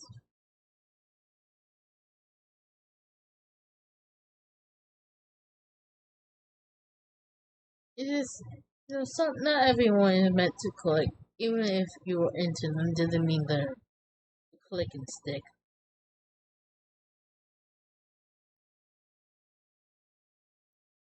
I used to pay $240 every month for car insurance. Now, check out how much I'm paying. $28 a month. Most insurance companies are ripping us all off. The insurance giants don't want us to know that there's an easier way to get cheaper insurance. All you have to do is... Hi everyone, welcome back. Oh God, prepare yourselves for today's case. Let's just take a deep breath. I feel like we all need it because I literally have no words for today's case. Today we're going to be covering the case of Shelly Notek, and oh my God, this woman is the worst of the worst of the worst of the worst. She is sometimes known as the serial killer mom. She is also sometimes known as America's most evil mom. And you might be thinking, America's most evil mom? Case in I've point. never even heard of her One because of the she's people not who exactly very asked well me known, this, but trust me, she one of the deserves better. first few Shelley people was that a asked me this, cruel, is actually sadistic. Drive She is definitely one of the most evil in the people Discord. I've ever come across. Like, I literally But he have literally no asked me, I forgot. words. She got off on inflicting There? twisted It's still and up there. cruel, inhumane punishments on people. And the people that she would inflict these punishments He's on not really. were her own It's still in the children, Discord. were other family Some of the members, questions friends, got the school. vulnerable Oh, people in the community. it's Literally there. no one was safe from The Wrath of Shelley Notek. And somehow, I One of really them. don't know how, she managed to One fly of under them. the radar for decades. But what is so Oh, you got unbelievable, I sense? cannot No. even believe I'm saying No. this pure No, I evil don't have any woman, Shelley sense. Notek, might be released this year. Like, seriously, what the hell? That makes my blood boil. What the actual hell? And I've actually wanted to do this case for a very long time. I've actually wanted to do it since last year, but I knew this case was going to be a lot, and it was more than I even thought it was going to be, which is obviously why I didn't upload last week. This video was supposed to go up last week, but I bit off more than I could chew with this case, and yeah, now we are here. And this is possibly going to be my longest video ever on my channel, and I feel like I've only just said that with the case of Franklin Delano Floyd. But here we are. Grab a whole 3-course meal. What It's to do not with going to be an easy drawing? case to listen to, so just be aware of that before we dive in. What? So we have a lot to unpack today. I So don't know if yeah, everyone let's just get straight into it. So I just want to give a huge has the thank you to time. today's sponsor, and that So is I'm Two probably Dots. just gonna Two Dots is a free-to-play mobile game where you solve challenging puzzles by connecting the dots across thousands of levels find within them the game. so Now, you guys fast. know that I love a good mobile game when So I'm taking serve breaks it. from my research or just breaks from day-to-day life, the stresses of day-to-day life, and Two Dots is literally the perfect game for that. The game is so simple, but it's so engaging. I literally never want to put it down. It's just a really relaxing game as well. There are no time limits on any of the levels, so there's no stresses of that. You can play at your own pace. There is a really relaxing soundtrack as well, and when you connect the dots, you get like a little buzz on your phone, which is always just really pleasing. And also the minimalistic design of the game is just absolutely gorgeous. Level 13, and this event is only available for a limited time on Finding My Object. Came from a very dysfunctional family herself. She had serious problems with alcohol. She neglected all 3 of her children. She also had a number of very abusive boyfriends, and I don't know if they also abused the children, but I wouldn't be surprised. But I'm sure the children did also witness that abuse themselves, which is obviously abuse in itself. So that is the kind of environment that Shelley was in for the first 6 years of her life, so not a good one. And then all of a sudden, when Shelley turned 6, her birth mother Sharon just was like, yeah, I don't want any of you kids anymore. I'm going to drop you off at your dad's, and that is where you're going to live. So Shelley and her one brother Chuck, who was the middle child, they were both abandoned with their dad Les and their new stepmom Lara. And from this moment on, Shelley had no contact with her birth mother ever again. It was like Sharon just cut Shelley off and her brother Chuck instantly. She didn't want anything to do with them. There was no contact, there was no phone calls, there was no birthday cards, Christmas cards, nothing. And I just cannot even imagine the impact that would have had on Shelley and on her brother. Now, for some reason, her birth mother Sharon decided to keep the youngest child, Paul, at this time. I don't know why. So Shelley and her younger brother Chuck are now living with their dad, Les, and their stepmom, Lara. Now, Lara is a pretty big character in this story. She actually played a really big part in raising Shelley, and Lara didn't know what she was getting into. She actually didn't know that Les had children until they were dropped off at her doorstep, so that would have been a huge surprise. And Shelley has been described as the stepdaughter from hell. And I'm not saying that Shelley is a stepdaughter from hell lightly. I'm really not. I understand that Shelley has had a very traumatic childhood so far, and it's not the easiest thing to go and live with a different parent and then also a step parent. Trust me, I know. But in the case of Shelley, her stepmom really did try her best. She was a really good stepmother to Shelley. And in the beginning, Shelley's behavior could definitely have been put down to her acting out, her rebelling to the situation. She doesn't want to live with her dad. She doesn't want to live with her new stepmom. But some of the things that Shelley does is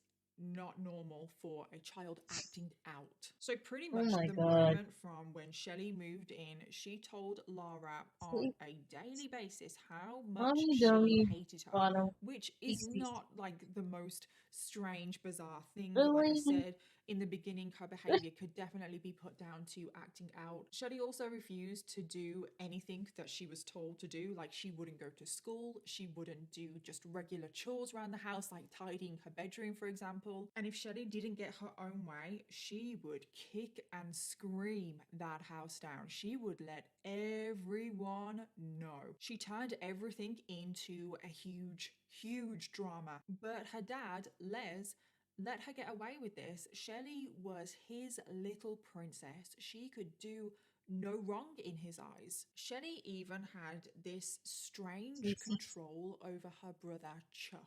And I really do mean strange control. So in the beginning, when Shelley and Chuck first arrived at the house, Chuck actually wouldn't really talk. Shelley would talk for him. It's like Shelley was literally his puppet master. It was a very weird situation. And Shelley would manipulate her brother and tell him what to do. She really was controlling him, and she would turn him against their stepmom Lara. It was an extremely chaotic household, but that was only down to one factor, and that was Shelley. Nothing else about that household was chaotic at all. And her dad, Les, just kind of turned a blind eye to all of this. He didn't really do anything to help Shelley or try and stop her from doing any of this behavior. It was all left to Lara. She was left to pick up the pieces. But it wasn't just Shelley's dad, Les, that was the problem. It was also Les's mom, so Shelley's grandmother, a woman called Anna. Because Anna is equally as guilty as Les for enabling Shelley's behavior. And Anna is actually probably the reason why Shelley turned out as evil as she did. I'm Anna reading was what the Drag matriarch of the said. family. She was married to a man called George, and together they owned and ran the family business, which was owning a string of nursing homes. And oh my god, was she a nightmare to work for. Everyone hated Anna. She ruled those nursing homes with an iron fist. And It the is kind of underneath things that Anna did in this nursing home, talks. oh my god, made See me tags. so angry. So the I time have frame 8 that we're talking about restricted here, when Anna channel. is running the So nursing homes, is in the I 40s do have and it there. 50s. Anna treated the staff, who were mostly very young, vulnerable women, absolutely horrifically. There's so many times where I just don't have words for the people involved in this case, and Anna and what she did to those staff, oh my god. If any of the staff ever stepped out of line, Anna would punch them, she would kick 18, them, of she would course. humiliate them, degrade them. She would make the staff wash her feet. There were even occasions where the punishments were so severe that she would get the staff members and shove their heads down the toilet as she would flush them. Can you even imagine working for somebody like that? Those poor staff members, oh my god. And Anna just got away with all of this, by the way. I should probably say that. She was never held accountable for any of this. And Anna was not just like this at work, she was also a terrible person to the people in her life, her family, her friends. She had complete control over everyone. I've already described Shelley as a puppet master. Well, Anna is the puppet master, and this is where Shelley learned a lot of these tactics from. Anna would force her husband George to sleep in a shed that was just outside in the garden for 20 years of their marriage. And we're talking about Washington here. That is where they live, and the winters in Washington, wow, they get cold. Anna physically and psychologically abused pretty much everyone around her. And I am bringing this up about Anna. I am going into quite a lot of detail because it is significant to the case. This is literally Shelley. Shelley has been described as her grandmother's little protege. Shelley would spend a lot of time with her grandmother, watching, learning. Shelley was probably the only person that Anna didn't really abuse. And I say really abuse because she did abuse her a little bit, obviously. But Shelley and Anna were inseparable. They were two peas in a pod. But unfortunately, Shelley would outgrow her grandmother and become even worse. Hopefully so that international. was Shelley's childhood. I'm not sure And what now you are, Shelley but is I 13 would years expect old, which is international obviously as still much a as child. natural. But we get to another very can be. significant thing that happens in this case, and that is that her mother, Sharon, is murdered. I know, that's crazy, isn't it? That her own mother has been murdered. So her mother had gotten involved with an extremely abusive man. She was in a very toxic relationship, and in 1967 it's suspected that she was beaten to death in a motel room. And when this news got back to Shelley, you think that Shelley would be upset, she would be mortified, she would be breaking down, but Shelley didn't care. She didn't care that her mother had been murdered. The tags, the I already put some tags, links for the spiciness Discord and the so it's already there. I'm not sure if you're interested in it, but it's there.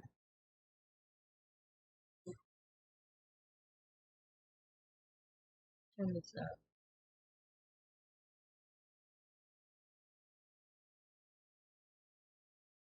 That her mother was no longer here. And it's hard to actually know how Shelley took this news, because on the outside it seemed like she didn't care, but that doesn't mean that she didn't care on the inside. So now Shelley is obviously in her teenage years. Her mom I was also murdered, and her for the lack thereof, behavior really. gets even worse from here, which is why I do think that her mother's murder affected her. To be because honest, behavior does me escalate and that way. Her behavior went from a bit cold and disruptive and ungrateful to now Slime Lover and sadistic. So is with the sharing death of some her birth mother, her tags as youngest well. brother, who was still So I with might her put the birth tags was now you also both find living with them, on and there. I this haven't put was them a all young boy called there. Paul. From this moment So on, Shelley resented any take that as attention you. that was given to her younger siblings. She wanted to be the center of attention.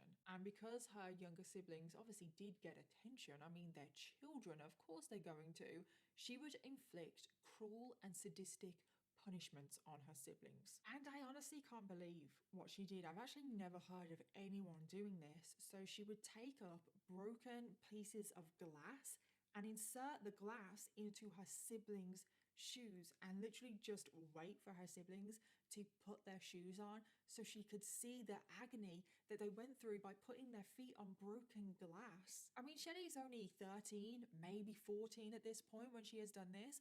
What child, young teenager does that? But it didn't stop there. She would also take out her frustrations on her parents as well, Les and Laura. She would break things around the house. There was even one time where she tried to set the house on fire. Yeah, but that's not all. She would make up terrible lies about her parents. She would go round telling people that her stepmom Laura was abusing her, which of course she wasn't. She would tell people that she was being neglected. Laura was mean to her, all to get attention and sympathy. But there was one particular incident that just pushed her parents over the edge. So when Shelley was only 15 years old, she accused her dad, Les, of raping her. She had a meeting one day with a school counselor and she said, "My dad raped me." This was a flat out lie. I just feel like I need to say that. But of course, the school took this very, very seriously, as they should. And the school did a full investigation into this. They sent Shelley to a clinic to be checked over. The school called her parents in and told them, "Your daughter has made this accusation." And Les was completely broken by this. I mean, Shelley was his little princess. He did everything for Shelley. And now to hear that his little princess has made this false accusation, it completely broke him because it wasn't true. But an accusation like this, it will never leave you. It will follow you around. Shelley's lies and manipulation at this point had gone to a whole new level. However, a full physical examination was done on Shelley, and it was found that she was still a virgin. She had not been raped. There was no bruising, there was no marks, there was no evidence whatsoever that she had been sexually abused or raped in any way. On the same evening that her parents found out about this, Lara went into Shelley's room. She started looking for any kind of evidence. She didn't believe that it was true. She was just looking to see what has happened, what has driven Shelley to make this accusation. And in Shelley's bed, it was actually like wedged under the mattress, she found a magazine, a True Confession magazine. And on the cover of this magazine, there was a bold headline which read, "I was raped at 15 by my father." And a light bulb literally went off in Lara's head. She was like, oh my God, this is where Shelley got the idea from. She had literally taken this story from this magazine and tried to sell it as her own. And I just don't understand why Shelley would do this. I mean, she had to go and have a full physical examination, which under the best circumstances, no one is going to want to go through that. Why would she even put herself through that? I feel like that just really sums up the kind of person that Shelley is, the extreme lengths that she will go to hurt other people. So following this rape claim, Shelley did get expelled from school. And from this moment on, she kind of bounces around different places, just causing chaos everywhere that she goes. For a short period of time, she actually goes on to live with her step-grandparents. So this is Lara's mom and dad, so not Anna, the different grandparents. And she was an absolute nightmare to her step-grandparents. So her grandparents... I don't judge. I don't judge. I don't doing hate. the dishes, for example. And Shelley's version of doing the dishes was just to throw everything out. Throw everything in the bin. It's like, who does that? Who the hell does that? She also volunteered to babysit the neighbors' children, which I don't know why anyone let her do that. But instead of actually looking after the children, she would actually barricade them into their room. She would actually put furniture up at the door so they couldn't get out. She would literally lock the children in their room whilst she just sat on the sofa eating chocolate, sweets, whatever she wanted, and watching TV. But then Shelley That's an also actual tag. accusations that her step-grandfather was also sexually abusing her, which again was all a lie. And this was the tipping point. Her step-grandparents didn't want anything more to do with her and they kicked her out. Shelley actually did bounce around a few more places after this. At one point she was living with her aunt and uncle, and again she caused so much trouble, so much so that all the trouble that Shelley caused, her aunt and uncle actually got divorced.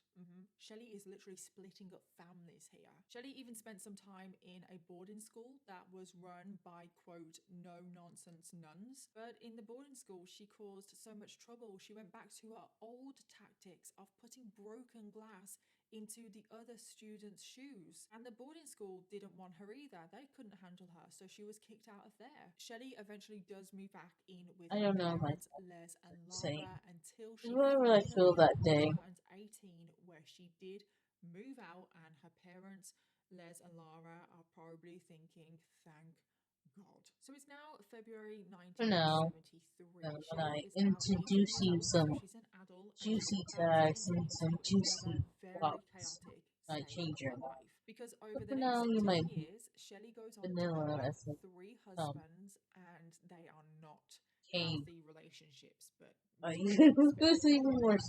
so the first husband is a man called Randy Ravado. Now he was a very timid man, and he didn't know how to handle Shelley at all. Shelley soon began to dominate every single aspect of Randy's life. She would make him do everything. He had to go out to work and earn the money. He had to do all of the chores while she just sat around the house with her feet up. Shelley would also demand all of his paychecks. She was in charge of the money of the house. He never really got a say in anything. If they ever fell out, if he ever annoyed her, she would literally lock him out of the house all night. He had to sleep somewhere. Most of the time he slept in his car. Now Randy worked with Shelley's dad Les at the nursing home business, and if Shelley ever struggled to control Randy, Shelley would literally phone up her dad and say, "Dad, I'm struggling to control Randy.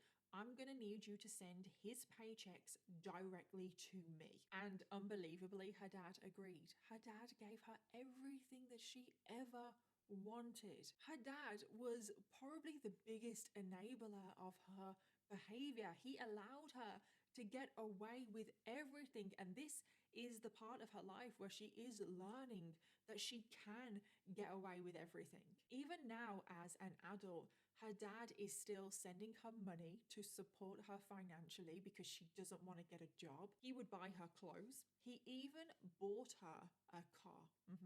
But unfortunately, the car that he bought Shelley was not her dream car.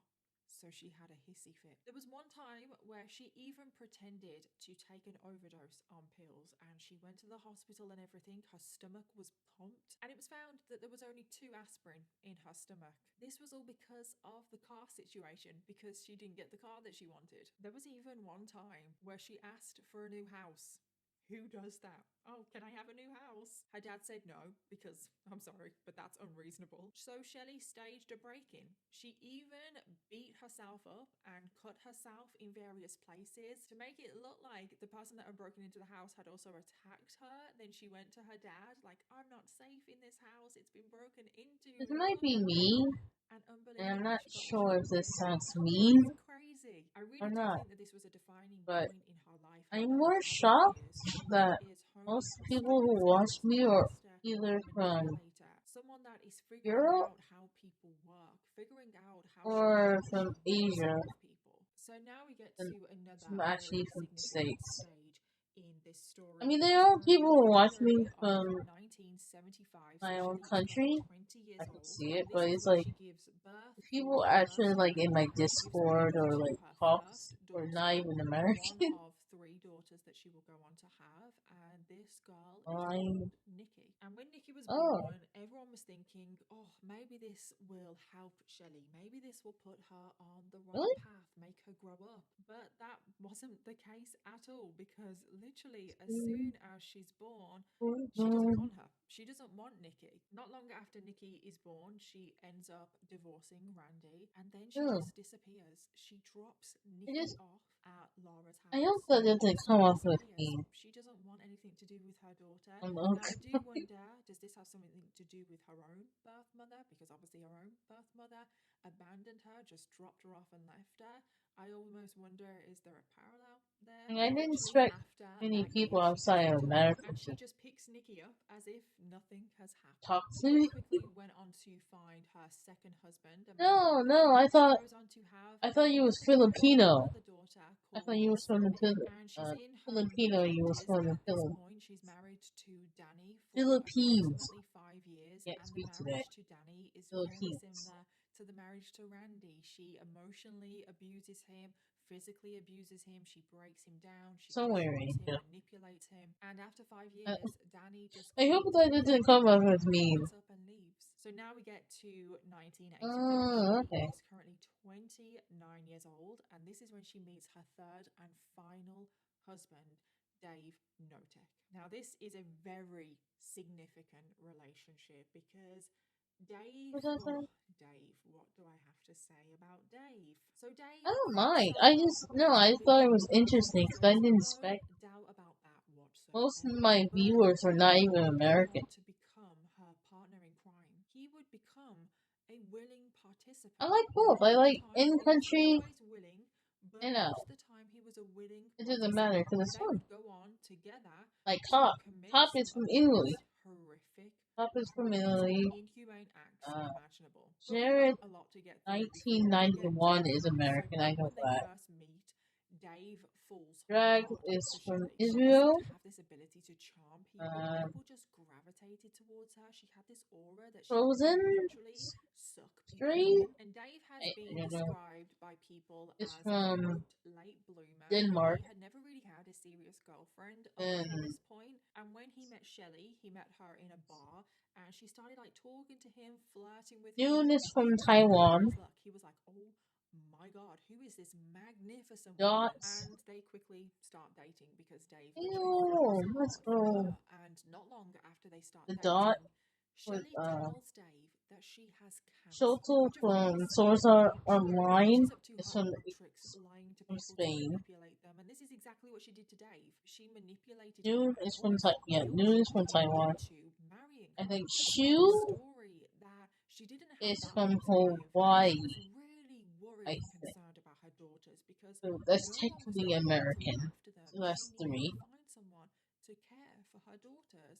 And Dave 4, including thought, myself. I'm stepping up. I want to be a father to your If children. So you they get count married and movies, they move that's in 3 together. And they Americans. are now living as a family of 4: Shelley, Dave, Nikki, and Sammy. And at this point, Nikki is 12 years old and Sammy is 9 years old. Now, Yeah, up that's everyone. until this point, Nikki and The Sammy majority of them are not American. straightforward life. The minority is Relationship American. with their mom, obviously. Which again, I have no issue with. I'm surprised that I have any But this was foreign all about views. to change, and I Like, don't I don't know know. why. Like, I honestly don't know what changed, because from this moment on, Shelley's behavior towards her children, especially Nikki, the oldest, oh my god, it completely changed. She put those children through hell and back. So first of all, It she had to get surprised Dave me on her side. Like every I said, time he I look. becomes her partner in Every crime, time, but she if I needs ever to really want convince to him look to in my become her analytics partner. and So see she what starts by countries abusing him. He is her he's first victim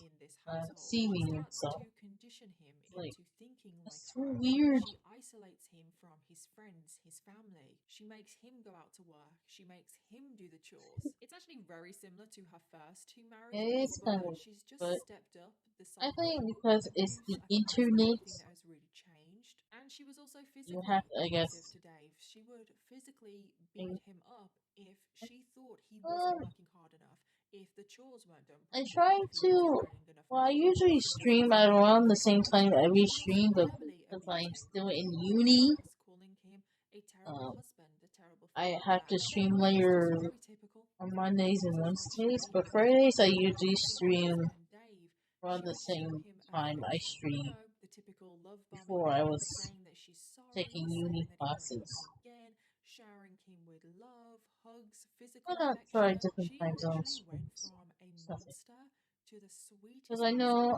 ever in a I know space there was a that viewer, a was so chatter that says obviously this beaten time, down both psychologically time I and start, it's physically, usually that mostly one day Australians Nikki and stream Sammy on Twitch. actually found Dave That's with a what he said. shotgun in his mouth. He wanted to take him Australians or like life. Shelley did Zealands manage to stream at talk this him time. down, but she knew from Really that day barely, or onwards like she had Europeans, complete control over Dave. not really He much would Americans. do anything for her.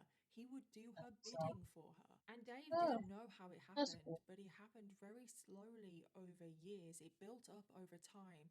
But Dave went from a very sweet, caring person, the kind of person that steps up to be Nikki and Sammy's Surely, dad no. because he thinks that their mother is terminally ill, to now Dave is now a person, a shell of a I person without a mind of his own. And up until this point, I think anyone would feel sorry for Dave because he is a victim of Shelley's.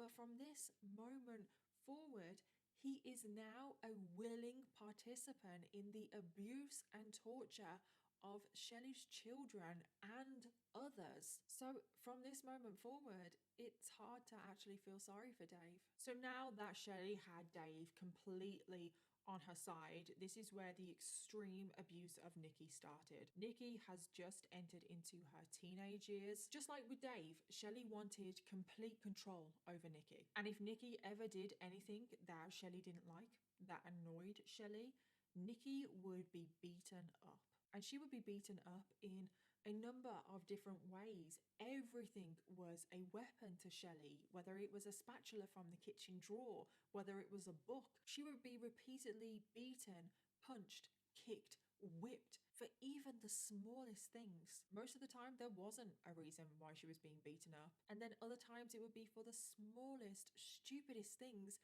like using her mom's makeup. And as time went on, the beatings got more and more brutal. And this seemed to excite Shelley. It seemed to get her off.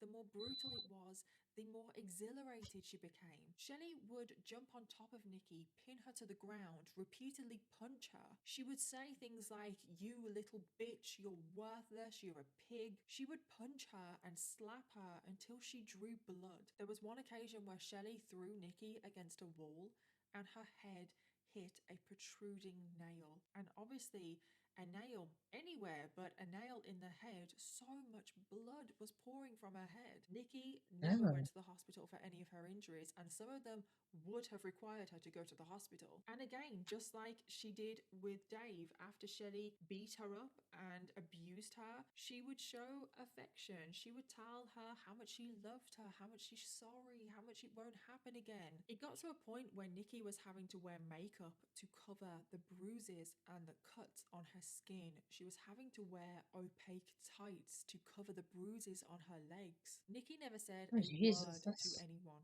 about the abuse. Obviously, everyone in the household knew, but she never told teachers. She never told any other family members that lived outside of the house. And also, so far, we've only talked about the abuse of Nikki because Nikki was Shelley's main target. But Shelley was also psychologically abusing her younger daughter, Sammy. First of all, privileges were taken away from both girls. Neither one of them were allowed to have fun, essentially. So any luxury item was taken away. But it wasn't just luxury items that were taken away from them, it was also basic human needs. Shelley started to restrict their bathroom privileges. They were never allowed to use the toilet unless Shelley allowed it. And even when they were allowed to use the toilet, Shelley would stand there and watch. They were also no longer allowed to shower.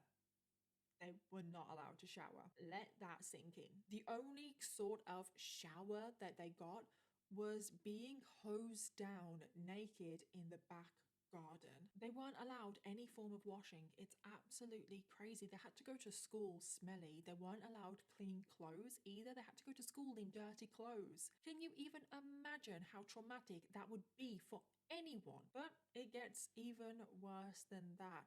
There would be times where Shelley would lock the girls in their room and they would be left there for hours, if not days. There was one time where Nikki was locked in her bedroom for an entire summer. She was given a bucket to use as the toilet. But just to put things into a really messed up perspective, Nikki actually enjoyed that summer. It's heartbreaking. How can anyone enjoy being locked up? But the thing is, Nikki being locked up meant that she was away from her mother. When she was in her room, Shelley didn't beat her up. She managed to get her hands on some books and she read that whole summer.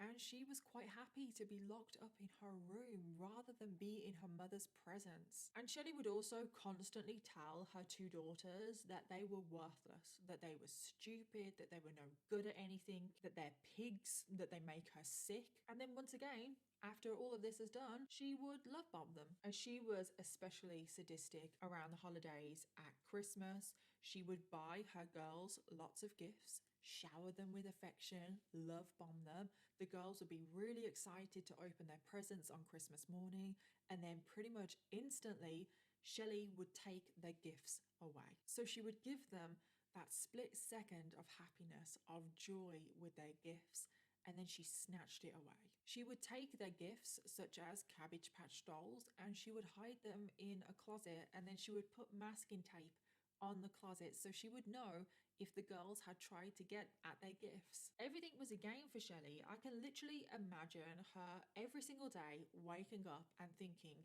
how can I be worse today than I was yesterday? And what is just truly, truly heartbreaking is that both Nikki and Sammy wanted to please their mom. That is all they wanted to do. They craved the affection from their mom. So even though they had to go through all of this abuse and torture, they actually looked forward to the love bombing after because it was the only time that they got any affection. And then finally, one of the worst forms of abuse to these two girls is that Shelley tried to put a wedge between them I love because you, they and were then really close.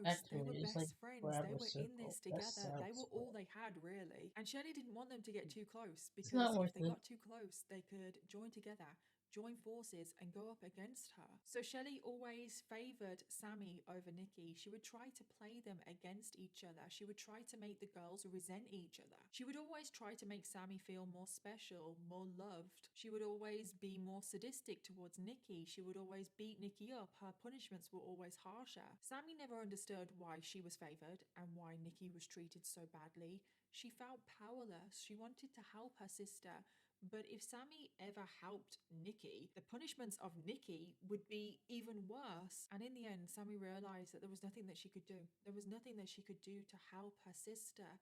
So she learned in the end to be thankful that she didn't get it as bad. But thankfully, even though their mother tried so hard, the sisters stayed close. They had a really strong bond. They didn't resent each other. They were in this together. Both of them understood that it was neither one of their faults why this was happening. Both Nikki and Sammy were incredibly strong. Whenever Nikki would get beaten up, whenever she had wounds or anything, Sammy would sneak into her room and help her where she could behind her mom's back. Sammy would crawl into bed with Nikki and they would share stories, and they would come up with fantasies about how they would escape and lock their mom in the crawl space of the house. But unfortunately, the worst is still to come. So we need to talk about a certain form of torture that Shelley started to inflict, and she even came up with a name for this torture. And this torture technique she called wallowing. Now, it's kind of hard to explain and actually put into words how bad this was, but it was basically a form of torture to completely humiliate, cause physical pain, psychological pain. So how this would happen is in the middle of the night, because most of the time it was in the middle of the night when it happened, Shelley would burst into Nikki's room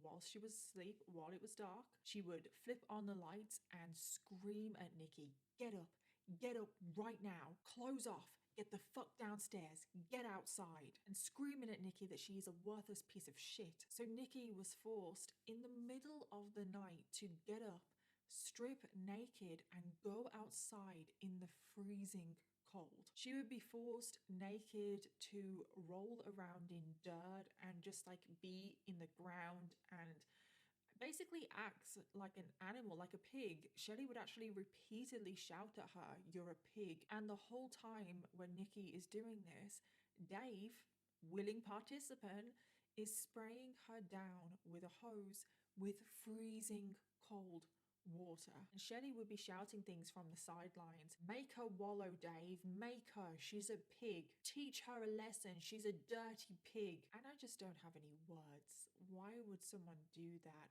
Shelley is clearly getting off on having complete control over everyone. And then after the longest time, sometimes up to 2 hours, Nikki would finally be dragged back into the house. And then this is when she was put into a bath of boiling hot water. So Nikki has just gone from being hosed down with freezing cold water. She's probably frozen to the bone. And now she's being put in a hot bath, a boiling hot bath. The searing pain that must have gone through her body, I cannot even imagine. And this would happen night after night, night after night. Every time Nikki went to bed, she didn't know if she was going to be made to wallow in the middle of the night. That alone is psychological abuse that she never felt safe, never felt comfortable even to go to sleep. So it already feels like I have covered a lot, doesn't it? But we are still not even scratching the surface, because Shelley's own children, Nikki and Sammy, were not her only victims. Over time, Shelley would actually move people into her house with the full intention of them also becoming her victims. The sadistic torture of her own children wasn't enough. That is something that you need to bear in mind with Shelley, is that she gets bored very easily. She always wants a new victim. She always wants a main target. And now we get to the next phase of this case, where Shelley moves in her next victim, 13-year-old Shane Watson. Now, Shane was Shelley's nephew. I don't know if you remember earlier on in the case, Shelley had 2 other siblings. Well, her youngest sibling, Paul, had gone to prison and he had a son who was Shane, and Shane was now homeless. So Shelley swooped in, saving the day, I see the being pictures. the hero that she wants You sit everyone else underneath the to view channel. her as, said, I'll take Shane, Nice I'll give pics, him by the somewhere to way. live, I'll look after Very him. cultured. Everyone thought, oh my god, Shelley's here to save the day. But that wasn't the case. Shelley I have saw Discord a vulnerable on my person tablet. and I'm pounced. both Everyone else watching seemed to fall for Shelley's hero act, Discord but Shelley in the fully video too. intended for Shane to be her next victim. So Too when Shane tiny. first arrived It's my at the house, specialty. it was actually pretty good, because that is what Shelley would do. Don't She take would that out of lure you context, under though. false pretenses, make you That's feel not right. safe and secure before she snatched it away from you. And in the beginning, Shane felt like he was part of the family. He was really close to Nikki and Sammy. They were like sisters to him. He felt like Shelley and Yep. Dave were the parents he never I had. did. Everything was going great. Shane was really thankful that Shelley had taken him in. I mean, otherwise he would be homeless. So in the Go beginning, ahead. Shelley Take your started to time. give Shane chores. Now, at first, Shane happily did these chores. He felt like he should do them. He should pay his way. He's very thankful that Shelley and Dave are letting him stay there, so he was fine. Give me all the chores you want. And I honestly don't understand why Shelley gets off so much on chores. She gives everyone chores, and she loves watching people do chores where she puts her feet up.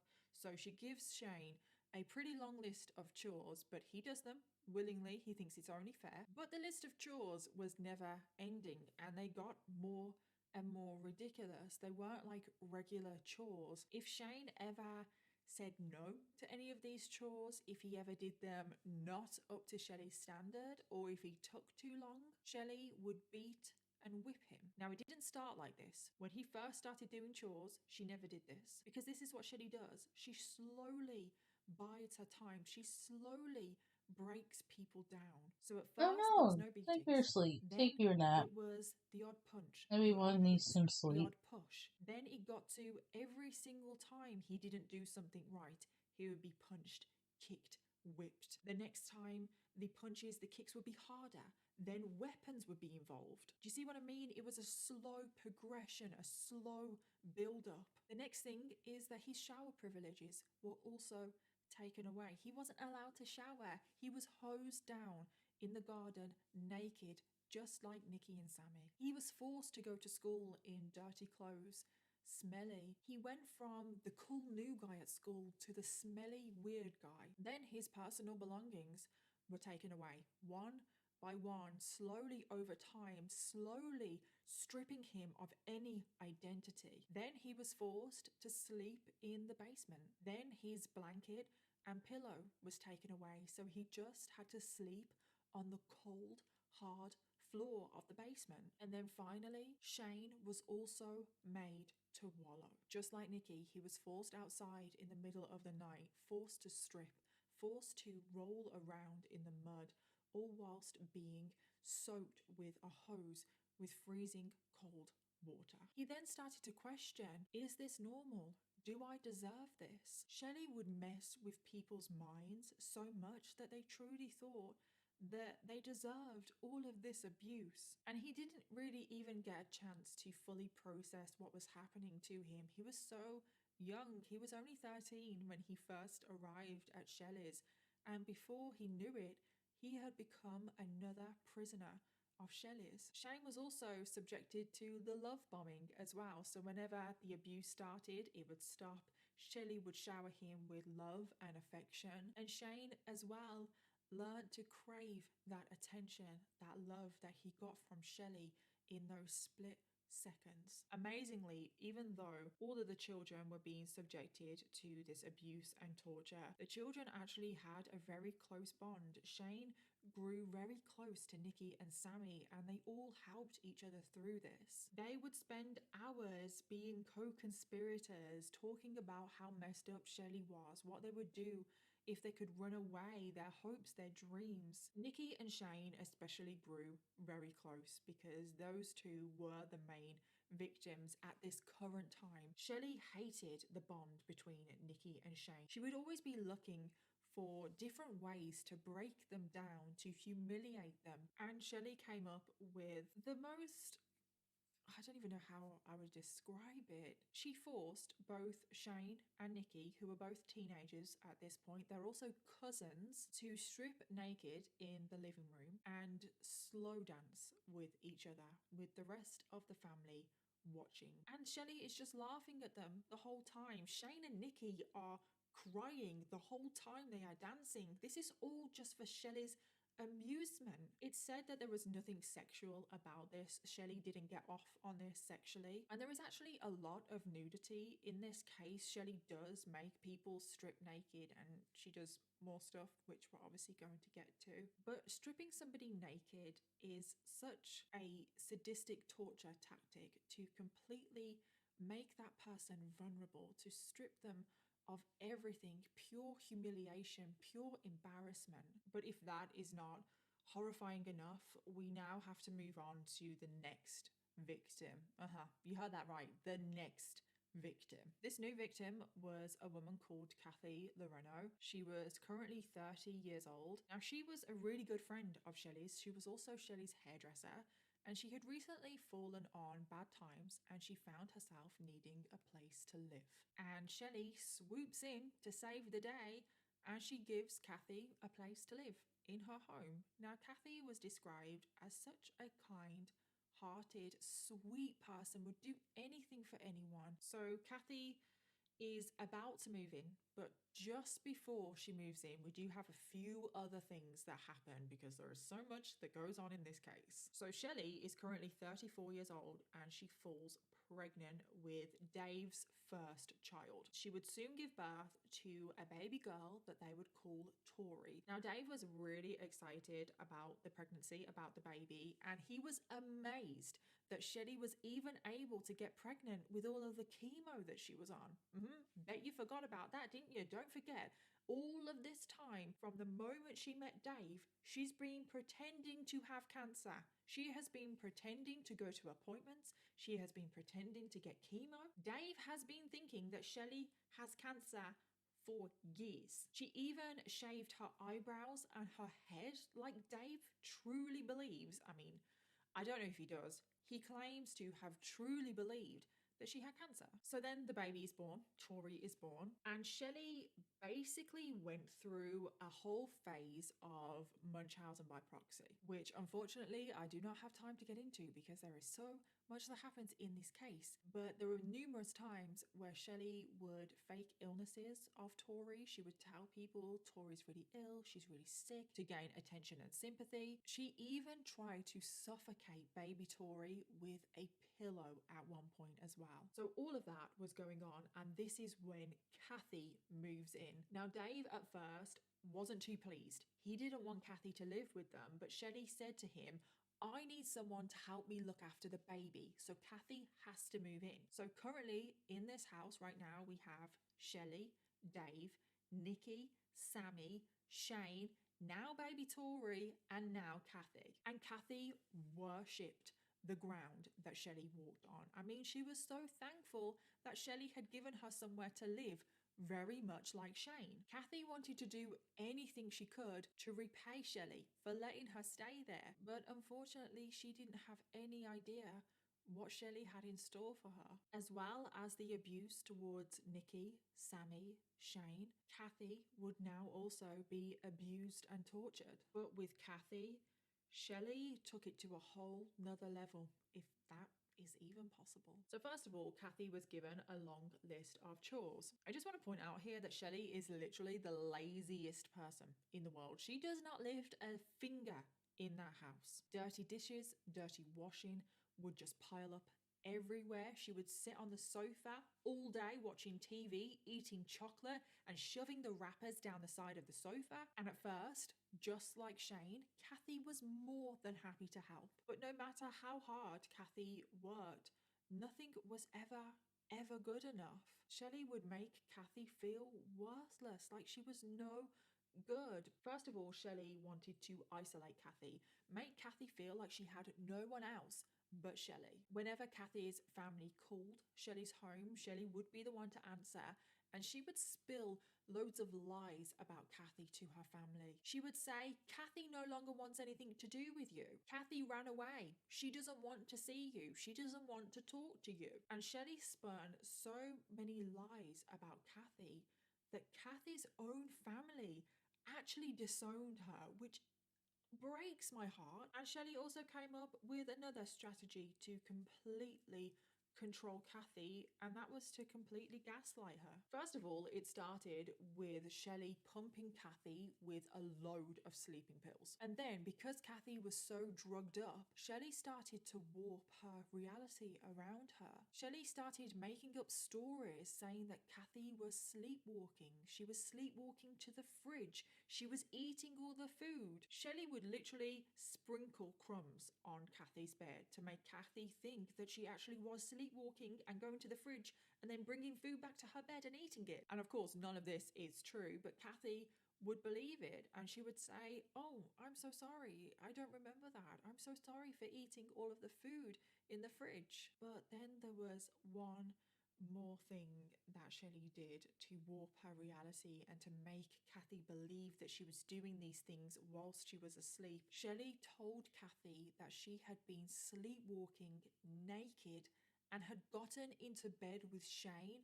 and started to make sexual advances on him. And Shane, don't forget, he is also being abused and tortured. He was forced to back up this story. Kathy was absolutely horrified. This wasn't like her, but Shelley told her that it was true, so it must be true. Kathy had broken down crying and she was apologizing profusely, saying that she wouldn't do it again. By this time, Kathy was now completely broken. Shelley finally had full control over Kathy. And then the same campaign of abuse and torture that Nikki and Shane have gone through, now it was Kathy's turn. It started with Kathy receiving regular beatings with various different weapons such as an electric cord, books, kitchen utensils. Her personal items were confiscated one by one, stripping her of any identity. Her items of clothing were also taken away. Kathy was left with one pair of knickers and one bra. That was it. That is all she had to wear. But they were also soon taken away, and Kathy was forced to go around the house, do chores, do everything naked. She was forced to sleep on the floor in the freezing cold, tiny basement. Her bathing privileges were also taken away. She was only bathed by being hosed down in the garden. She would be locked in a closet for punishment for hours on end. Food was also being restricted from Kathy. Her teeth had started to rot before they all fell out. Shelley even hacked off all her hair with a pair of scissors, just for the fun of it. But to make matters even worse, Shelley would force the children to also beat up Kathy. This woman will literally stop at nothing.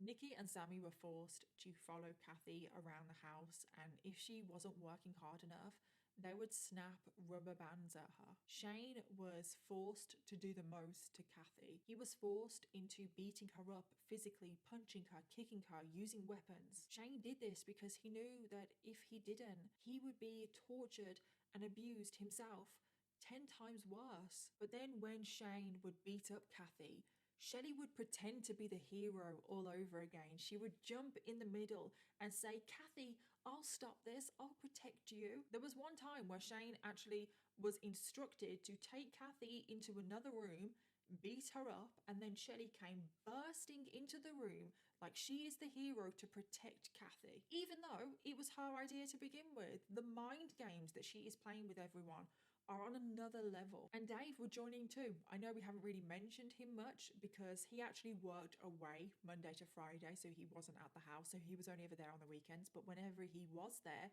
he would join in. Dave was also willingly abusing Kathy. And I'll give you one example of the terrible abuse of Kathy where Dave is a willing participant. So one day, I don't know why, but Shelley decided that Kathy needed extra punishment. She had done something clearly terrible in Shelley's eyes. So she forced Kathy outside naked, and it was freezing cold. It was in the winter. It was snowing. She forced Kathy to climb up a steep snow-covered hill that was just behind the house. Dave was stood at the top of the hill, and as soon as she reached the top of the hill, Dave literally pushed her down the hill. And this hill was not a smooth hill. It was rocky, there was sharp rocks, stones, gravel, and Kathy rolled down this whole hill, and she's completely naked. She is cut and bruised, she is bleeding, and as soon as she reaches the bottom, Shelley says, "Get up.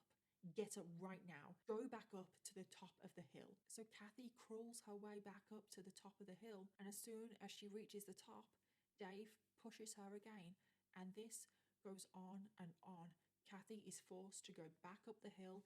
Dave pushes her down, and Nikki, Sammy, and Shane are forced to watch this. And this whole cycle of her going up the hill, being pushed back down, went on for hours. Nikki, Sammy, and Shane have said that there was a red stripe down that hill because Kathy was losing so much blood. And that just sounds unreal. It does, doesn't it? Like, so many things in this case just seem unreal. They seem too far-fetched. How is this reality? But that's what it was. It became reality for Kathy, Nikki, Sammy, and Shane. And it went on for years.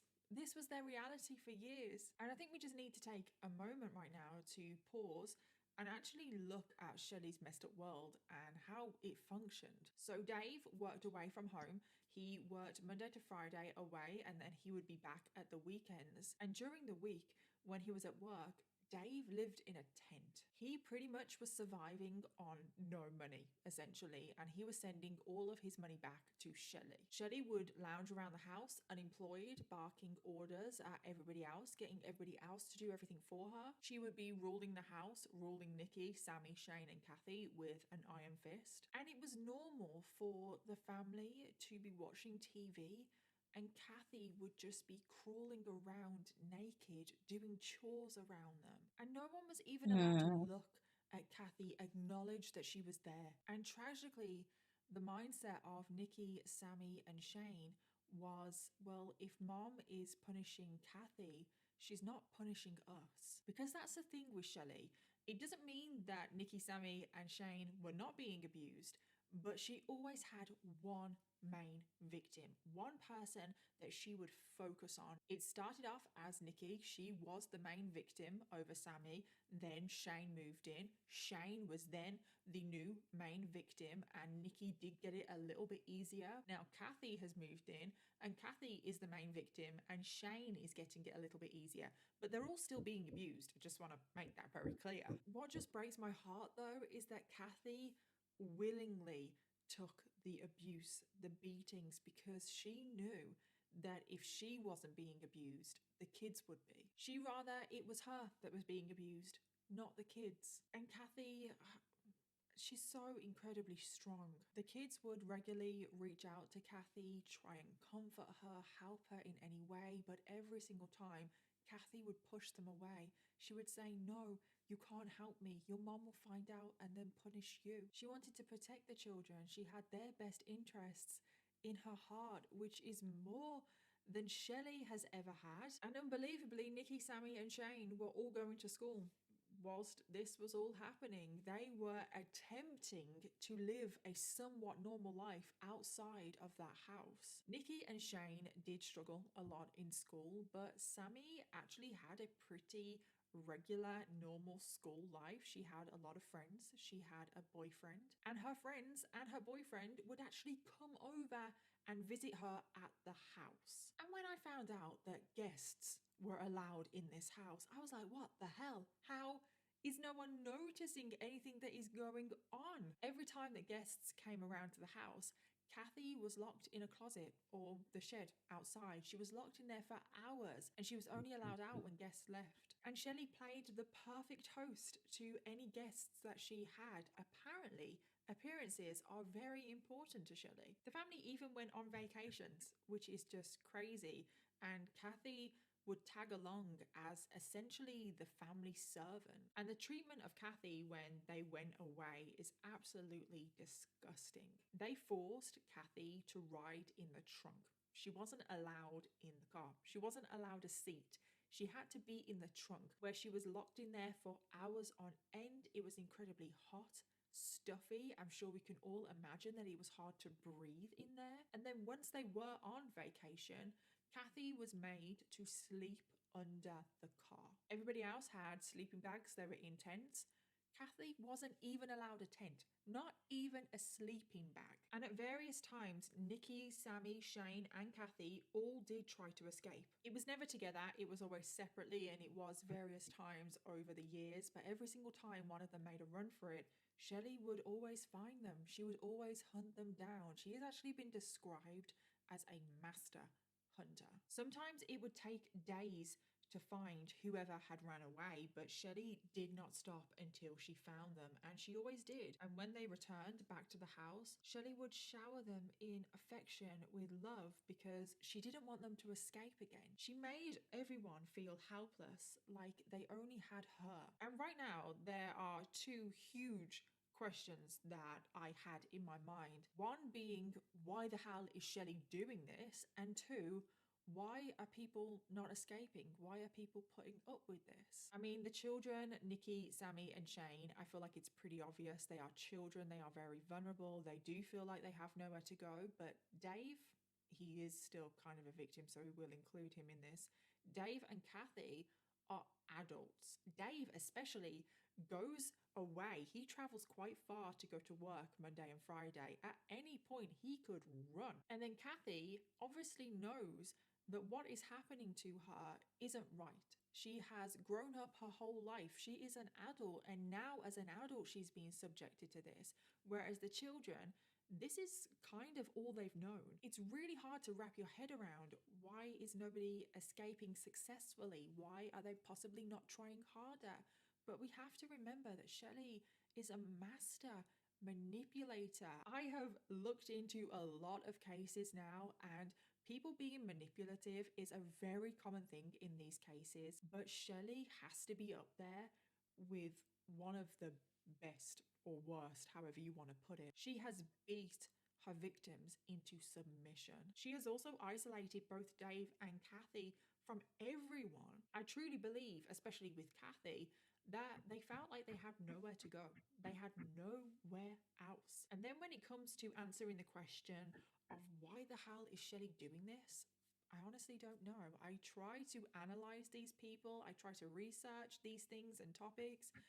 I don't know. I honestly don't know. I normally try and come up with some kind of theory. You guys know that my mind wanders sometimes. Is this all about power, about control? Is she getting off on humiliating people? Is she a sadist? Or is this just a case of she is the biggest bully in the world? I honestly, I don't know. I don't know. All of the above. I don't know. So we now need to skip forward a few years, and we are now in the summer of 1992. And just to give a perspective, because I know the timeline has probably been very confusing in this case, but Kathy and Shane have been living with Shelley now for 4 years. They have been trapped in this hellhole for 4 years, and obviously Nikki and Sammy a lot longer. Shelley is currently 38 years old. Nikki and Shane are both 17. Sammy is currently 14, and Tori, baby Tori, is now 3 years old. And this is when a significant thing happens, and that is the whole family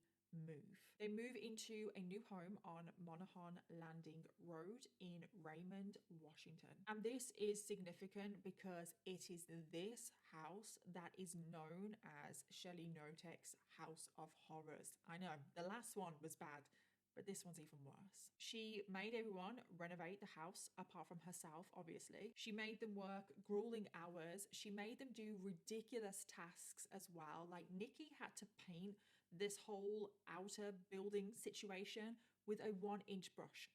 Like, seriously, what the hell? It took her the whole summer. Shelley would just lounge around eating chocolate, barking demands, and if anyone didn't do anything to her standard, wasn't quick enough, or they just didn't do Too it, bad. I she like would her issue out hair. beatings. She would be punishing them constantly. But But oh it's my like, god, Shane's punishments were yeah. taken to a whole another level. He was made to sleep on the floor, on the concrete floor with no mattress. He would also on occasions be duct taped to a wall for hours. There was also this one time where he was forced to strip naked in front of the whole family, and then Shelley applied icy hot, which is a very strong cooling menthol pain reliever, to his genital area. And he was screaming out in pain. Oh my God, can you even imagine? I mean, none of us can. He was screaming, and the whole family just had to watch this. But when they moved into this house, the worst of the abuse was reserved for Kathy. Shelley was described as treating her like a sadist's worst pet. She would inflict so much pain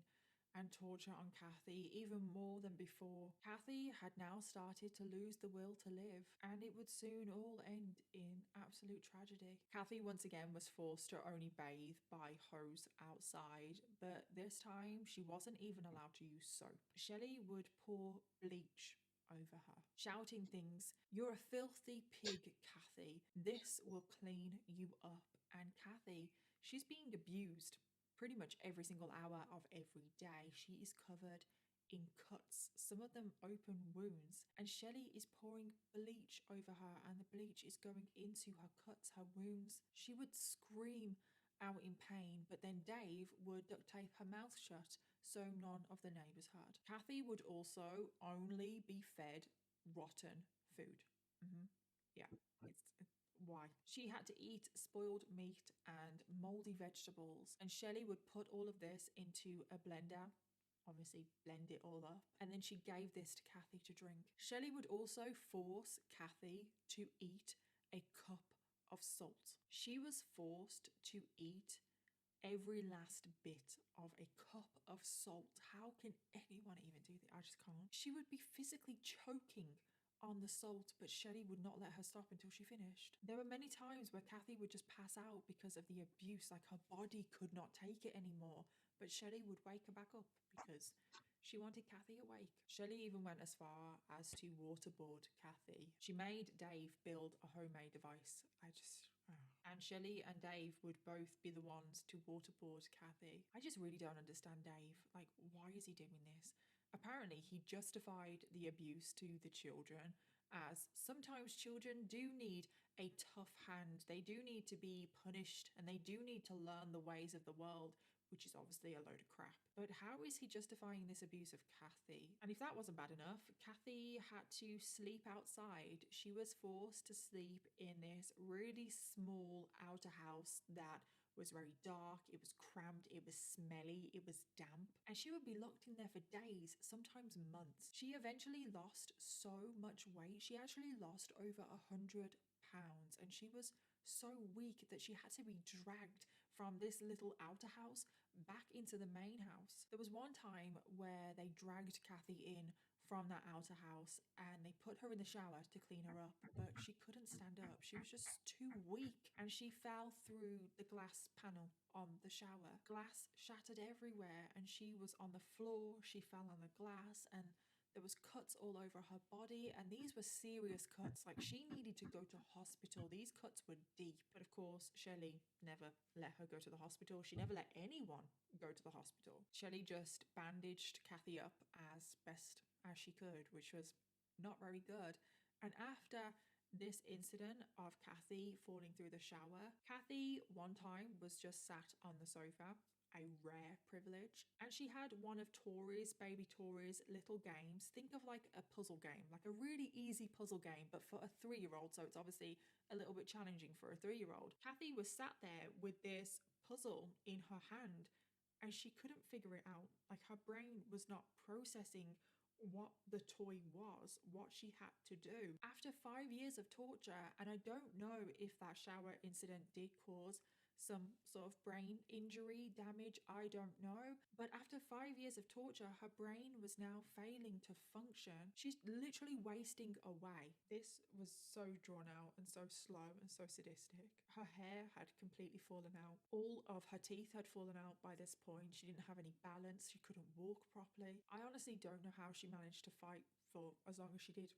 I really don't. And tragically, the day was approaching where she couldn't fight anymore. One day in July 1994, this is approximately 6 years after Kathy first moved in, Dave returned home from work and he could hear these strange gargling noises coming from the laundry room. He investigated the noise and he found Kathy choking on her own vomit. Now, Dave went into a real panic. He dropped to the floor. He Mm. tried to get the vomit out of her mouth, out of her nose. He was also giving her CPR. And Dave carried on with this for a very long time, hoping that he could do something, hoping that he could save her. But tragically, it was too late. After years of being completely tortured, abused, and broken, Kathy Loreno had lost her life at the hands of Shelley Notek. And I truly wish that it had ended differently for Kathy. I wish that she was it able would to have come escape faster. and find happiness again in her life, smile again, but she never did. She was innocent and she had fallen on hard times, and she thought that her friend, one of her good friends, Shelley, was helping her. It's what she went through. Oh God, I can't keep it together. You just can't even process it. And unbelievably, no one came looking for Kathy. Like I said earlier on in the story, Kathy's family had pretty much disowned her, and Shelley, for now, has gotten away with this. But was she happy about this? Was she happy about Kathy dying? Oh no. Of course, she wasn't, because now she has lost her outlet. She used to take out her rage and her frustration out on Kathy, and now she's lost that. And this is when her rage and her frustration now turns back to Shane. Shane is now the main target again, and heartbreakingly, this would end in tragedy as well. Over the next year, Shelley became extremely paranoid that someone was going to find out about Kathy's murder, and Shelley was really worried that Shane was going to be the one that turned on the family and told the police about Kathy's murder. Shelley would tell Dave over and over again, Shane's going to turn us in. Shane is going to ruin everything. We need to get rid of him. And all the while, Shelley is isolating Shane. She's beating him, abusing him. She kept saying over and over again, we need to get rid of him. We need to get rid of him, Dave. Shelley even went as far as planting evidence that Shane was sexually assaulting the youngest sibling, Tori. One day, Shelley just started running around with a pair of blood-soaked knickers, and she was shouting, see, look what Shane's doing. And it was all a lie. Obviously, Shane was not guilty of this, but Dave went crazy and he severely beat Shane for this. Now, I don't know if Dave actually truly believed that Shane was sexually abusing Tori or not. I'm past trying to understand Dave, to be honest. Shelley was actually probably right to be paranoid about Shane, because Shane did have a secret weapon. Shane actually did have evidence of the abuse and torture of Kathy. He actually had photos that showed Kathy naked, beaten and bruised. He had been holding on to these photos for a very long time, and he was getting closer and closer to blowing the lid on all of this. Now, don't ask me how he got these photos. I honestly don't know, but he wanted to go to the police, and he told Nikki about his plan. He said, Nikki, I've got these photos. I've got the evidence. Let's run away. Let's go to the police. Let's report them. Let them suffer for what they did to Kathy, what they have done to us. Now, Nikki was torn. She wanted Shane to go to the police. She wanted this whole thing to be over, but then she was also absolutely terrified of her mom, and her mom, Shelley, has gotten away with everything in her life. So Nikki, this is probably me assuming, but I assume that Nikki probably thought that her mom would also get away with this. It didn't matter if Shane had these photos, her mom would still get away with it, and then they would all pay 100 times more. So Nikki, because she was so terrified of her mom, she went to Shelley and told her about Shane and about the photos. Shelley literally tore up everything in that house trying to find these photos, but unfortunately, Shelley was not about to let Shane get away with this. She gave instructions to Dave on what she wanted him to do. Unbelievably, Dave agreed. One night in February of 1995, approximately 7 years after Shane moved in, so 7 years, he's gone through this for 7 years, Dave made his way outside to one of the outer buildings. He entered the outer house, and tragically, before Shane could even defend himself, Dave pulled out a rifle, pointed it at Shane, and pulled the trigger. After being isolated, after this absolutely inhumane treatment, Shane has now just been murdered by Dave, but also at the hands of Shelley. And this was all just to keep him quiet about the first murder that she committed. Shane really has suffered his whole life. He was so vulnerable. His birth dad was not the best. And then he went to live with Shelley, who he thought was going to be the best thing ever. He thought that this was going to be his home, his family. But Shelley just destroyed Shane's life, all for her own entertainment. And after Shane's death, Shelley and Dave wanted to get away with it. They wanted to get away with it just like they did with Kathy. So they burned Shane's body and scattered his remains in the ocean, which is exactly what they did with Kathy's body. They burnt her body and scattered it into the ocean. But this time, nobody knew what happened to Shane, because at the time, Shane, Nikki, and Sammy all knew that Kathy had died, that she'd been murdered. But this time, Nikki and Sammy didn't know that Shane had been murdered. Shelley told them that Shane had run away, that he was now in Alaska. Shane was even reported missing, but as far as everyone was concerned, he had run away. He was in Alaska and he was never coming back. But Nikki knew that that wasn't true. She was tortured by grief because Nikki had obviously turned Shane into Shelley. Nikki knew that Shane had been murdered. She feared the worst, and she knew that her mother had just gone away with murder again. So right now it feels like, okay, this should be the end of the case. I mean, a lot has happened. There has been so much tragedy and heartbreak, but unfortunately it's not. Shelley still has one more final victim, but we do have a few things that happen just before that. So both Nikki and Sammy now managed to escape. This actually happened over the space of a few years. They didn't escape together. Now, when Nikki was 18, she got a place at college. Now, she had been dreaming of going to college for the longest time. And when she got the place at college, she saw this as her future, a way out. But of course, as soon as Shelley found out that her daughter got a place at college, she did everything in her power to destroy it. Shelley made Nikki go to college in dirty clothes. She wasn't allowed to shower. She eventually cut off Nikki financially as well. She took away her form of transportation. She basically made it impossible for Nikki to go to college. And eventually Nikki did drop out of college, which is just so sad. Shelley won't even let Nikki have this one thing. Instead, Nikki was now forced to stay at home with her mom and do chores. But Nikki wasn't about to let her mom win this time. So one day, Nikki just went up to her mom and started beating her back. She was shouting at her mom, "You're not gonna fuck with me anymore." And Nikki could actually see the shock in her mom's eyes because no one until this point had really ever stood up to her. Shelley didn't really know how to handle this because, like I said, no one had really ever stood up to her before. So Shelley, her solution was to send Nikki away. She sent her away to live with her aunt. Now, this was possibly the best decision that Shelley has ever made, because when Nikki went to live with her aunt was a nice person. And Nikki actually confided a little bit in her aunt, and she said, "My mom is mean to me. Don't send me back there." She didn't exactly go into the detail. She didn't say anything about Kathy or Shane, but she had finally opened up to somebody. And Nikki, from this moment on, never returned home. At the age of 18, she had finally escaped. So that was Nikki's escape. She is finally safe.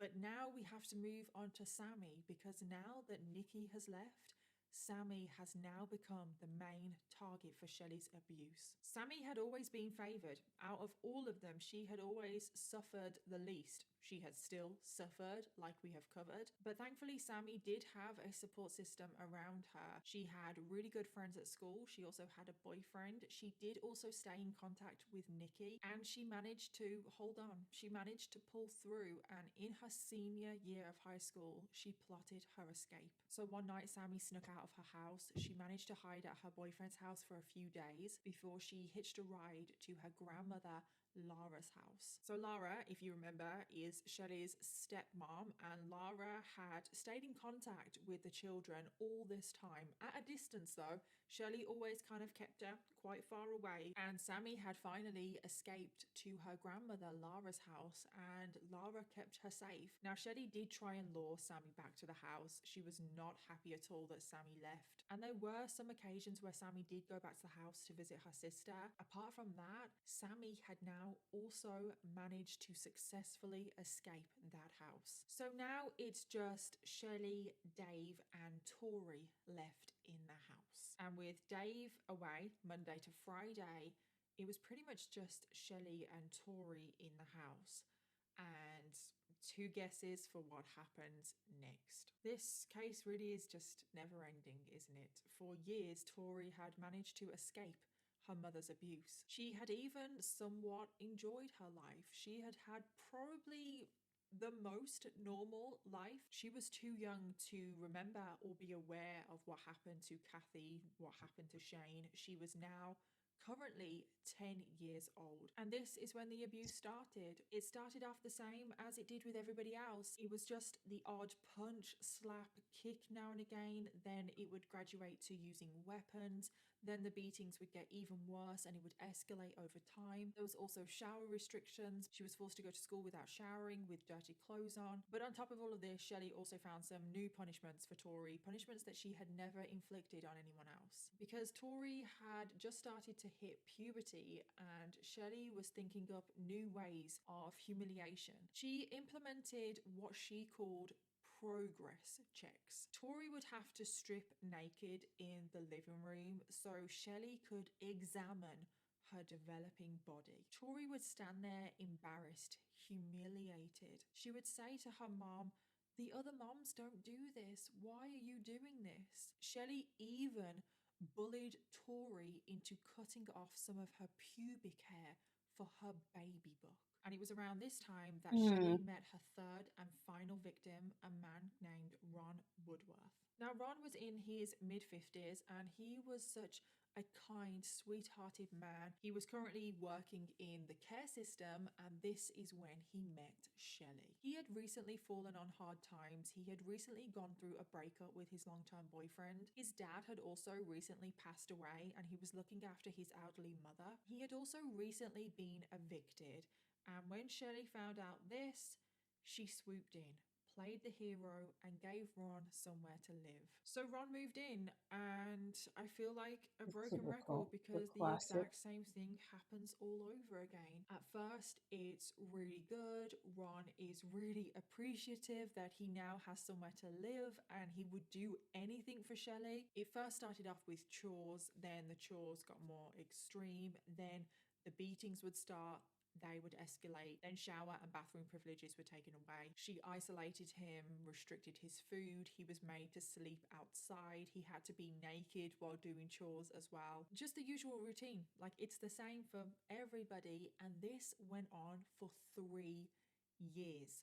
3 years Ron was subjected to this. Ron suffered the exact same way that Kathy did. Shelley gave Ron the same inhumane punishments, but she went further with Ron. She made him drink his own urine. She forced him repeatedly to jump off the roof of the house onto the gravel below. She made him do this over and over again until he couldn't walk anymore. Like I mentioned, Tori was too young to remember anything about Kathy and Shane, but now she is witnessing what is happening to Ron. She can't take this. Tori and Ron had actually grown pretty close. Ron was a very sweet man and Tori absolutely adored him. She called him Uncle Ron. When Ron first moved in and he was in that honeymoon period with Shelley, he would do so much with Tori. He would read her stories. He would play with her. They bonded so much. And you've probably thought it 100 times already because I know I have.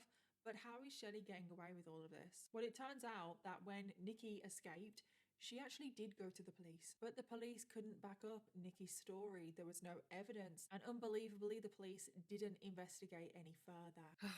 Which just makes my blood boil. I know that there is nothing that we can do now about Kathy or Shane, but if they had just investigated, maybe Ron could have been saved. So Nikki moved on with her life. She tried to move on, put the past behind her. She was even about to get married. And Sammy did the same. Now both Nikki and Sammy at this point thought that Tori was okay.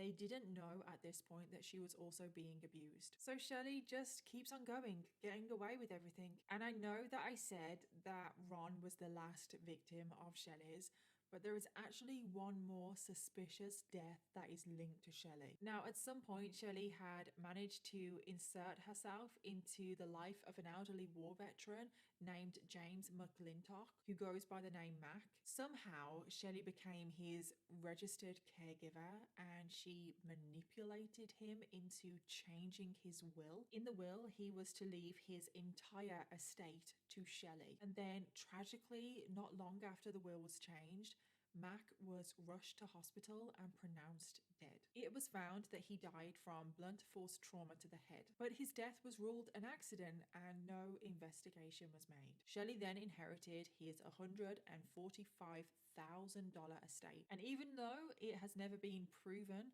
that Mac was a victim of Shelley's, it's just too coincidental. And then the torture and the abuse of Ron and Tori back at home only continues to get worse. One particularly bad punishment for Tori was when Shelley dragged her outside, locked her inside a dog kennel that was full of feces, grabbed the hose, and then sprayed the hose on full into the dog kennel, which made the feces go everywhere. They went all over Tori, over her face, in her mouth. Ron's body had started to not function properly. His brain had started to fail him, just like Kathy. Tori has reported that in the end, Ron actually smelled like rotten flesh. And very tragically, after 3 years of being tortured and abused by Shelley and Dave, Ron passed away. His exact cause of death is unknown.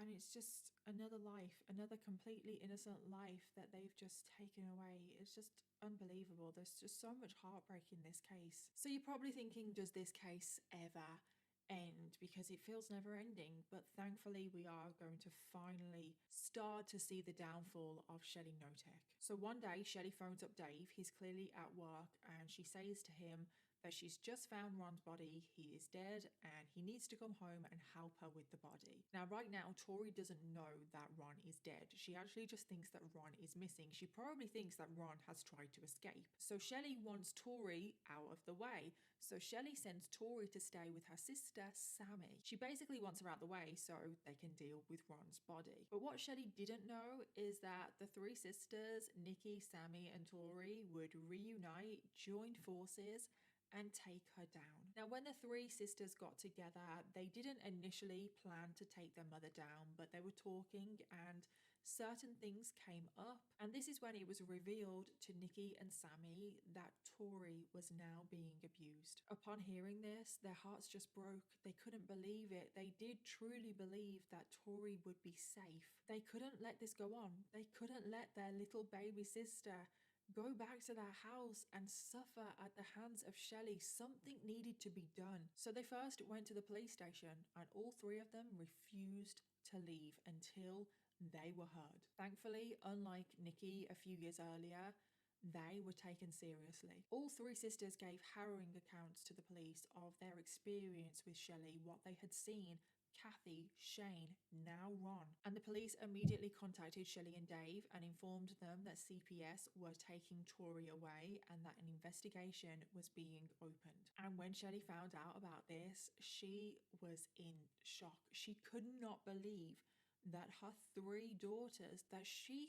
thought she had complete control over had gone against her. So she ordered Dave to go to the police station and she thought that Dave was gonna somehow manage to sort this out and somehow manage to drag Tori back. But when Dave got to the police station, that is not what happened. Because as soon as Dave arrived at the police station, he was dragged into an interview. And it wasn't long until he confessed to everything. The guilt that he felt was just too much. He needed to get it off his chest. So he told the police everything about all of the abuse to the children, about Kathy, Shane, and Ron. And immediately after this, both Dave and Shelley Notek were arrested. And it is now 2003 when they get arrested and taken into custody. And the abuse of Nikki started back in the 80s. So this went on for decades. But unfortunately, I have now more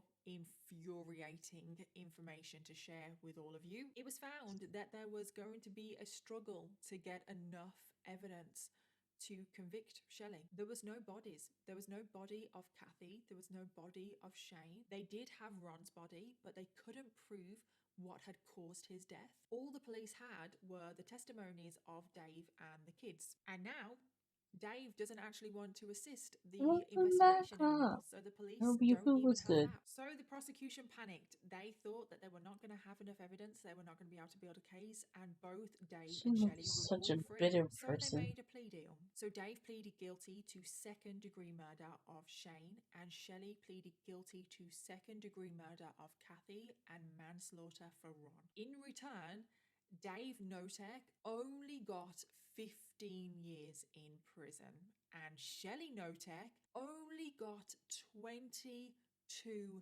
years in prison. Make that make sense. What the actual hell? What these two did, and they only got 15 years and 22 years. And Dave is already out of prison. Dave Notek is already out of prison. I just can't believe it. Shelley, she will be 68 this year. She could be released this year. She will be eligible for early release in 2022. Oh my God, please no. We cannot have this. Shelley definitely 100% should never, ever be released from prison. She is a danger to society. She has proven that from a very, very young age. Her manipulation started at like the age of 6, and it probably started earlier than that, but we don't know. She will be 68. If she is released this year, she will be 68. That is still young enough to manipulate people, take advantage of them, torture them, abuse them in some kind of way. The way that Shelley went about things, the way that she murdered people, she will be capable of that at the age of 68. I don't even know what to say. I don't. I've tried to figure out what the hell has been going on in Shelley and Dave's head this whole time. The whole time I've been researching. I agree that Dave definitely started off as a victim, but his actions for the majority of this case are inexcusable. And Shelley, I have given up trying to figure out what the hell happened there. Like, I just don't. I think Shelley is probably one of those cases where she was just born bad. She's just pure evil. She really is pure evil. So I'm going to focus the end of this video on the victims of this case, because there are so many, and the victims of this case suffered in the worst ways imaginable. Kathy Loreno was described as a sweet, kind-hearted woman who would go out of her way to help anyone, no matter what. She was close with her family before Shelley had torn them apart, and when Kathy had moved in with the Notek family, all she wanted to do was help. She protected the kids' interest before her own, and she had died in the most cruel death imaginable at the hands of someone who she thought was a friend. And Kathy was only 36 years old when she was murdered. Shane Watson was described as someone with a fun personality who was always smiling despite the hardships in his new life. When he moved into the Notek household, he was hopeful and optimistic about a better future for himself. Shelley Notek had so cruelly taken away this opportunity. He was only 19 years old. Ron Woodworth was described as a great guy who loved cats, loved sharing stories, and was willing to help out anyone. Later on in his life, he had fallen on hard times and turned to someone who he believed was a friend. Shelley Notek then took advantage of him in the most horrific of ways, and he was only 57 years old. And then finally, we have Nikki, Sammy, and Tori. In 2019, all three girls sat down with author Greg Olson. After all of these years, they wanted their story to be told. They wanted everyone to know about the monster that was Shelley Notek. And thankfully, all three, Nikki, Sammy, and Tori, have gone on to live independent lives. Nikki is now married with her own children. Her and her husband run a very successful business, and they live in $1 million home. Sammy is also married with children, and she works as a teacher in an elementary school. And now Tori, who is in her early 30s, is living independently, working as a social media manager in the hospitality industry. To this day, all three girls remain incredibly close. Their bond is as strong as ever, and my heart goes out to all three of them. I hope that they are doing okay. I hope that they have gotten the help that they need if they needed it, and I just hope that they can live the best lives that they can. Let me know all of your thoughts, theories, and opinions in the comments down below. Don't forget to leave me your case suggestions because I always want to know what you want to hear next. Thank you again to 2dots for sponsoring today's video, and I'll see you all in my next one. Bye.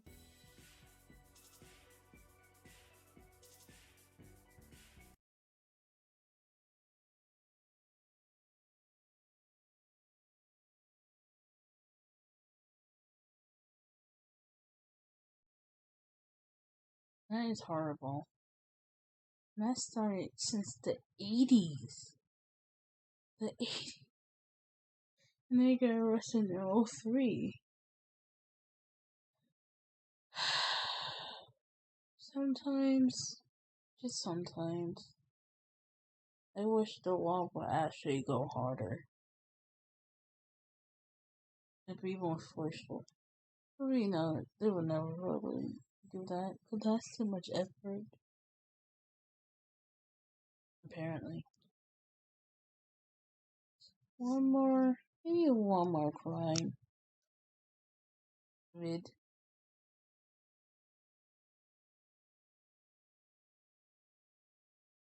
Oh, what's this?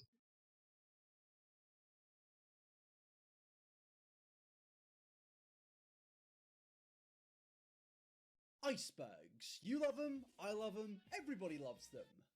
Well, except for a few people in the North Atlantic Ocean during 1912, but for the most part, you know, most people enjoy these things. We've got to preserve them, we've got to look after them, and most importantly, we have to explore them. And my favourite thing to do recently is watch things of where people have combined icebergs with YouTube videos. What do you get with that combination? Well, you get a bunch of videos where I can procrastinate for 2 hours watching somebody speak about some subject which really doesn't interact with my life in any possible positive way, but you know, it's a good way to procrastinate, and that's exactly why you're here today. So as you've probably worked out, I'm not a geologist who's going to explain to you the life cycle of an iceberg and how they are rapidly declining because of climate change ravaging this planet. Instead, I'm going to be a internet expert, I'm sorry. I guess, because I'm going to be explaining to you internet icebergs. The internet iceberg is often used to illustrate how web spaces are structured. This includes the surface web, the smaller visible part of the iceberg easily navigatable through standard search engines like Google, and the deep web, the largest part of the iceberg, including unindexed or encrypted pages. Now personally, I'm somebody that has recently found a fascination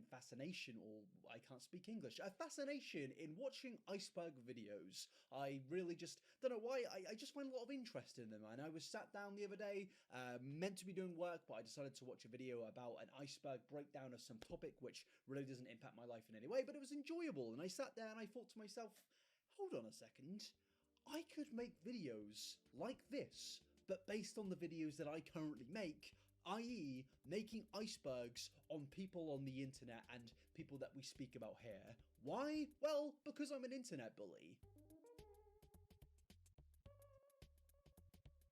And I was sat there thinking, well, who do I cover? Shane Dawson, Anision, Nikocado Avocado? The ideas and possibilities are limitless. But then I had a thought, hey, what about that weight loss YouTuber where everybody complains that I don't actually cover the drama surrounding them and only cover the weight loss story? And yes, you've probably guessed it. Obviously, I'm speaking about Amberlynn Reid.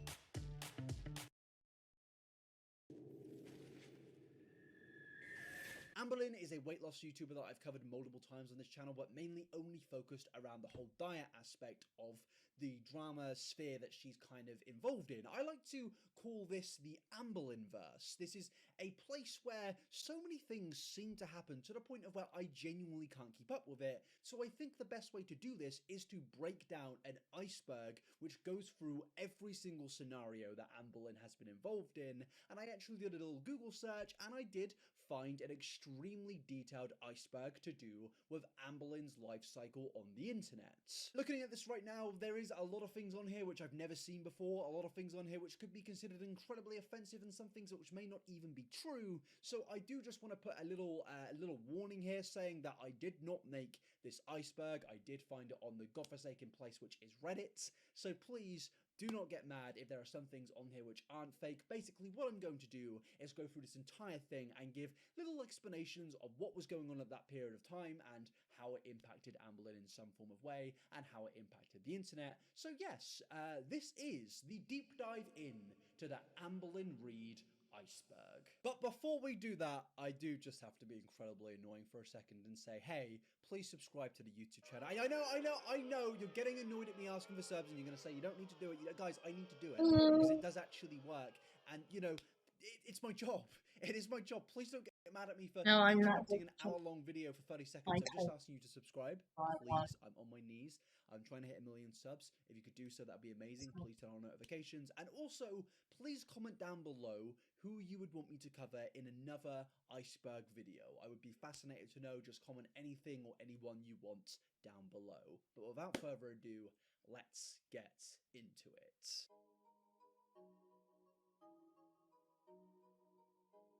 Now, this area isn't even considered the tip of the iceberg. This is just regular things such as knowing, hey, this is Amberlin Reid. She's an obese mukbang YouTuber who makes vlogs and speaks about her life on the internet.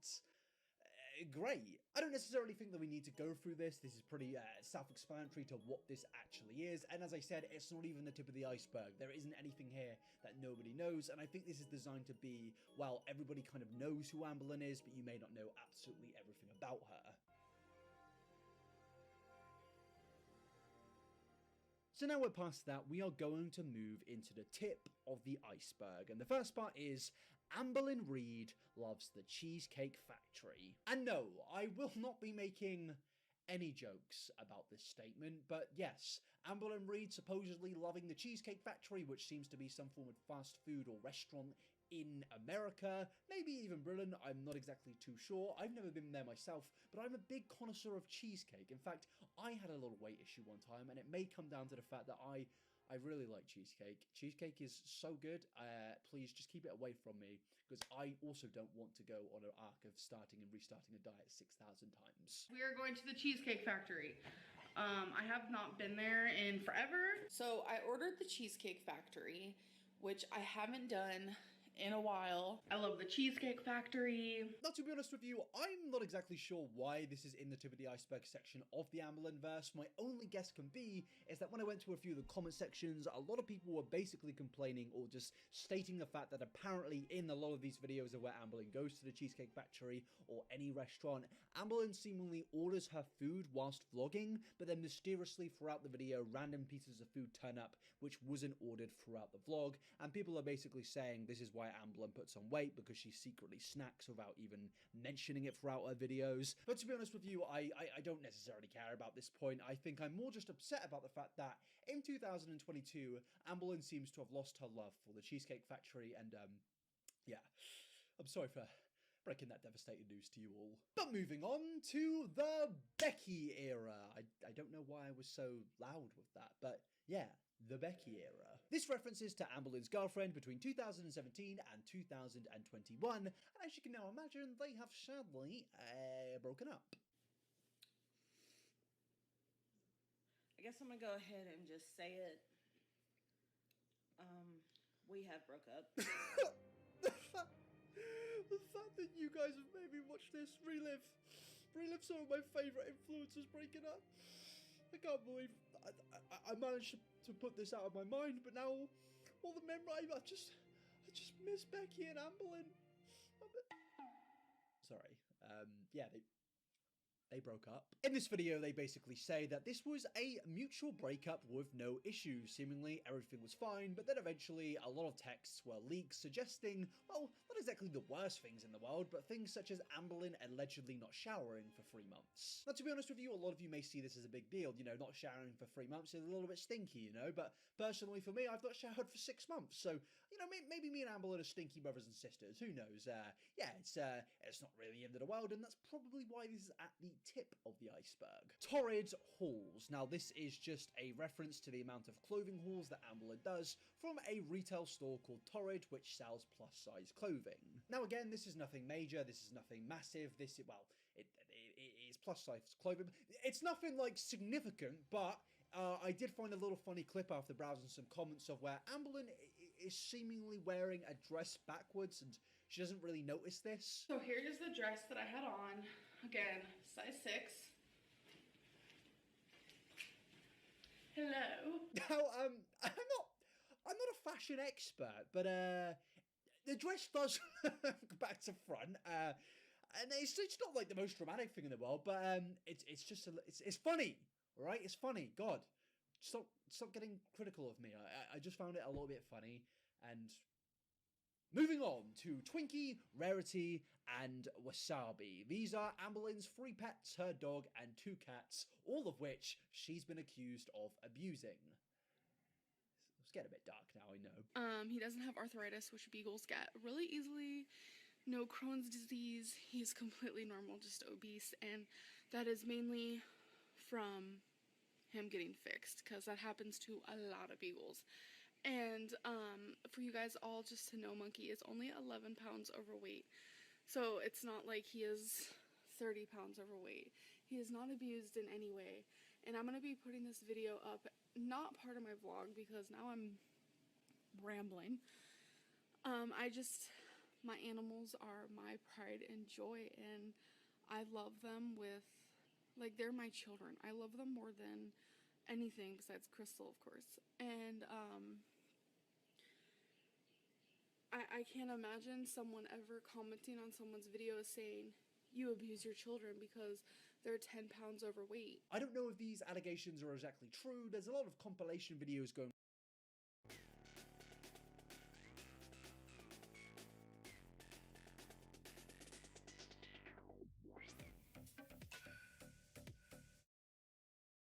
It's like a flavor festival on an almond.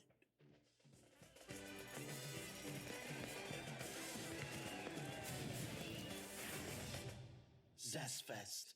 Blue Diamond almonds, super flavor, all on a super food.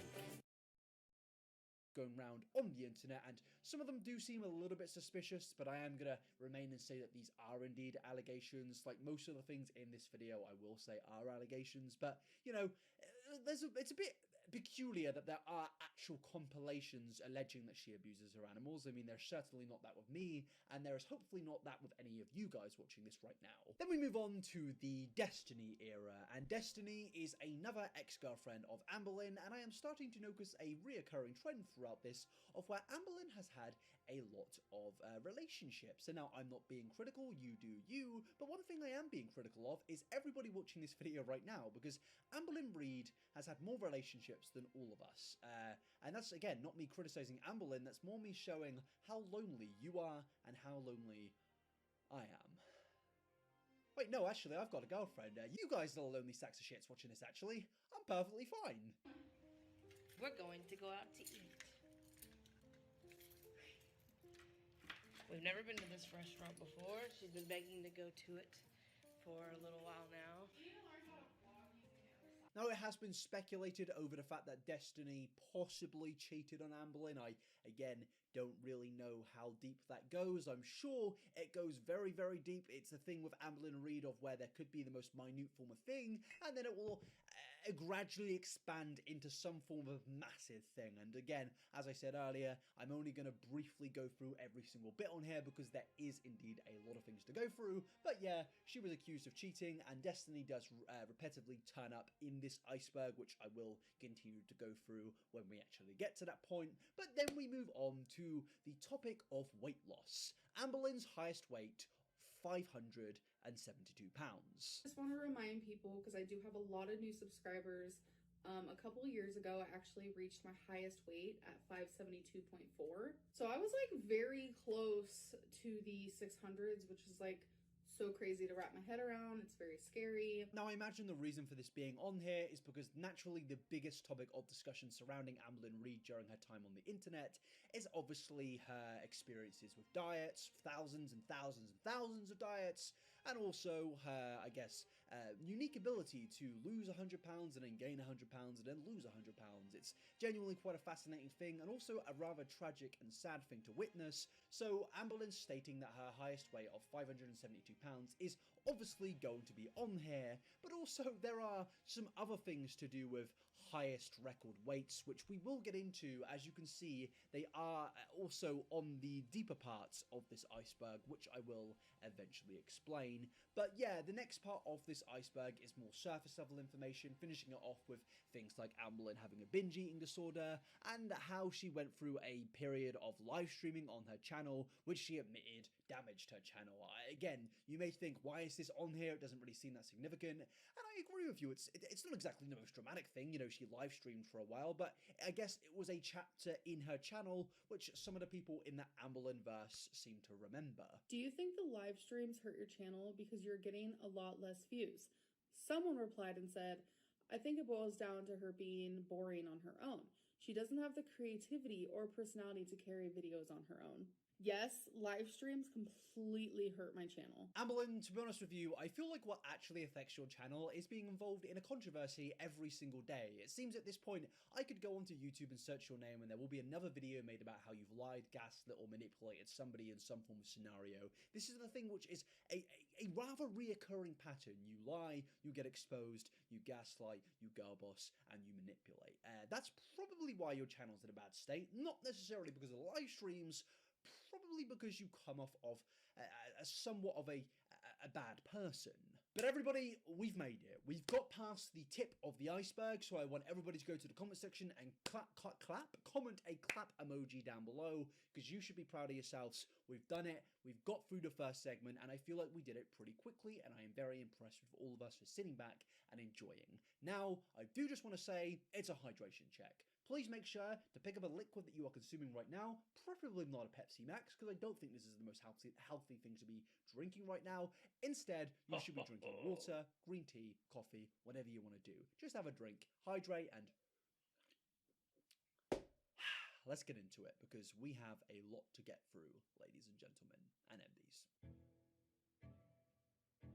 Now, this part of the iceberg is where things start to get a little bit weirder, a little bit darker, and a little bit worse in general. And the starting point of this bit of the iceberg is quite sad. Well, it's very sad. This was a very big part of Amberlynn's channel, Amberlynn's life in general, and I'm not really too comfortable of showing it, but it is a part of the iceberg. It is a massive part of Amberlynn's life, and this is Amberlynn being diagnosed with uterine cancer. I've been having panic attacks.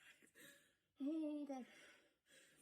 So I got my results back, and I do have cancer. I have womb cancer. And so it's uterine cancer. Now, naturally, this is something to obviously not be joked about. I am somebody that has lost a lot of family members to cancer, and I think all of you guys have probably dealt with some form of, I guess, relation to cancer in your lifetimes. It's a horrible thing.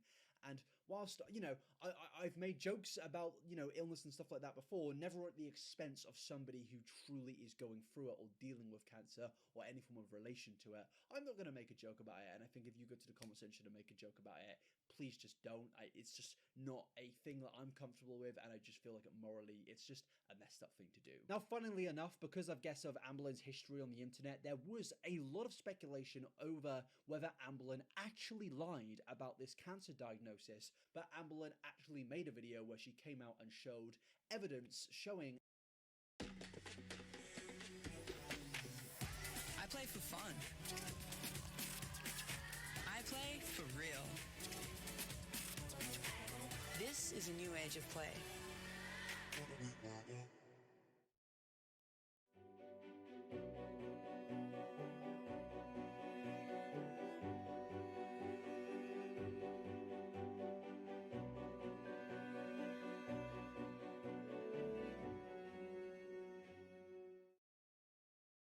and proving that she indeed has a cancer diagnosis. This is like so personal and private. If you want your proof, here's your proof.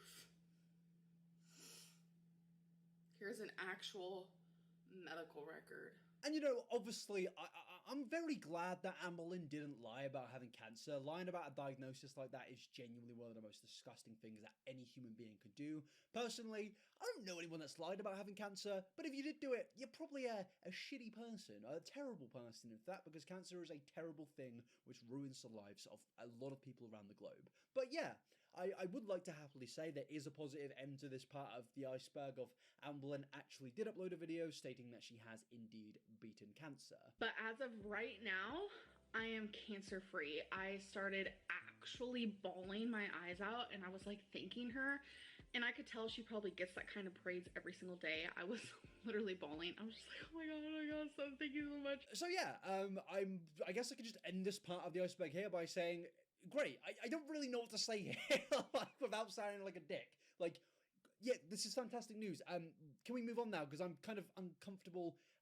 Moving on, Octavia, the Octavia diet, I think. Well, this is where things start to get interesting. This is where I first started to look into the case files of Amberlynn Reid, because this is where I started to get interested, because I've always had a lot of interest in diet culture, and this is where Amberlynn started a diet back in February of 2019.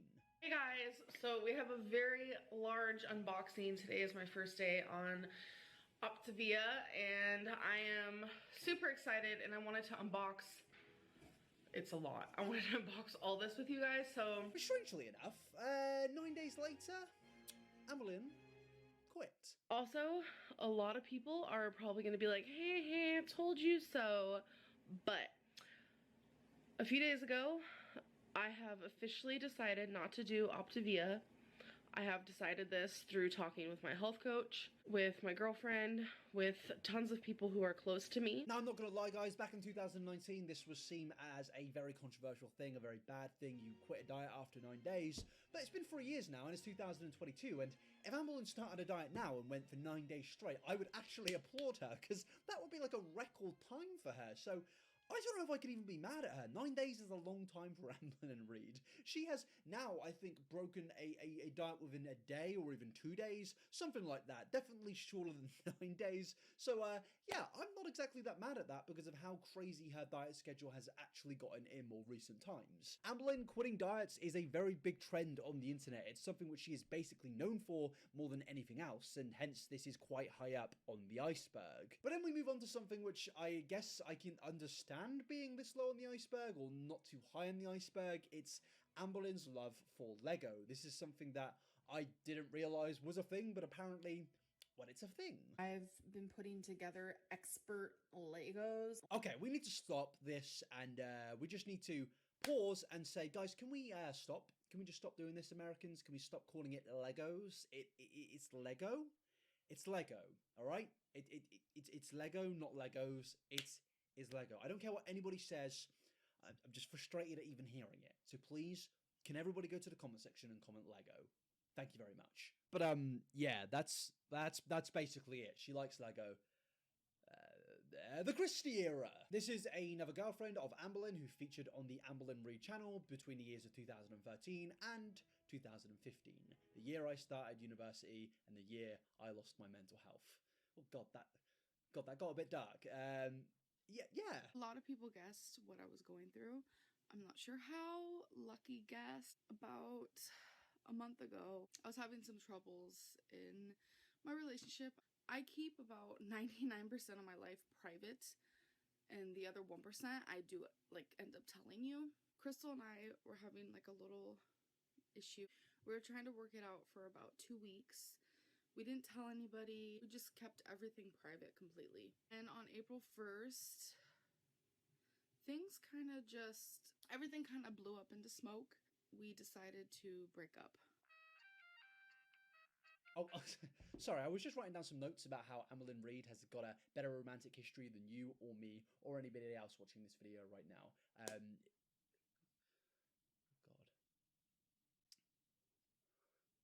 Again, I'm not shaming. In fact, I'm applauding. In fact, I'm saying, I'm shaming the people watching this video. You're incredibly lonely. Like you're watching an iceberg video about Amberlynn Reid. Weight Watchers, a diet that a lot of people like to do. A diet that Amberlynn clearly likes to do. So, today is day 1. I'm back on Weight Watchers. I'm gonna give it a go. Well, 2 days later. My weigh-in for you guys. So, I am gaining weight, even though I started Weight Watchers. Now, naturally, a lot of people were quick to point out the fact that Amberlynn You can't lose weight in well, you may be able to lose a pound or two in 2 days, but most of that will be water weight. It's virtually impossible to start a diet and lose any big forms of progress in 2 days. Like, I'm sorry, but that just isn't the case, and this is where a lot of people started accusing Amberlynn of attention seeking, of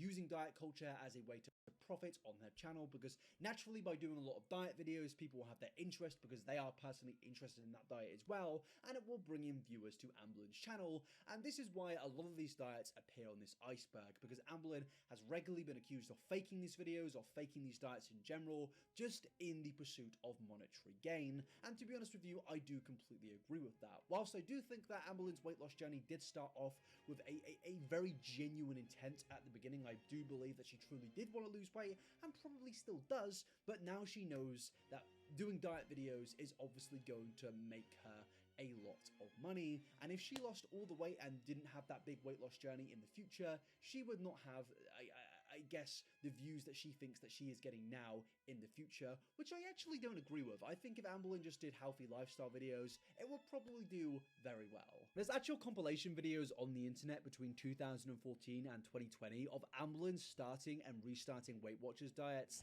hence it's on the iceberg. It's a very popular thing, which Amberlynn has actually spoken about herself, about how she knows she keeps failing this diet, and at this point it's becoming a little bit of a meme, a little bit of a joke, hence again, it's on the iceberg. But now moving on to something a bit more obscure, which is journaling. Hello, you guys. Beautiful, lovely people. Okay, so I used to do a lot of journaling back in the day. I'm talking like obsessed. Now, I'm not gonna lie to you guys, I actually really relate to this one. Like, I'm not actually making any jokes here.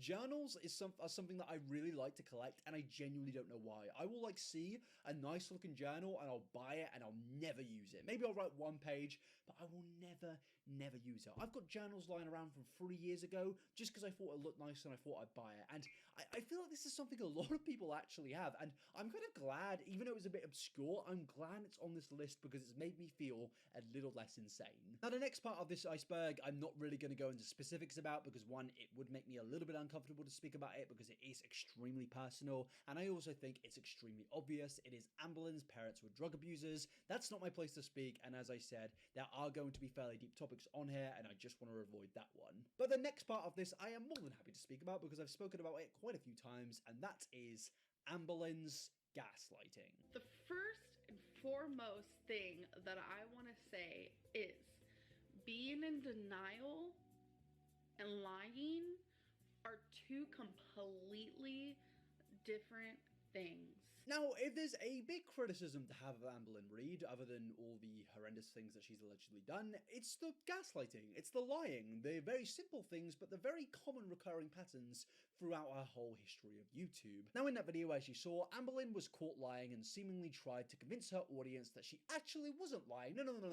She wasn't lying, she was, in denial. So she decided to convince her audience of that, which to me personally, knowing somebody's manipulative as Amberlynn Reid, I feel like that is a little bit of gaslighting. And as I said, it's a very recurring theme throughout Amberlynn's channel. If you search Amberlynn Reid, lying, exposed, or gaslighting, I guarantee you it's going to come up with quite a few results. It's a massive critique of her, and she is obviously just in general quite a big gaslighter. But now we move straight back into the conversation of diet topics, because we have Jenny Craig, which is apparently a type of diet, I guess, that Amberlynn seemed to want to actually do. Hey guys, so welcome to day one of me being on Jenny Craig. I'm really excited. Now, you've probably guessed it, this is another failed diet for Amberlynn Reid, and it seems like there's a bit of a repetitive cycle which we're going to actually get into later in this video, because a cycle is actually a part of this iceberg lower down. But yes, this is a cycle. Amberlynn did a few videos about the Jenny Craig diet and then she seemingly stopped, but then weirdly enough, around a month later, started the diet again? I know you guys are probably rolling your eyes at the title, which I understand. Like, you guys see me as this very indecisive person, and I am an indecisive person. I live with myself 24/7. Just imagine how Becky feels. So yes, I will be doing Jenny Craig again. So she started the diet, then she stopped the diet, and then she started the diet, and then, only a few months later, she stopped the diet and started doing another one. Hey guys, so welcome to day 0 of a new series, and I am so excited. And there are two things we can either take from this. We can either take from the fact that Amberlynn Reid is a victim of diet culture. She has seen the amount of diets in the world, and she is so desperate to lose weight that she is honestly just trying to do every single one. She just wants to lose weight, and she's willing to try absolutely everything. But because of this, because of so many people being successful in this diet, it's almost making her feel a little bit sad, and she's just giving up very easily. Or we can go with the other option, which is Amberlynn realizes that diet culture sells. She realizes that a lot of people out there have a lot of interest in diets, and she realizes that if she puts her spin on that, she can make a lot of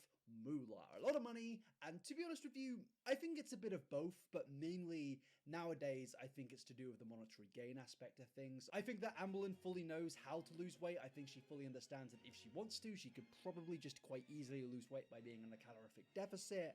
But yeah, I think Amberlynn completely exploits diet culture. And yeah, moving on to the incorrect pronunciation of words. I understand that's a little bit ironic, considering throughout this entire video, I've been fighting for my life. I choreographed, and me and my dad were actually reminiscing talent shows. I'd choreograph them. I used to be in dance groups. I would choreograph dances to do in talent shows.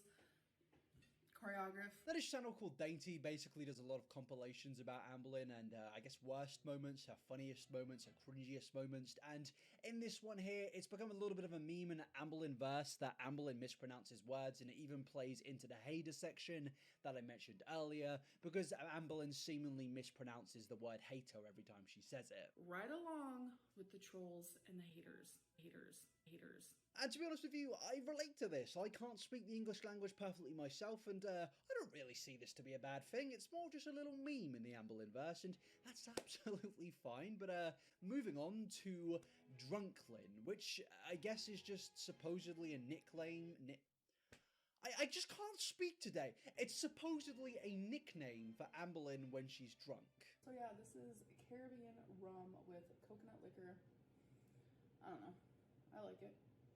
So Drunklyn might be a Lynn that's going to show up here soon. Now, I'm not exactly sure to why this is on the iceberg. It's not really anything mesmerizing or impressive, but, you know, it's on there. It's a part of the Amberlynn verse lore, and we're now going to move on to 4XL clothing, which I think, again, we can just skip past because I think it's pretty self-explanatory of Amberlynn Reid wearing 4XL clothing. There's nothing wrong with that. I don't have any issues with that. I sound like I'm actually trying to convince you guys that I don't have an issue with it. I don't have an issue. £300 at 11 years old. For some perspective here, a lot of you probably know that I've gone through a weight loss journey of losing over £100.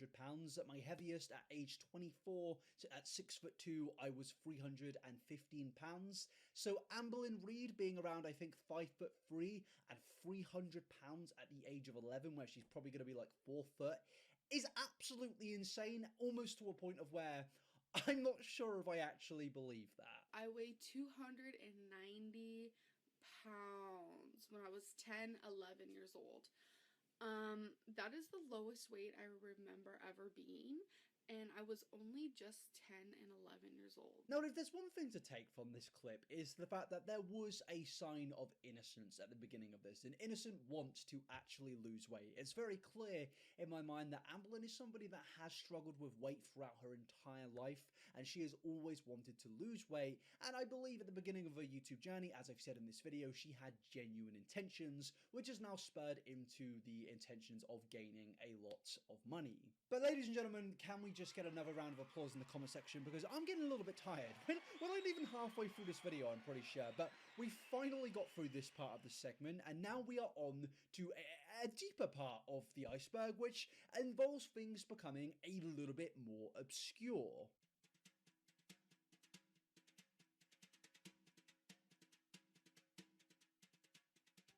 And And it starts off by referencing Crystal, one of Amberlyn's exes, in Crystal's parents giving Amberlyn an allowance. Now, to be honest with you, me and my researchers couldn't actually find anything to, I guess, back this up about Amberlyn's ex-girlfriend's parents giving her an allowance or giving her pocket money, whatever you want to call it if you're an American or a British person or anybody throughout the world.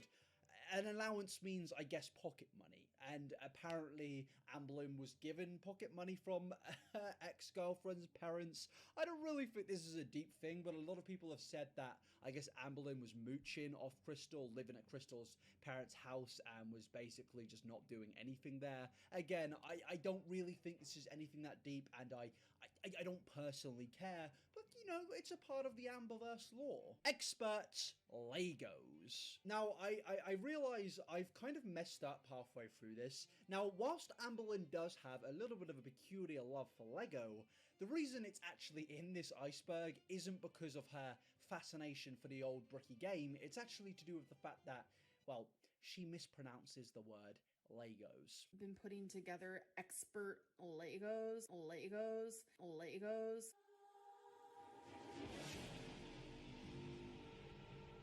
Look, I can't really mock this. Like, as much as you guys might find this funny, I can't speak the English language correctly, and it's my native language. So, yeah, I'm not gonna laugh at this one, but, yeah, she says Legos. Moving on. Now, the next part of this is something a bit mean. It is, I can't lie to you all, it's a little bit mean, but at the same time, it is incredibly funny. So it's OBCD, and I'm just gonna play a little clip, and you're gonna see it. Basically, Amberlyn gets a little comment during her live stream where she was speculating over the fact that she may possibly have OCD. Still not broke, still going good. So yeah. You don't have OCD, you have OBCD. Okay, thank you. I didn't know my psychiatrist was on here. Thank you. Emotional damage. Okay, I shouldn't laugh because it is really mean, but I'm not gonna laugh. The thing I've noticed about the whole Amberlyn Reid community is there is a lot of brutality in the humour, and as I have kind of explored the whole thing throughout my research of this iceberg, like, I'm not justifying a lot of it, but there are some really bad things that Amberlyn has done, some really fishy things, and I'm like, well, a little joke here and there.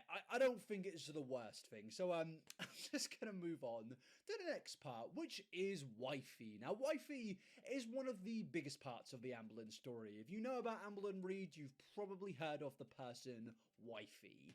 Basically, this is a girlfriend or former girlfriend of Amberlyn Reid's, and it's somebody that nobody has actually seen. It's an unknown specimen, an unknown human being, which there isn't any photos of or videos, as far as I believe. If I'm wrong, please correct me down below. But I have done research and I couldn't find any videos of this person, but all I could really find is that Wifey is a former girlfriend of Amberlyn's, and hey, she's hot, according to Amberlyn's ex. When is Wifey going to come forward as a prime candidate in the Casey Anthony tribal trials? We know she's over 300 pounds. You guys have no idea what you're talking about. They only knew. Yeah, like she's so far from that. She's fire.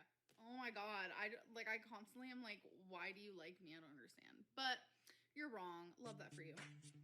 Yeah, she's hot. And I like her. She's cool. I don't know about you guys, but I do find it a little bit strange that Amberlyn's ex-girlfriend Becky is sat next to her, basically, like, I guess calling Amberlyn's new girlfriend, or I guess potential future at this point girlfriend's hot. It's just a little bit of a weird scenario. Am I weird for thinking that this is weird? But yes, at this point in this clip, I don't believe Amberlyn is actually dating Wifey, but apparently Wifey had actually bought plane tickets to go and visit Amberlyn, and that's when you know it's serious. I mean, anybody buying plane tickets to visit Amberlyn Reid probably should get checked up on, but just take a look at this clip. How much weight do you have to lose to meet Wifey? Well, she already booked a flight. So we have the exact day, so. Now after this, things start to get a little bit more suspicious, because despite trying to hide the identity of this person, Amberlynn gets a donation, a $2 donation, and it says, "You've been killing it, babe, see you in September," and then Amberlynn then claims that this is Wifey, and it's not like I'm denying the existence of Wifey, but I do find it a little bit strange that Amberlynn is very dead set on, I guess, having this private life of not revealing who Wifey is, but then she is very eager to reveal the fact that this was Wifey in her chat and is very eager to speak about them. So it's kind of like she wants a private life, but at the same time doesn't. And again, it's not the most deepest thing in the world, but it is a little bit weird. You've been killing it, babe. See you in September. Did you see that right there? That's really her. What? Yeah. That's her, y'all. Okay? It is what it is. Now, a lot of people, as I said, in the Amberverse have debated the actual existence of Wifey. Personally, I like to think that she exists, but at the same time, after everything I've read in my research of this, I'm not exactly sure at this point. So many people have tried to work out who is Wifey, and is she a troll? Is she taking advantage of Amberlynn and just using for attention and using her for, I guess, views, despite nobody actually knows who she is? And despite all of the rumors, despite all of the speculation and research, Amberlynn actually released a video where she now claims that this side character in the Amberlynn cinematic universe no longer exists. Guys, we all know she won't talk about Wifey. She's never going to address Wifey unless she gets caught on camera by accident or something.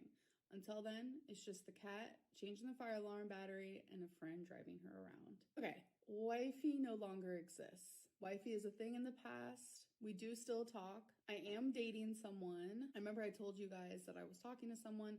Now we have officially started dating. I feel like this is kind of like when Kevin Feige went out to Edward Norton after he played the Hulk and said, "You know what, Edward? You're not in this thing anymore.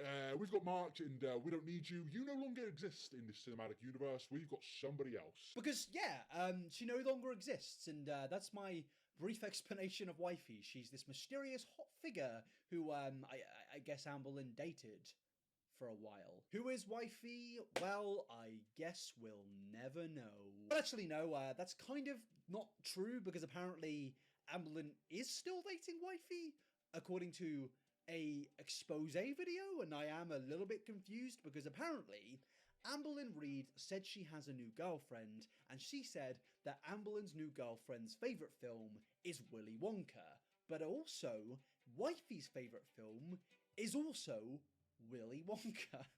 I don't know how we've gotten onto Willy Wonka, but just take a look at this exposed video. So you know what I did? I went over there and I watched the 6,000 damn Snapchats, and Amberlynn Reid done slipped up, and she posted this one right here. Boom. What is your girlfriend's favorite movie? And it says right there, Willy Wonka and the Chocolate Factory. You know the one, that 1971 film with Gene Wilder? He got that big ass hat and he eats some chocolate or some nonsense over there? Yes, it's a little bit specific, that movie, right? And if you know right now, Amberlynn Reid says she got a new girlfriend. She gave the other wifey a boot and sent her back home, right? But nobody believing a damn word that Amberlynn Reid's saying. So you know what I did? I did a little bit damn detectiveness, because I remember sitting through all them live streams, them hundreds of hours of live streams where she had Wifey on there. And I remember somebody asked her the question, what was Wifey's favorite movie, right? And Amberlynn Reid had no damn answer. So you know who answered this question. The one and only Wifey herself. She was on FaceTime or some nonsense, and she answered this question in her own voice. So it's 100%, 0% proof that she said this herself. So let's just sit back and watch Amberlynn Reid expose that Wifey lives with her once again, because Wifey told her her favorite movie right now. Here we go. Boom. What's her favorite movie? Hold on. Oh, I swear she's told me this.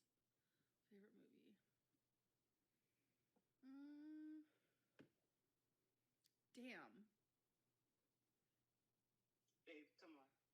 Oh, you scared me. Okay, wait, what is it? Wait, I forget. Give me a hint. Don't judge me for this. Willy Wonka and the Chocolate Factory. Yes. Yes, Willy. Oh. Look, all I can really say here is, I don't know, maybe Amberlynn Reid is a big part of the Willy Wonka fan club, or maybe she's just completely and utterly bullshitting about absolutely everything. Who knows at this point? Now, obviously, it's all a little bit sus. Nobody really knows what the answers are here. Is Amberlynn's girlfriend wifey real? Who knows? Is she still dating wifey? Who knows? It's all a big part of the Amberlynn cinematic universe, but that is our introduction to wifey. Moving on. Now, the next bit of this does involve two specific parts that I'm going to combine into one, and this is the raindrops and pedal eavesdrop and the Casey era. I'm going to combine them because basically these two topics kind of play into each other, and I do just want to give a quick warning that it does involve the topics of SA. This is a very serious part of this iceberg, and I am not really going to go into too many specifics here. I do just want to give a broad understanding of these two situations. And we are going to start this off with Raindrops and Pedal Eavesdrop, a poem that Amberlynn actually uploaded onto her channel, which I now think doesn't actually exist on her channel. Speaking Up by Amberlynn Reed. Let's see. Who does everyone believe? Let's start gambling our life, rolling dice like knives on a platter. Who will survive?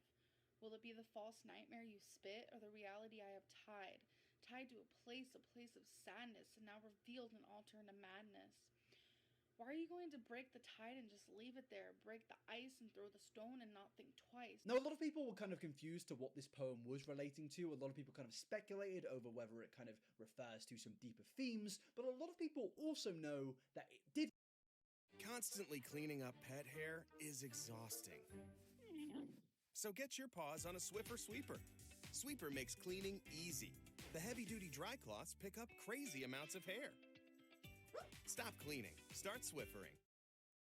Relate to deeper themes because there was actually a video uploaded before this poem, which is now deleted, where Amberlynn actually speaks about a past relationship that she had with somebody who she alleges SA'd her. Was with a girl named I feel very strongly about this, and I feel like it's okay for me to say her name because she's transgender now, so she's not no longer, so I'm able to say her name because she's a once was person, like, is no longer here anymore, obviously.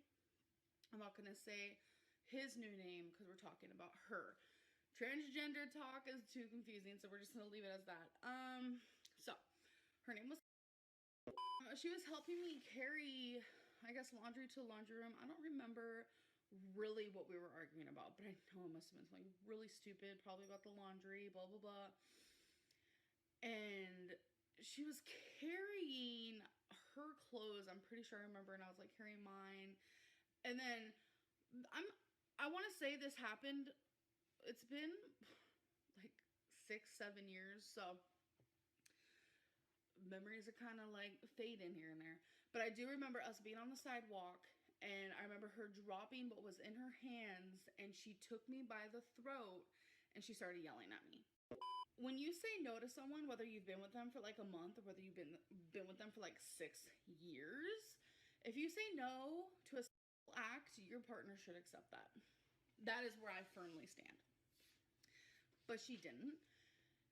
And she would literally sit there and beg me. Now, this video is very uncomfortable for a multitude of reasons here. Now, I'm not going to speculate over who's right and who's wrong here, because after this video, it did become a big back and forth.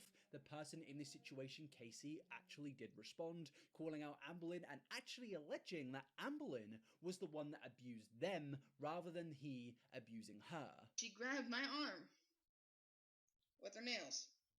First time. Any physical that was negative. And I remember that clearly. It shocked me. It shocked me really, really bad. And it was just, I didn't know what to make of it, really. I'm 16 years old. I didn't know what, I knew what physical abuse was, but not really. So, I was a kid, I was a child, so I just assumed, okay, I made her mad. When I would get my mom mad, she'd spank me, or she'd get my ear, or the things a mom would do, a dad would do, behave, But, so that shocked me, but nothing really happened a little while after that. So I was just, whatever. Now, the thing what she said with the laundry, that's a big false. Big false. Want to know how I know that? Because me and my mom would do her laundry. Me and my mom would go do laundry. She wasn't getting up to do laundry. She maybe did it a couple of times, a handful of times, probably counting on my one hand. She didn't do it all the time at all. And me dropping the bag and choking her, I never, ever did that. Ever. I mean, what's the reason for me to do that? I mean, I didn't do it. And I don't know where this story came from. I didn't do it at all. Now, the places she said about being hit, those were on me. Those were the exact places she hit me. I was the one being abused. And I will say this, I may have laid a hand on her a few times. That was in self-defense. This was a very serious situation, and naturally a lot of people got very heated over it. Now, to be honest with you, I don't think the situation was exactly ever resolved, but a lot of people were angry at Amberlynn, a lot of people were taking the side of Casey, the ex in this situation, and a lot of people were also fuming and very angry over the fact that Amberlynn actually dead-named Casey, which I'm going to mute. I'm going to mute the word, the name, because I'm just not comfortable with that. No matter what actually happened in this situation, I'm just not comfortable with dead-naming somebody. I think that's a very messed up thing to do. This is an incredibly disturbing topic. I'm not exactly sure who is right or who is wrong in this situation. If I kind of draw myself out from the drama sphere, I honestly couldn't give you a conclusive opinion because, to be honest with you, I don't really know the nitty-gritty specifics of this, and I am only covering it because it is in this iceberg, and I do just want to give you a little broad explanation, and just to let you know that this actually happened and this is a part of Amberlynn's timeline. But it does seem, based on everything I've read, most people are supportive of Casey. Most people seem to believe that Amberlynn actually abused Casey. I'm not really going to give an opinion on this because I'm not educated enough in this topic, and I do think it is best we moved away from this now. And as I said, I did just want to give you guys a brief explanation and a brief introductory, I guess, stage to this scenario. But yes, let's move on to the next bit, which is the cycle. Now, I'm not gonna lie to you guys, I'm a big lover of a graph. I'm a big fan of graphs, and I don't even know why. If I see a nice graph, I'm like, that's a nice graph, and I can appreciate it. I can appreciate a lovely bit of graphics design. Now, this is basically referring to the life cycle of Amberlynn Reid's YouTube content, from redemption to ignorance to indignation to manipulation and back to redemption. It truly is a cycle that never stops, from dietary stuff to girlfriend drama. It truly is the Amberlynn Reid life cycle. And guess what, people?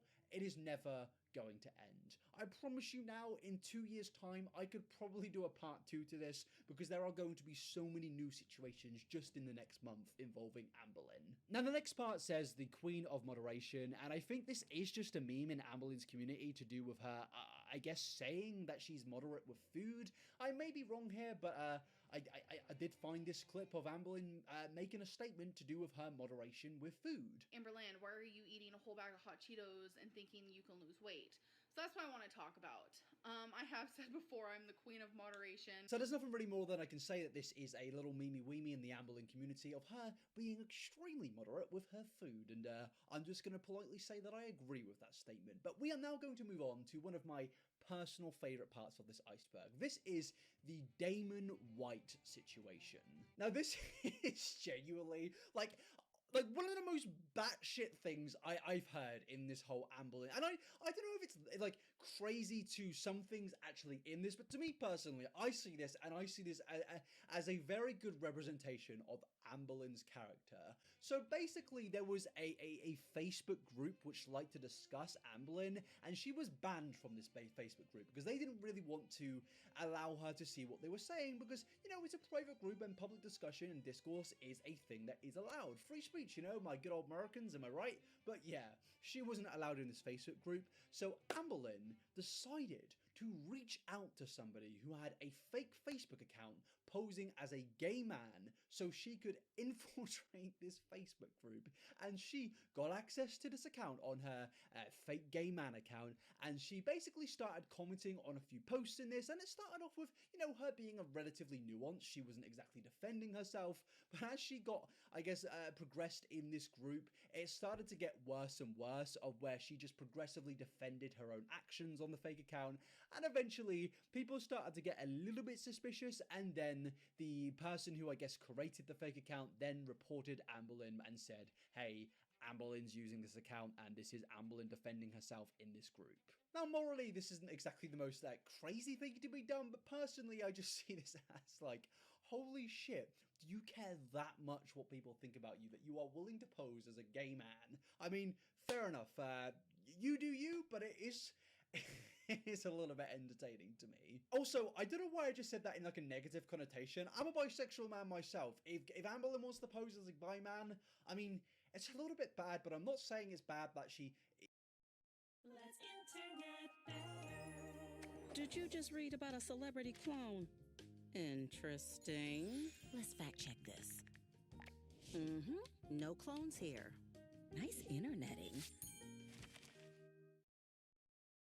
Is trying to be I don't even know what I'm saying here. But moving on to narcissist. This is pretty simple, and to be honest with you, I'm not really sure why this is in the iceberg. I guess it's because people think she's a narcissist, but Amberlynn did a narcissist test, and she actually didn't get narcissist. She got a pretty average score, and I guess she's not a narcissist. Now I'm gonna press score my narcissism quiz now. Oh my god, I'm so scared. Okay, it says my total is 13. It says between 12 and 15 is average. So I'm right in between average. It says celebrities often score closer to 18. Narcissists score over 20. To be honest with you, I don't really know why this is in the iceberg, because as I said earlier, you know, she didn't actually score as a chronic narcissist, or whatever you want to call it. But alas, we have reached the bottom part of this segment, and now we can move on to the next bit. But before we go any further, I do just want to say, pat yourself on the back, because you've joined me on this journey, and we are really far in now, and I am starting to get tired. My hair is starting to get a bit sweaty, and I'm just getting tired, and I feel like I'm losing my mind at this process of going through everything. Like, there is so much on here. How does somebody have so many situations? I'm starting to have my mind just go a little bit crazy. I think I'm going to lose my mind by the end of this, because I think we're only like halfway through, and I don't even know how. So I'm just going to say, guys, get some hydration in you. Drink some water. I've gone from Peppy Max to Starbucks water. Well, one water, but I got it from Starbucks. God give me strength. And I'm not even religious.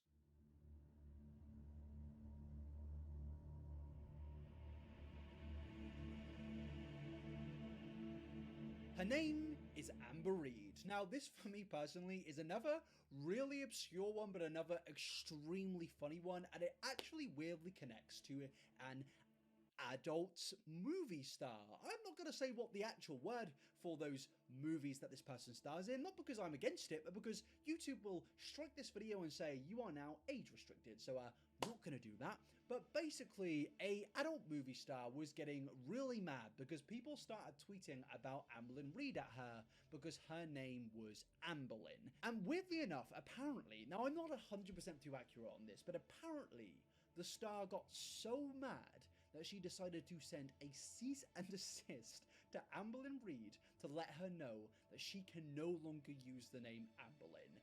I don't believe this, but according to Amberlynn, this is what she actually did. But she has like a trademark on that name. And so people were doing hashtag Amberlynn on Twitter, which makes sense because they were talking about me. And this entertainer was seeing that. So she sent me a cease and assist, or whatever it's called. Like, I've never had someone do that to me before, so it's been like overwhelming. So I talked to her lawyer, and I'm not allowed to use the name Amberlynn anymore, which is, it kind of hurts because it's like, that's one thing that's like yours. Like, people can't take your name away from you, you know? And you guys have always known me as Amberlynn. Everyone has known me as Amberlynn. Like, Amberlynn. I just refuse to believe that this is a real thing. Like, I'm sorry. Like, everything that's happened so far, I can somewhat believe. But this, I just, you can't sue somebody for having a name. Like, can you? Is that where we're going with it? I mean, it's America. It's a crazy place. And I guess I wouldn't be that shocked, but I just don't think I believe this. But, yeah. Apparently, Amberlynn now goes by the name Amber because of the situation. But again, I don't believe this, but apparently it happened. Moving on. 8. Meth. Yeah, the time where Amberlynn Reed went through her Jesse Pinkman arc. Have I ever done drugs, though? I ate meth one time.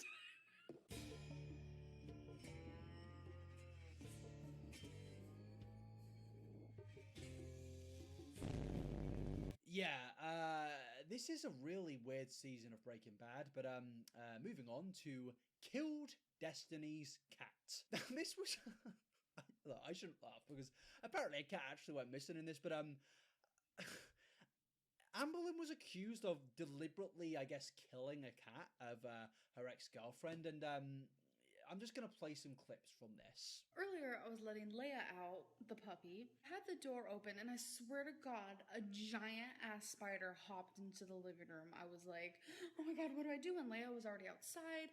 I didn't have a leash on her because we're trying to teach her how to stay near us without a leash so we don't have to worry about the leash. How am I going to get Leia? But then how am I going to get the big-ass spider that just hopped in the living room? I didn't know what to do, so I, ignored the spider for half of a second. And I hurried and grabbed Leia, and then all of a sudden, Gracie, my cat, well, Destiny's cat, but my cat now, she goes booking it outside. She got out for me because I caught her and catched her. We're thinking she wanted to do it in her next opportunity, and she did. We're thinking our friend Jessica didn't notice, but Gracie ran away, and now we're gonna try to find her. So yeah, basically the cat went missing, and people started speculating that Amberlynn did this on purpose, because I guess in the space of one day, the cat somehow escaped twice, and people are blaming Amberlynn for this. Now, for me personally, I think this is reaching. I don't think Amberlynn Reed deliberately tried to kill a cat, but it is a little bit weird that around 4 days after this, they then decided to buy another cat. So, what are we doing? We are here at PetSmart getting this kitten.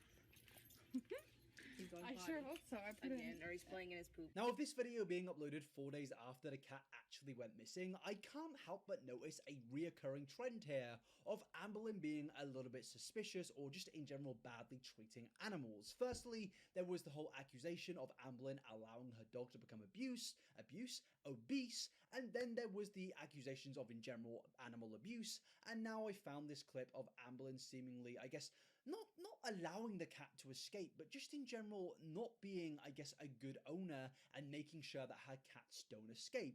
Twice in one day, it does just seem to be a bit of a reoccurring pattern. Now, I don't think Amberlynn deliberately allowed the cats to escape, but yeah, there does seem to be some pattern going on here involving Amberlynn and animals, and I just don't think that it is wise for her to be somebody looking after her pets. Wipegate. Now, I couldn't really find anything to do with this, but basically there's a few people on Redditing suggesting that Becky had to, I guess, wipe Amberlynn's ass when Amberlynn went to the toilet, and I can't find any evidence of this other than a few Reddit comments here and there about this involving Amberlynn. It's a bit gross, but to be honest with you guys, I don't even personally wipe, so I don't think it's that bad. I beg your pardon? Now, I do just want to bring attention to the fact that I am aware that we are going through this iceberg very slowly, and I am looking at my research document right now, and it does seem that we are getting to some bits where we can actually speedrun, so turn on the music. Foster homes. Now, this is pretty self-explanatory. This is Amberlynn Reed in the past stating the fact that she has been in foster care here and there. Not completely throughout her life, but you know, she's been in foster care quite a lot. Casey's reply to range drop and pedal eavesdrop. Now, this part is just a repeat of earlier, so we don't really need to go anywhere in depth with this, so moving on. Now, the next part is a little bit mean. It is BMI over IQ. Now, this is basically a meme stating that Amberlynn's BMI is now large. Dust on the floor can become airborne. Grab it with Swiffer Sweeper. The extra thick, heavy-duty cloths trap all kinds of dust, dirt, and hair on contact. See you, dust! And Swiffer partners with the American Lung Association to support clean air. Than her IQ. Jeez. Really? Oh, are we really doing this? Dead naming Casey. Again, we've covered this in the previous part. This is a rather disgusting thing that Amberlynn has done, but I have kind of covered this, so I don't really think that we need to necessarily go into the specifics here. It's just something pretty tragic that Amberlynn did, and something which I think we can all, you know, collectively denounce. Rosa Parks. What? What? I mean, I guess at least Amberlynn was on the right side of history? I would go to the past and I would be on the bus and I would stick up for Rosa Parks. Good for you, Amberlynn. I'm so incredibly proud of you. You're on the right side of history. Well done. Inauthentic orange chicken. Now, this is basically in reference to the fact that Amberlynn does love a little bit of chicken. She likes the chicken from, I guess, some form of fast food restaurant, which is inauthentic and certainly orange. I guess this is something which I don't really care about because I've got actually nothing to say about this part. Moving on. Now, this is the final bit, the final part until we are at the very bottom of the iceberg, and this is Aunt Tammy. This is basically, I believe, when family first started to get involved in the Amberlynn-verse. Basically, Aunt Tammy is actually Amberlynn's biological aunt who has recently, well not recently, but come out multiple times exposing Amberlynn for lying about a bunch of stuff, and I'm not really going to go into specifics here because I said I want to keep it brief and quick, but to me personally, it is a very good character summary of Amberlynn that even family members are now willing to come out and expose Amberlynn for all of her lies. I mean, there were even exposed photos of Amberlynn and her aunt arguing all the way back in 2011 on Facebook, where Tammy was calling out, I guess, Amberlynn's bullshit. I mean, this shit just goes so unbelievably deep. But ladies and gentlemen, congratulations. We have finally gotten to the bottom of the iceberg. Now, below this bit is the abyss, the truly messed up things of the Amberlynn verse, and we will get into that, but we do need to cover the very bottom of the iceberg, and I'm now going to have a little nap because this video has been going on for very long, and I need some sleep. So, yeah, be right back.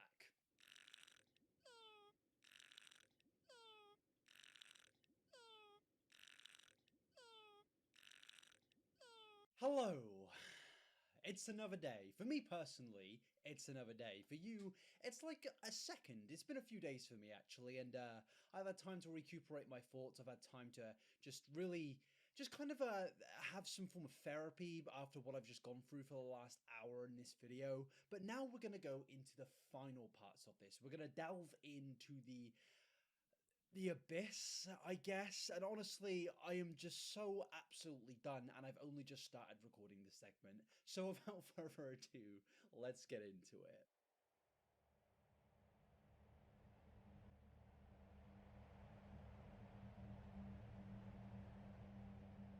First off, we start with legs weeping. Now, to be honest with you, I actually don't really know what this references to. The only thing I can kind of I guess find to do with the legs weeping bit is that it's something possibly to do with Amber having swollen legs.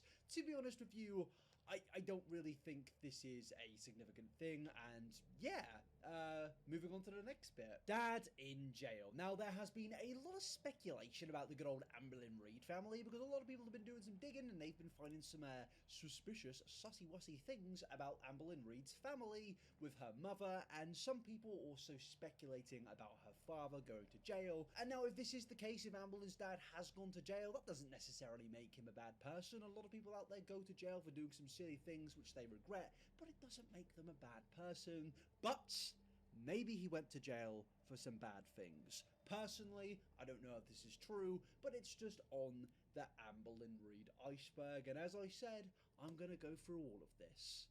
sadly. Jade is wifey. Now, Jade is apparently, I guess, the new girlfriend of Amberlynn after the whole wifey scenario, and basically it just goes back to the speculation I spoke about earlier with Amberlynn's new girlfriend, which I guess is Jade, and apparently Jade's favourite film is Willy Wonka, just like wifey's, and, you know, it's a big convoluted mess, and I'm just kind of thinking, did I really spend £9,000 a year to get a degree that has resulted in this being my career? Yes, I did, and I'm bloody grateful for it, because I think I'd die if I did a 9 to 5.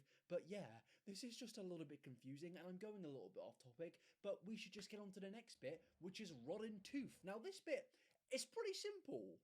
Amberlynn had a tooth, and guess what? It was rotten. So, while we're here and I'm thinking about it, I forgot to show you my wisdom tooth that was bothering me for years and years and years. So if you don't want to get grossed out, I would fast forward it a little bit. Someone reminded me. Yeah, I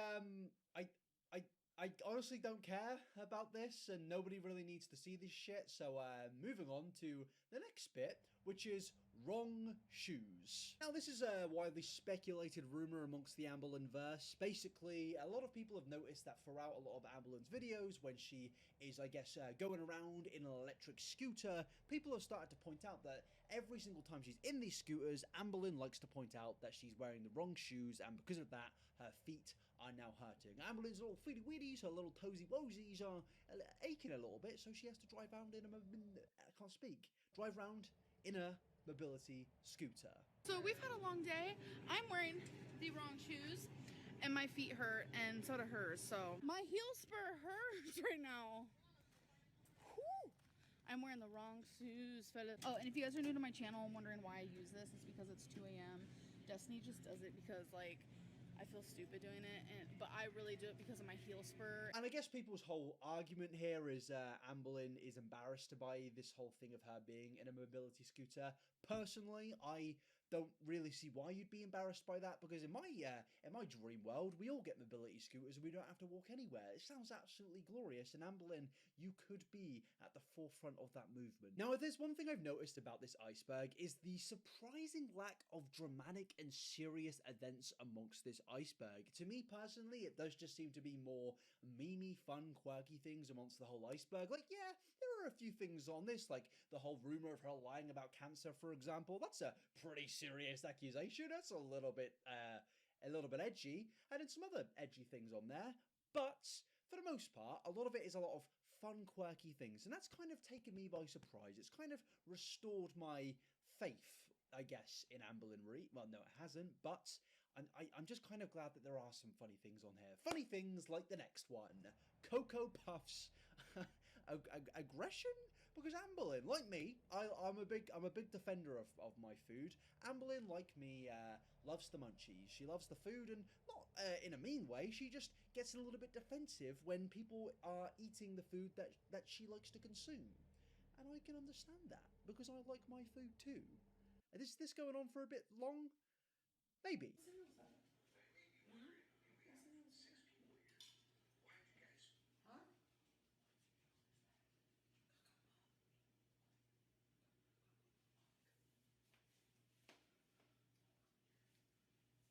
Now, personally, I can understand where Amberlynn was coming from in this clip. If somebody is to eat my cereal, I will get a little bit fucking angry, because that's my cereal. Please leave it alone. But yeah, judging from this clip, judging from this little angry moment, Amberlynn Reed, like Kenji, has food aggression. But also, I think we should have a little segment with Kenji, because I feel like we've gone through a lot today. So this has been a journey, and I feel like we need a little Shiba Inu to calm everything down and be like, you know what? This is alright. We're going to get through this. We're almost there. Let's continue. Destiny has FAS, which is fetal out. Well, you know what? I'm not going to go over this. There is no, I guess, actual situation regarding this, and this is mere speculation over an extremely serious thing, and I do not want to delve down that. Now, maybe if there was a bigger scenario involving this, I would speak about it, if Amberlynn spoke about it or something like that, but it does just seem that this is mere speculation amongst forums, and I'm not going to go into that because, to be honest with you, I just don't feel comfortable with that. Hoarder. Now, this is basically, a lot of people have been concerned over the fact that Amberlynn may be a hoarder, and I'm going to be honest with you guys, like, a little bit serious here. I myself am a pretty bad hoarder. It's something which I've always done, and it is actually quite frustrating. Like, I don't know why I do this, but like, it just happens, and it is frustrating, and I can relate to it, and I know this can be considered a quite serious thing, and I'm not exactly speculating over it, but I am just gonna speak about this briefly, mainly because Amberlynn has actually spoken about this. You're a hoarder, you're a conspicuous consumer. How's she a hoarder?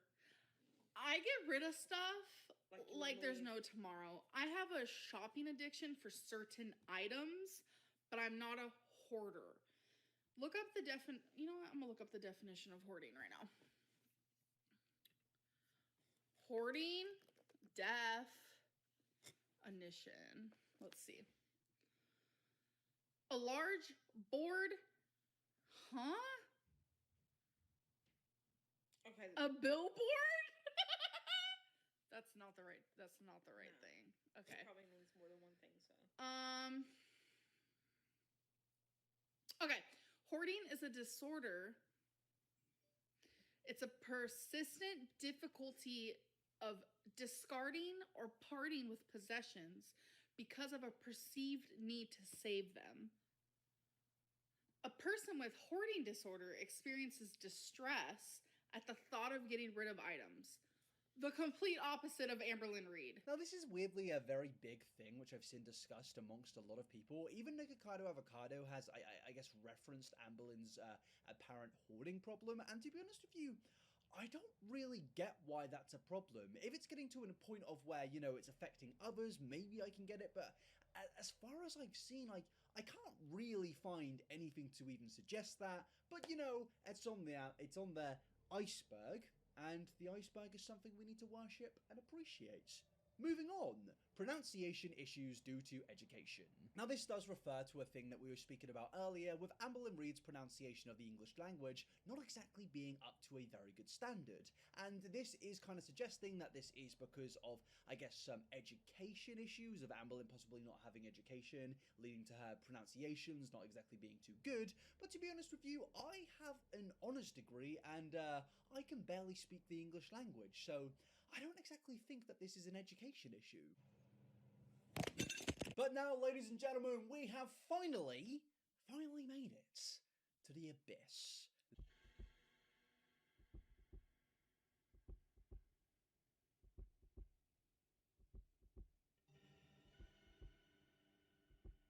This is the segment of where things start to get a little bit nutty, a little bit spooky, a little bit sus, and a lot of bullshit. There's a lot of things on here which just seemingly aren't true, and I'm not even trying to say that to be rude. It's just some things on it. Like, started off with highest weight of 607 lb. Like I mentioned earlier, there's this trend throughout this iceberg of mentioning Amberlynn's weight, but to be honest with you, I have done the research, and there is nothing to suggest that Amberlynn Reed has been at 707 pounds. And maybe she has been, but for one, I can't see anything to even suggest that. And two, is that really that much of an issue to be all the way down at the abyss? Like, surely that's like a high up thing, like Amberlynn Reed and a dietary thing, weight stuff. That's quite a known thing. This part shouldn't be in the abyss. This is wrong. I'm sorry, I'm disrespecting the iceberg. I need to apologise. Heel spur. Now, this is the part of the Amberlynn lore where I'm kind of sat here thinking, really? Like, is this really a thing? Like, do we care about this? And yeah, apparently we do, because, you know, a lot of people have been speculating over Amberlynn's heel spur, because Amberlynn has said in multiple videos that she has a heel spur, which is some form of thing to do with pain in your ankle or heel, I guess. Okay, so my heel spur hurts really bad today. I'm like limping, literally. Ooh, look at that booty. For some reason, my left foot has been getting kind of swollen in the last like week, and that's the same foot with my heel spur. But for some reason, I don't know what happened, how it happened. I hurt my heel spur even worse. Now, from what I understand, the reason some people bring this up is mainly to do with the whole electric buggy thing of this is just another excuse for Amberlynn to use an electric buggy. But I don't understand that, because guys, Electric buggies are cool. I want one. Can somebody give me one for free? I will shill the shit out of an electric buggy company if they give me one for free. Please. Seriously, please. Christy has FAN. Guys, I said it. I'm not going to speculate over serious things like this, no matter how annoying you may find the person to be. I'm not doing it. Gaslighting Alzheimer patients. Now, I really couldn't find anything to do with this. Like, Amberlynn Reid does have a history of being a PCA worker, but to be honest with you, I've done the research as my prime researcher, Luce, and we really couldn't find anything to do with this other than a mild discussion of this on Reddit, where even people there have said that this part was exaggerated and is more part to do with her allegedly lying to patients, but even that is just mere speculation. So to be honest with you, I think we're just gonna have to move on. Pooping on Eric's floor. Now, I don't exactly understand this one, because to be honest with you guys, I do this shit all the time. That wasn't a pun. But no, basically, this was a rumor set up from a subreddit, and it was a deliberate rumor. It was obviously fake, and there was even a glorious fake image created, which genuinely looks really real. Like, I'm looking at this right now, and if I saw this without any context, I'd think, oh my god, Amberlynn Reid has done a big stinky poop on the floor, and to be honest, that's completely fine, because yeah, it's not real, guys. It's a fake rumor. I don't poo on the floor, I promise.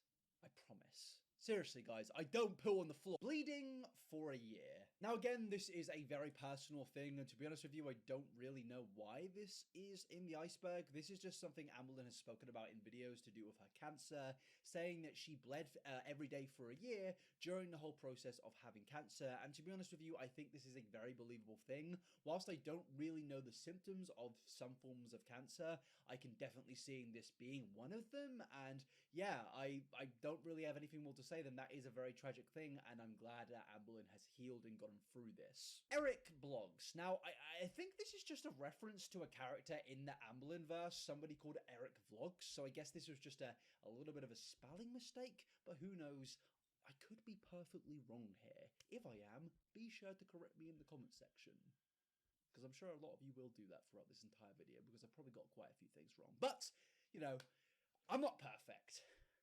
I'm not. Not a lesbian.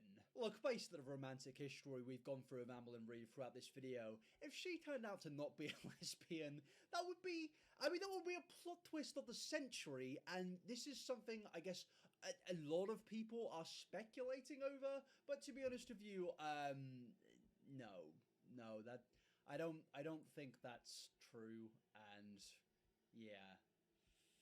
Moving on. Movie theatre HJ.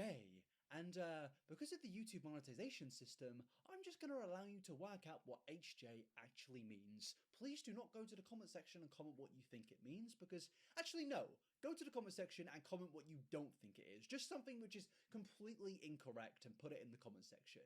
Thank you. But yes, this references to a time Amberlynn spoke about some adult activities that she got up to in a movie theater. What has been your most public sexual experience?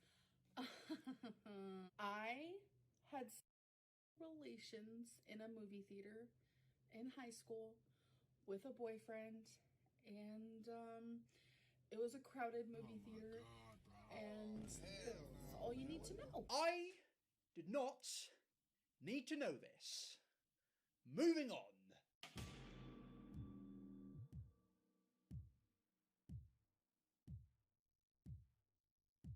Now we are into the deeper part of the abyss. This is where things start to get a little bit strange. I mean, I said that before, but it gets stranger, it gets weirder, it gets spookier, and it starts off with good old undiagnosed diabetes. Don't you just love the internet? Now, this is basically something a lot of people in the Amberlynn verse have been speculating over whether Amberlynn has diabetes, and I'm not going to speculate over that because I'm not a doctor, and the only reason I'm even mentioning this is because Amberlynn herself has actually addressed this, therefore putting it into the Amberlynn timeline of where she basically just flat out denied that she has diabetes. You're diabetic. No. And that's basically it. She doesn't have diabetes, according to her, and I'm not going to speculate, and neither are you. origin of the name Rarity. Now, guys, I feel like we're kind of taking out some shit and throwing it at the wall at this point, because this is not an abyss type thing that should be on an iceberg list. This is basically Amberlyn giving the reason she gave the name to her cat. Why is this so low down? I don't understand. Oh my gosh, I wish I would have named Jax Midnight instead. And Rarity Gray was pretty easy. I've always loved the name Rarity. Rarity has been my favorite name for so many years. Okay. Great.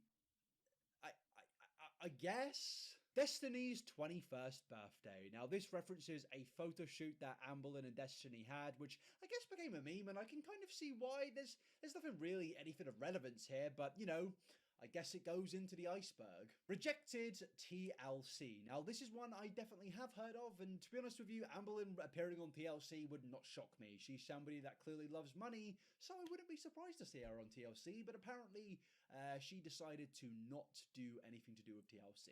There has been quite a few rumors about me, but some just need to be, like, said.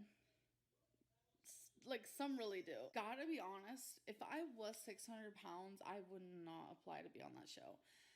I wouldn't apply to be on any TV show because, like, no, thank you. Like, it did go through my mind at one point to apply for The Biggest Loser, but it's just not my thing.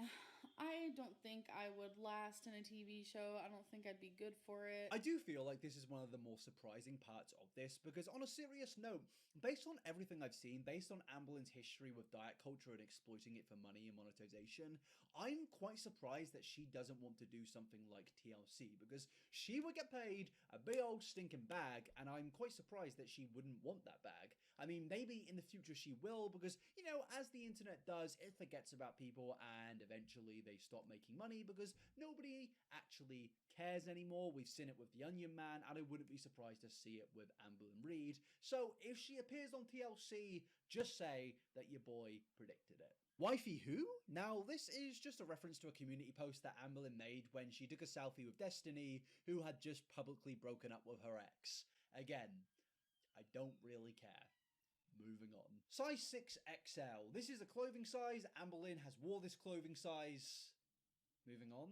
I've said moving on quite a lot in this, haven't I? Can we get a counter? Because someone... No, actually, I'm not going to make my head a jacket. You don't need to do that. Moving on.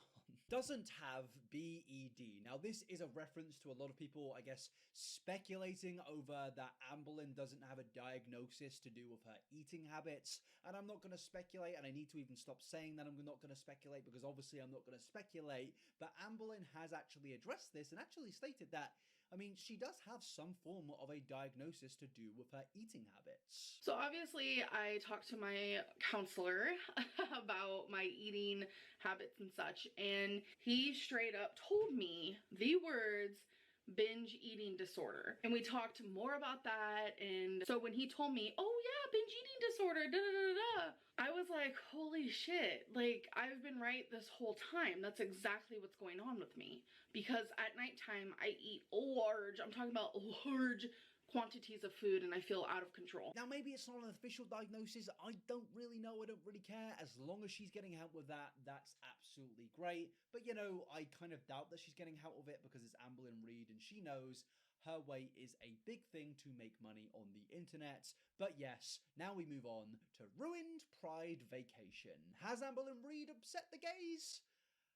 I don't think so, actually. I think it's more that she was a gay, upset herself, and understandably so, because what I'm about to show is actually quite disturbing, and this is one point where I actually will not get mad at Amberlyn whatsoever. It's actually quite disturbing to see this. I feel like I've had a way better time than I even anticipated. We ended up not going to Pride, though, today. We were gonna go, but Eric and Ricky ended up going way before us. Protesters were screaming with and to, you know, obviously the people attending Pride. I got downtown. Sorry, I was waiting to see what they were saying. We're at Pride. Oh my god, look at all these people. And look what's going on. Yeah, look at all this hate that's over here.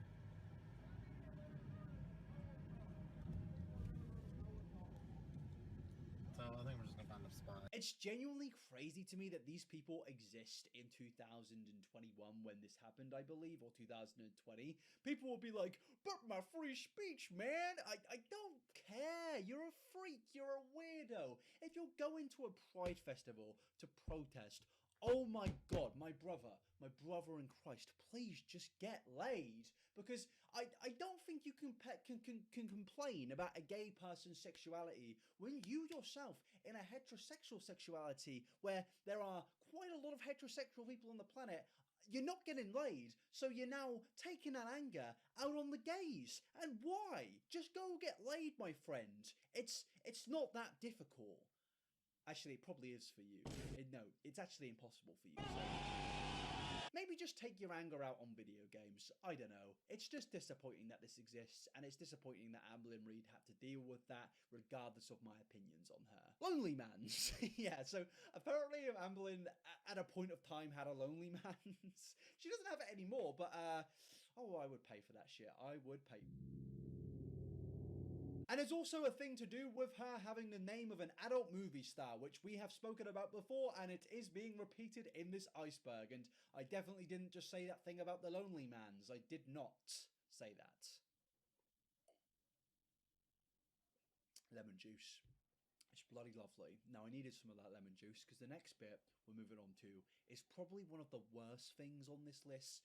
This is the bit of where Amberlynn Reid, basically, in a certain situation, messaged Becky's dying mother. Now, you may be wondering, what did she message to Becky's dying mother? Well, there is some leaked audio messages of Amberlynn, and I'm just going to play them to you now. And as you can imagine, they're absolutely delightful. I'm tired of not being appreciated when I try to help you the best that I can. And it's just frustrating. This whole situation Amberlynn is super talking frustrating. to Becky's mom And I right finally after just she kind of had wanted her to surgery. I'm going to put it out there how the Amberlynn situation. really treated Becky's mom. Don't let her fool everyone, please.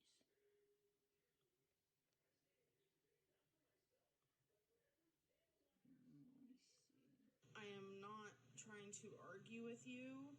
That is the last thing I want to do since you just got out of surgery. I don't want to cause any more stress onto you, onto Becky, onto anyone in your family, onto myself, because that's just not going to fix anything. I am just tired of the added drama onto my YouTube, and I'm tired of not being appreciated when I try to help you the best that I can, and it's just frustrating. This whole situation is super frustrating, and I finally just kind of wanted to speak upon the situation. So she wanted to speak on a situation that became about her when Norma had just got out of surgery. I will release more.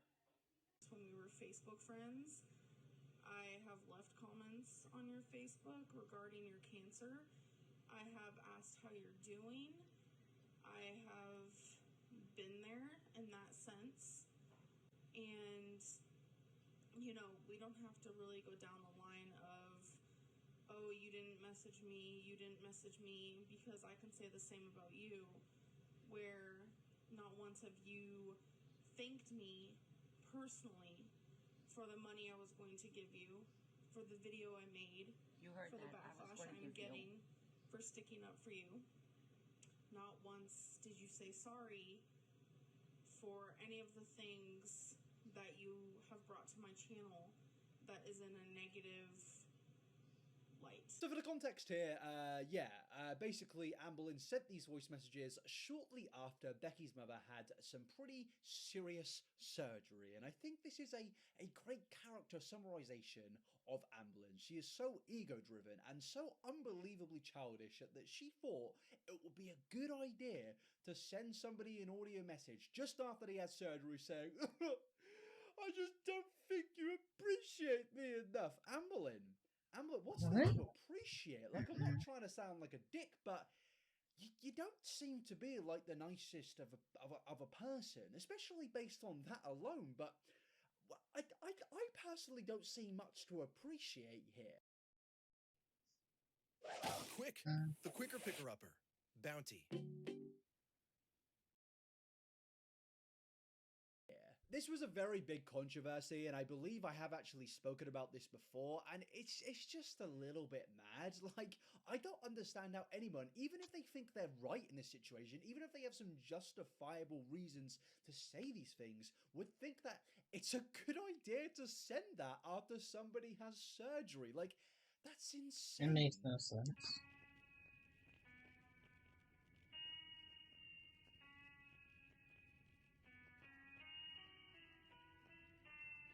Undiagnosed hypermania. Now, there is literally nothing about this on the internet. I genuinely couldn't find a single splice of information. So, yeah. But moving on to the next two, these are two things which I actually couldn't find any evidence of. One of them is filming residents of a retirement home and filmed a woman giving birth. These are two things on here that I couldn't exactly find anything to do with. I think there was a few minor discussions here and there on Reddit, but other than that, there wasn't really anything to support these allegations, support this part of the iceberg. But then there was also a bit how Christie's parents hired Amber. And with this, again, there is no evidence really for anything here. And then we even move on to the next bit, which is 8XL. And again, there is nothing here to suggest that Amberlynn had wore 8XL clothing. And even if she had, that wouldn't be an issue. But I'm just kind of confused to why there are now multiple things on here where there just really isn't any evidence of, or really any discussion about it in general. Like, even the 8XL thing, like, there really wasn't much that I found, and I'm just kind of thinking, why is this here? I feel like my time is being wasted. No. But ladies and gentlemen, congratulations, because we finally made it to the abyss, the bottom of the abyss.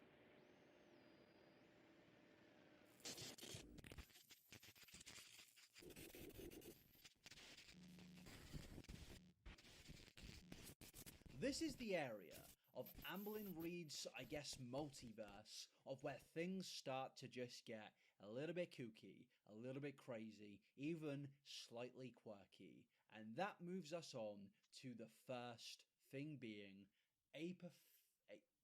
apathetic facts is wifey. Now, this is a reference to a YouTube channel called Apathetic Facts. Now, this channel has been around for quite a while, and it is completely and utterly dedicated to exposing Amberlynn Reid and all of her actions, and just in general, poking a bit of fun here and there. And there is a theory going round that this account is actually wifey. Dun, dun, dun! Obviously, it's not true. There's not really any evidence to suggest this, other than a few, I guess, people discussing it in a few forums. But yeah, it's a fun little theory, a little Shane Dawson theory. But there's nothing here. I wish there was, because that would actually be a massive plot twist in the Amberverse multiverse. But yeah, highest weights of 650 pounds.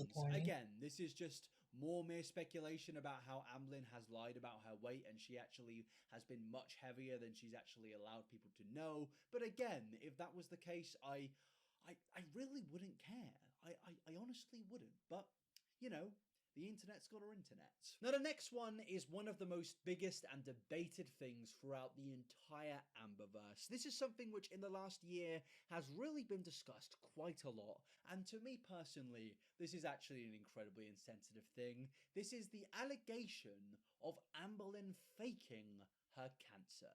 Now, in my opinion, I have not seen anything to actually prove that this is something that has happened. A lot of people have been speculating about this, a lot of people have been discussing this, and it's even led, as I mentioned earlier in this video, to Amberlynn coming out in a YouTube video with actual documents proving that she had cancer, and that even led to people speculating over if those documents were fake. And I have discussed this before, but Jesus Christ, like, I just don't get it. Like, this is so unbelievably insane. This allegation is so mad. And I guess it does summarize Anne Boleyn's character. Like, for one, I don't think she deserves this allegation, but it does summarize how nobody trusts her on the internet. Because of all the things that she has been through, all of the dramatic scenarios, all of the things she's been exposed for, people do not trust her to the point of believing her over her cancer. That is absolutely mind-blowing, and whilst I don't believe she faked it, I do think Anne Boleyn really needs to look at this and think, wow, what have I done? What have I done to make the internet not trust me to this extent? But ladies and gentlemen, we've made it. After everything, after this very, very long video. It is technically crazy how much. But then again, if you lie so much that you become unknowingly or knowingly, depending on the context and depending on the person, no one is going to believe you because you lie so much. So even if the truth is there in the pudding, deep within the sauce, no one's going to believe you. Who would? Because it's like, I don't know. I mean, sure, just give her like a pinch of 1,000 salts, but I mean, if you lied and lied and lied and lied and lied and lied and lied, so I mean, it's kind of hard to believe you, technically. So I don't know, but to that extent, I won't. I will still, give her the benefit of the doubt, somewhat, to the point that it's almost non-existent, but, like, I wouldn't go that far. Like, not that. It's not, I don't know how to explain it. Well, I don't know how to explain it. We have got to the bottom of the abyss. Now, this part of this is one of the most mind-blowing things that could possibly have happened in the Amberverse. This could change everything. This is something so reality-bending that even Anne Boleyn herself probably doesn't know it. And that is, Anne Boleyn is a paid actress. Dun, dun, dun. We just did that, actually. No, this probably isn't true. In fact, no, this isn't true. Guys, come on. Come on, really? Actually, no. Maybe this is true. Maybe this whole time, Anne Boleyn's been playing all of us. Maybe we are the puppets, and Anne Boleyn is the puppet master. Undiagnosed bipolar disorder. Now, I am coming back mid-edit because I did just realize that I somehow missed this one, and this apparently is a quite big thing. Basically, this references to Anne Boleyn, I guess, arguing with herself, seemingly, over the years on Twitter, where she kind of, I guess, at one point says that she was diagnosed with bipolar, and then at some points feels like she might be bipolar. It's a little bit confusing, because in 2013, she says that her mom is bipolar, and she's not sure if it's genetic, but then she says that she is bipolar on the same day and says that she was diagnosed with it at a young age, but then just over a year later, she says, am I bipolar?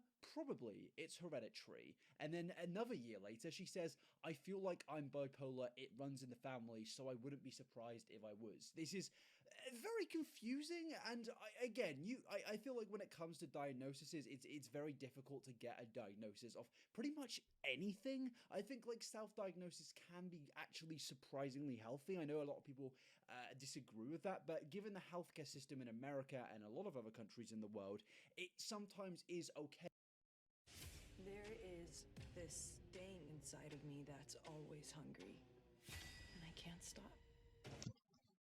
Okay, just to say, I think I have this thing and I'm going to try and treat this in my own way because healthcare is expensive and they're not trying to help me. But I'm not really sure what the case is here, but I just felt like I needed to include it because I somehow missed it. And yeah, moving on.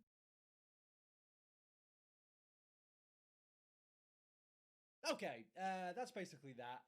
I'm sorry if I didn't really go through everything in complete detail like you may have wanted me to, but trust me, where there is an ambulance situation, there is a YouTube video speaking about it. You can go through all of these in detail by doing your own research. I could not go through every single one in detail because we'd be here for 4 blooming years. But thank you for coming along through this. I hope I did this to the best of my ability because I really did enjoy making this video as much as I've been complaining. It has just been a very, very long and tedious process. But thank you so much for coming along.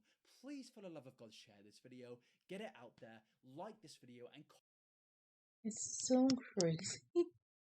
I know watching this is like, oh wow. It's like toxic, toxic, toxic. And this is basically starting from wanting her to be skinny. Not skinny, but like lose weight and stuff. It's like this starting from that is, I don't know how. Where's the world? So it's not that surprising. It is weird and odd how it comes about to certain people.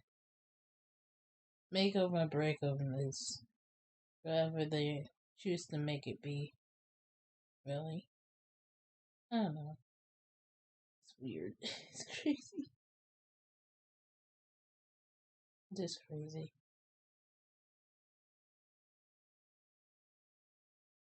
Ugh. It's insane. I ain't gonna.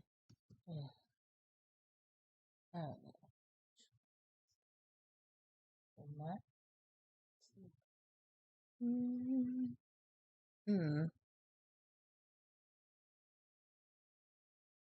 want to rate someone, but I don't think I have anyone I have to rate.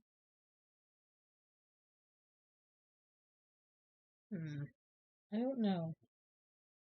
There's no one who I follow that is on right now, which kind of sucks. Let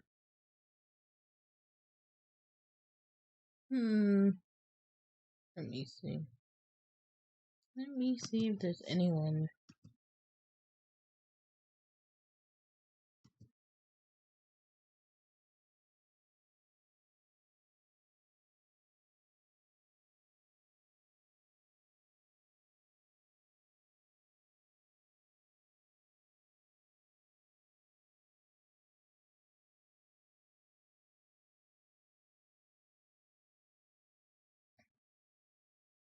Is there anyone else? Well, is there anyone who you want me to raid? You guys want me to raid? I want to raid. I don't know anyone who streams at this time at all.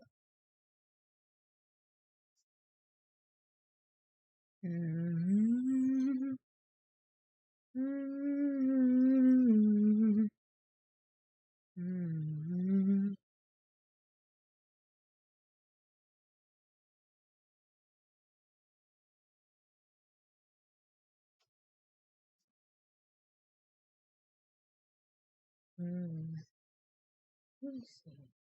I'm gonna search a little bit.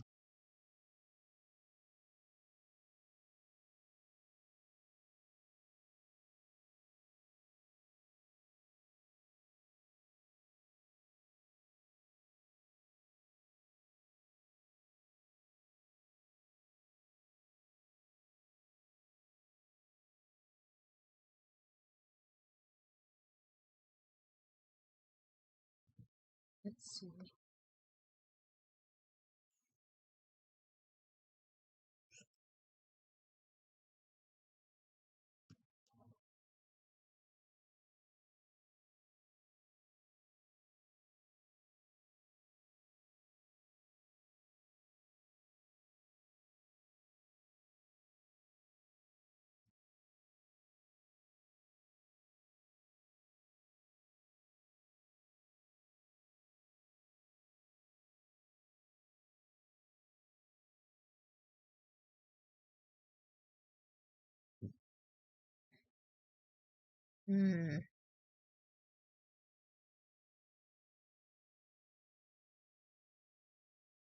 I don't know. I can't find anyone.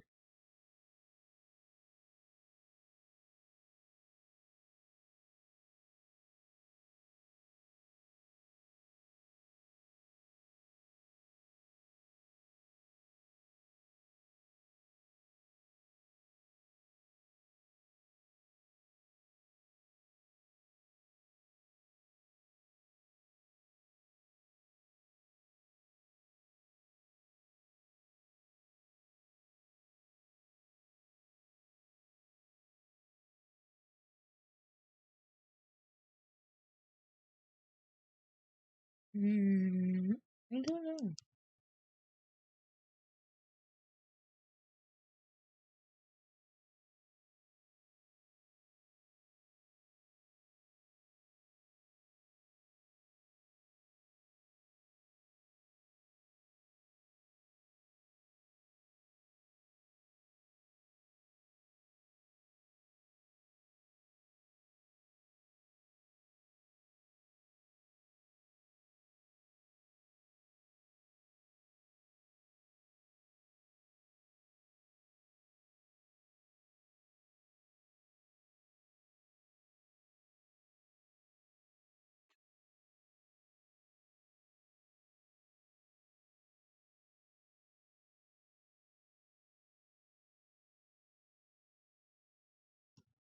No.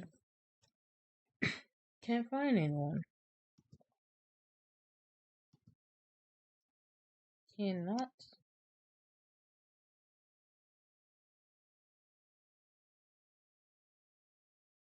It's fine. You don't have to rate everyone every time.